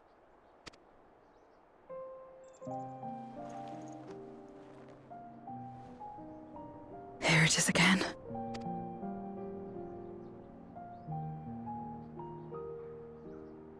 The fire that burned in my breast when you came to my rescue.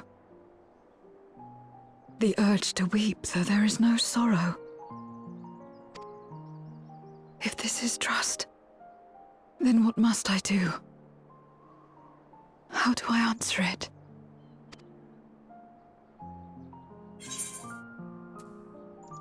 Let's try a handshake. I'm good at those.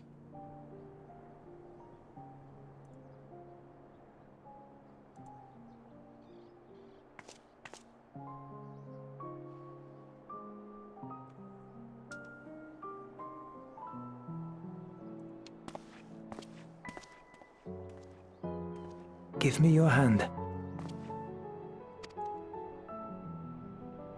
It's not something you do constantly, mind.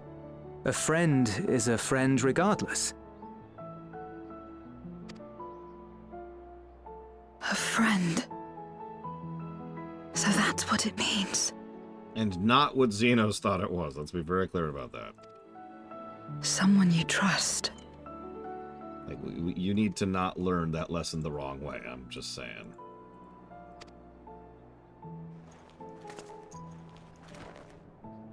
Now, that's some impressive animation. I know that doesn't look like it, but think about all the work that had to go into making those two hands meet and look natural.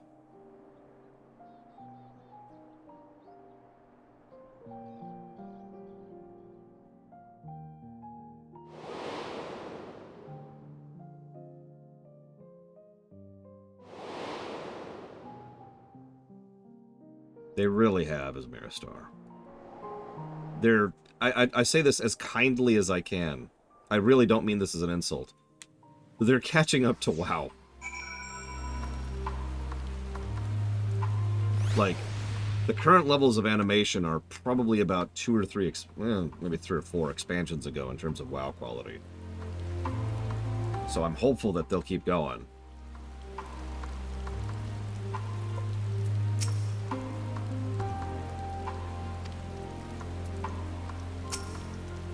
Thank you. I feel at last as though I found the answers I sought, and I owe it all to you and Julius. Yeah, no, exactly, Rex. They just have to space it right. I expect the others have already arrived back in Tertium. We should join them.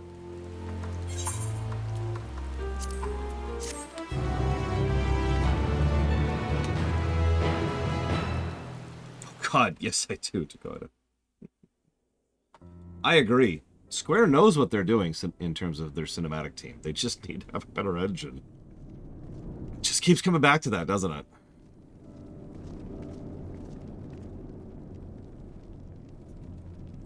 Full glad am I to see everyone returned, and none the worse for wear. Various representatives of the Garlean community are gathered here this very moment.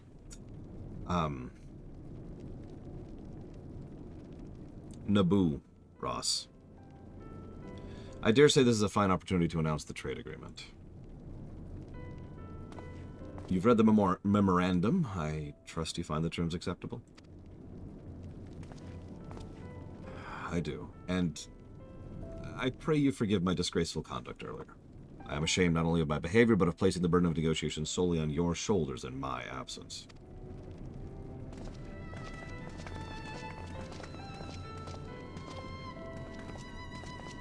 You should know that when we brought up the subject of the tower's reactivation, the people at Tapper's Den, some reacted quite strongly.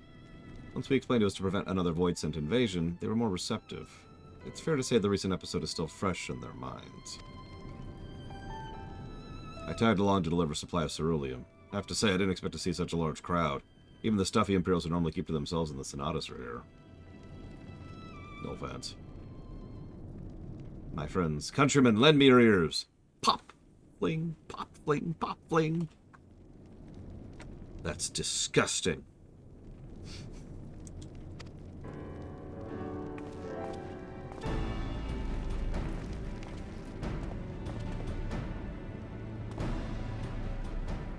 I am pleased to inform you all on this joyous occasion that we, the people of Garlemald, have entered into a trade agreement with Radzidhan.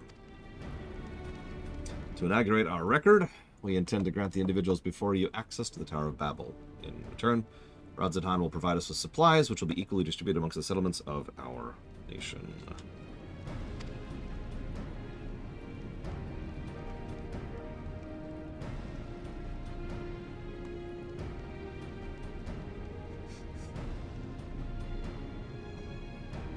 Let me be clear on one point. This is not an act of charity, but a trade. A bargain struck between equals rooted in trust and respect. It marks a significant step towards rebuilding our nation and regaining true independence. But don't worry, we'll never have a Garlemald restoration. I mean, surely if we were going to have it, they would have announced it by now, right? Surely, surely, surely. Radzidhan holds Garlean technology and ingenuity in the highest esteem. It is my hope that through this agreement our peoples will enjoy a mutually beneficial relationship for years to come. That's fair, Rax. That's fair, Giga Pudding. That's fair, Doom Rider. Anybody else? Anybody else want to get in there? That's fair, Asmira Star. Now then, we bid you gather around and hear the particulars that you might convey those to elsewhere.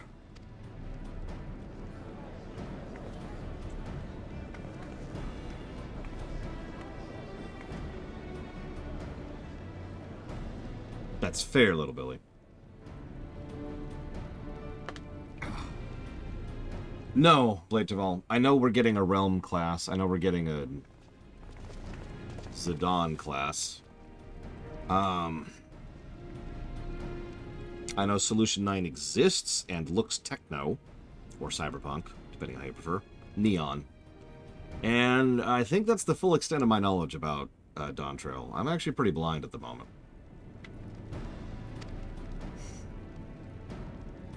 To be recognized as equals, as a nation that has something of value to offer others, that validation alone is enough to rekindle their hope.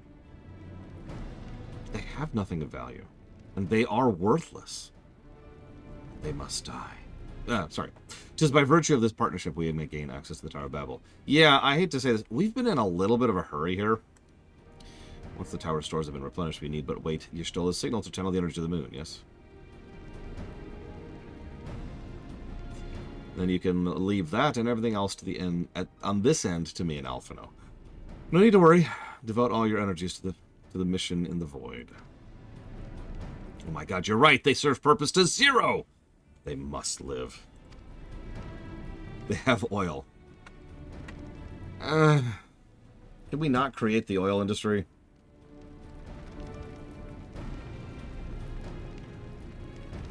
You are good friends. Yeah.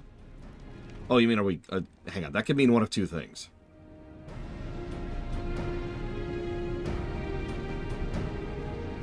The call, Rax. The call whispers to me. I wonder what that fight's going to be like. Because surely Corel will be in there, too.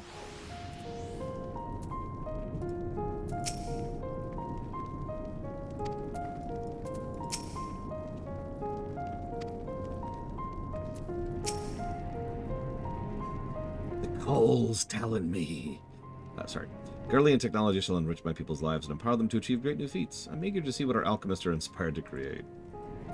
Yay. Moments like these give me hope that we have a place in the world. You don't! Alright, I'm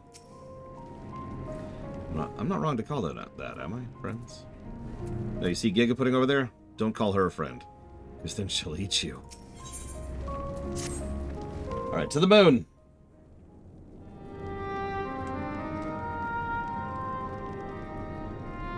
Let us take a moment to review matters as they stand. No, I'm good. Let's go. Having procured sufficient stores of ether, we may now channel the requisite energy unto the moon via the Tower of Babel. Our work on the star is complete. It's a voiced recap. Most of the recaps aren't voiced. I'm a little impressed. However, we have yet to receive word from Ishtola as to the state of the lunar preparations. A ritual to open the gate, and measures to forestall a void-sent invasion. Neither task is simple nor quickly completed. She would doubtless benefit from our assistance. The very thing I was about to propose.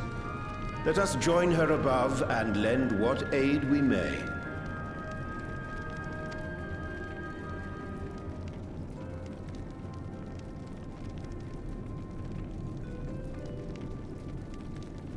Ere we set forth, however, Ishtola did bid me relay a message to thee. As thou art well aware, a key objective of our mission is the extraction of thy sister Ashdaya from the Void. Held captive for millennia and divested of an eye, she is like to be severely weakened. To make good her escape, she shall require aid. Aid that is best provided by a fellow Great Worm.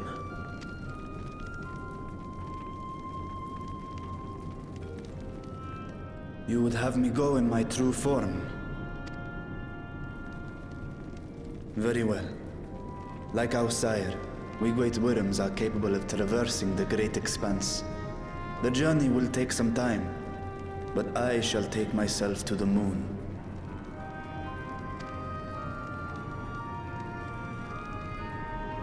To begin with, I shall return this vessel to Radzadhan, that I may have both my eyes.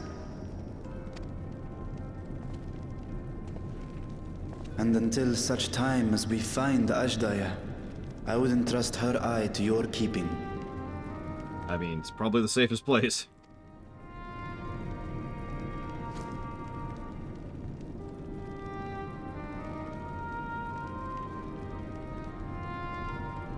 Will you do this for me? No. Of course I will. Ah, dude.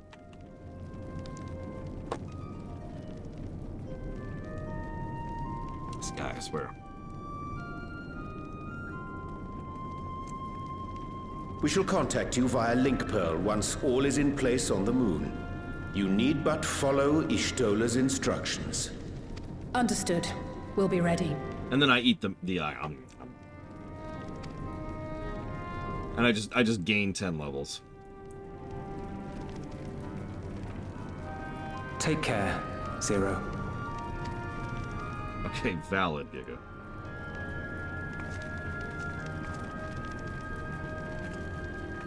It will be the briefest of homecomings. I'll be back before you know it. And she's dead.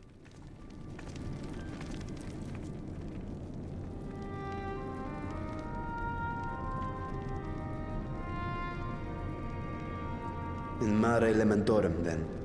Go well.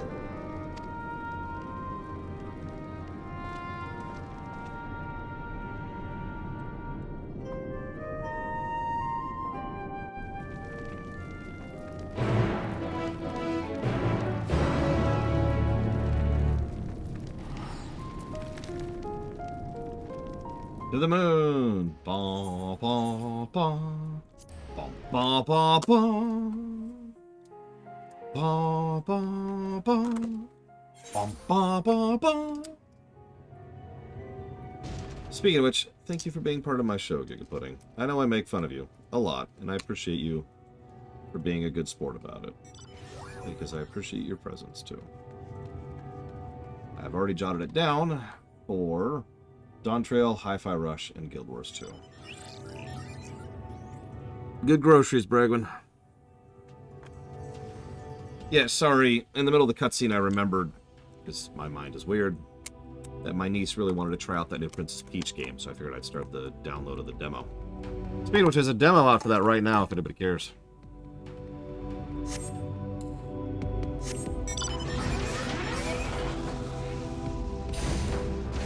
So, Zero, you can now say you've been to space. Congrats. And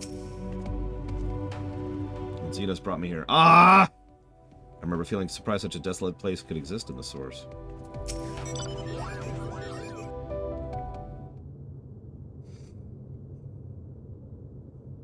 I took the liberty of informing Ishtola of our arrival. She and her entourage should be here momentarily.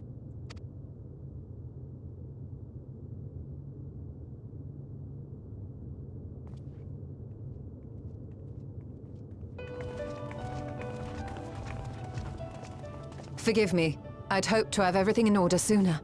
My thanks for the extra hands.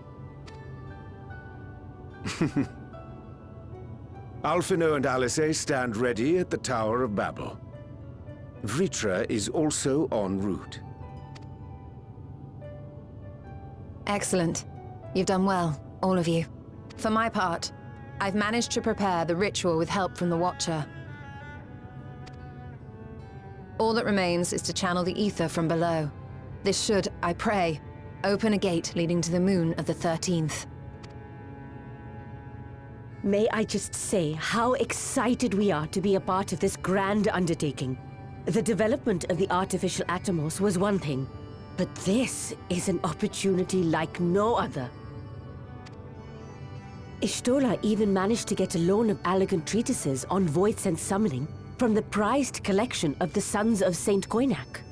The Empire's application of etherochemistry in regulating void gates provided us with many a useful insight for our work, let me tell you. I asked a favor of Grahatir when we were comparing notes on cross-rift travel. Given his credentials, I was confident he wouldn't be denied.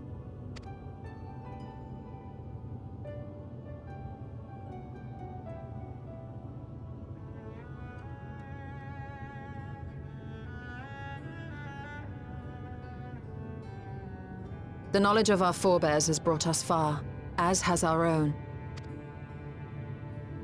And with our knowledge and resources, we shall construct a void-sent containment seal on a heretofore unseen scale.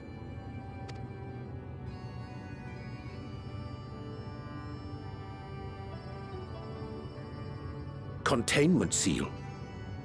Then thou wouldst make use of... Aye, a tried and tested means of holding dark entities at bay is readily available here. 'Twould be remiss of us not to employ it. We shall reforge the brands that Xenos and Fandaniel destroyed. That which held even Zodiark shall more than suffice for void scent of any persuasion.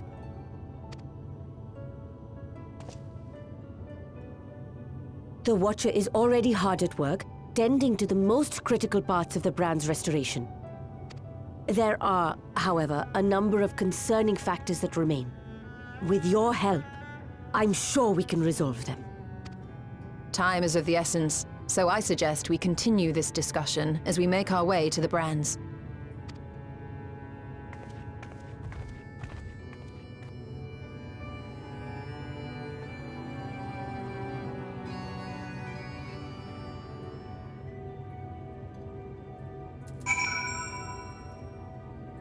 Guys. Guys.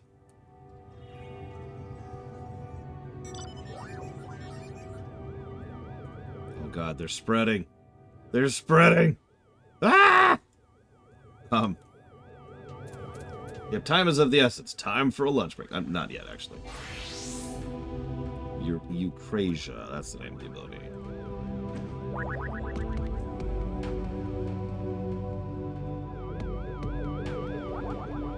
And with that...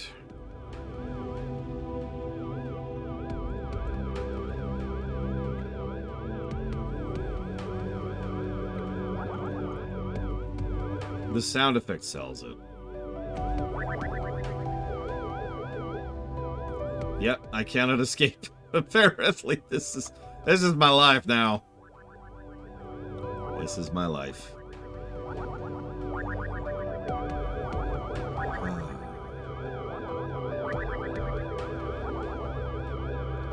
No escape. You can't escape.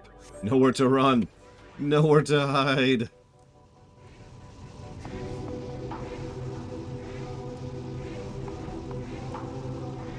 No, WoW has nothing like being carried around by a cartoon floating saucer. Sorry, I stalled in the middle of that because I happen to have, you know, the octopus mount. Now, I don't have the group mount. I haven't bothered to get that yet. We do plan to get that someday. I should work on getting that before the run. I have 460 some odd mounts in WoW ranks. I actually mount collect in that game. I have a couple. The fact that it's account bound just kind of unlocked that.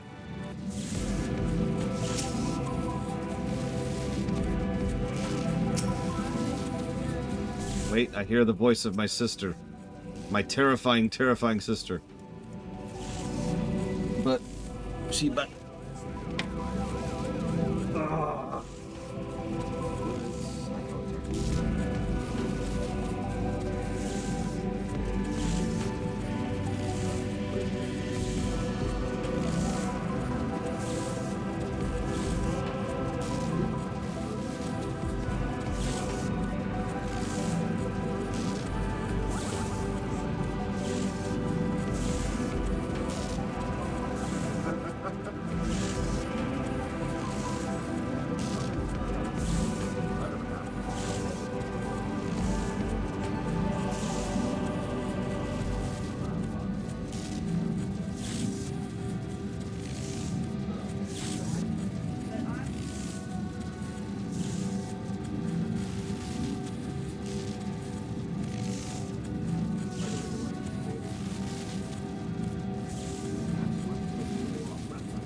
Oh my god, they're everywhere!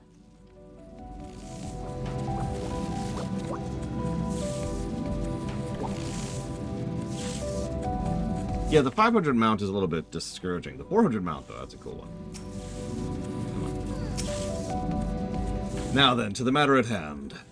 With the Watcher's assistance, we shall reforge each of Zodiark's brands and use them to erect a barrier capable of repelling Void Scent. Yet, though we expect it to be effective against larger beings on account of its original purpose, there's a chance it will allow lesser Void Scent to slip through. Therefore, we should require a second line of defense, and that, I believe, the Loporrit's supporters would be suitable for this purpose. Urianger, Lore, the two of you have a strong rapport with our lunar allies. I would have you meet Livingway and the Best Way Burrows, and provide any assistance they require. I will join you. As a Void Scent, my knowledge may be of use. An excellent idea. In the meantime, the rest of us will see to the reforging brands. I will send word when we have finished. Pray do the same.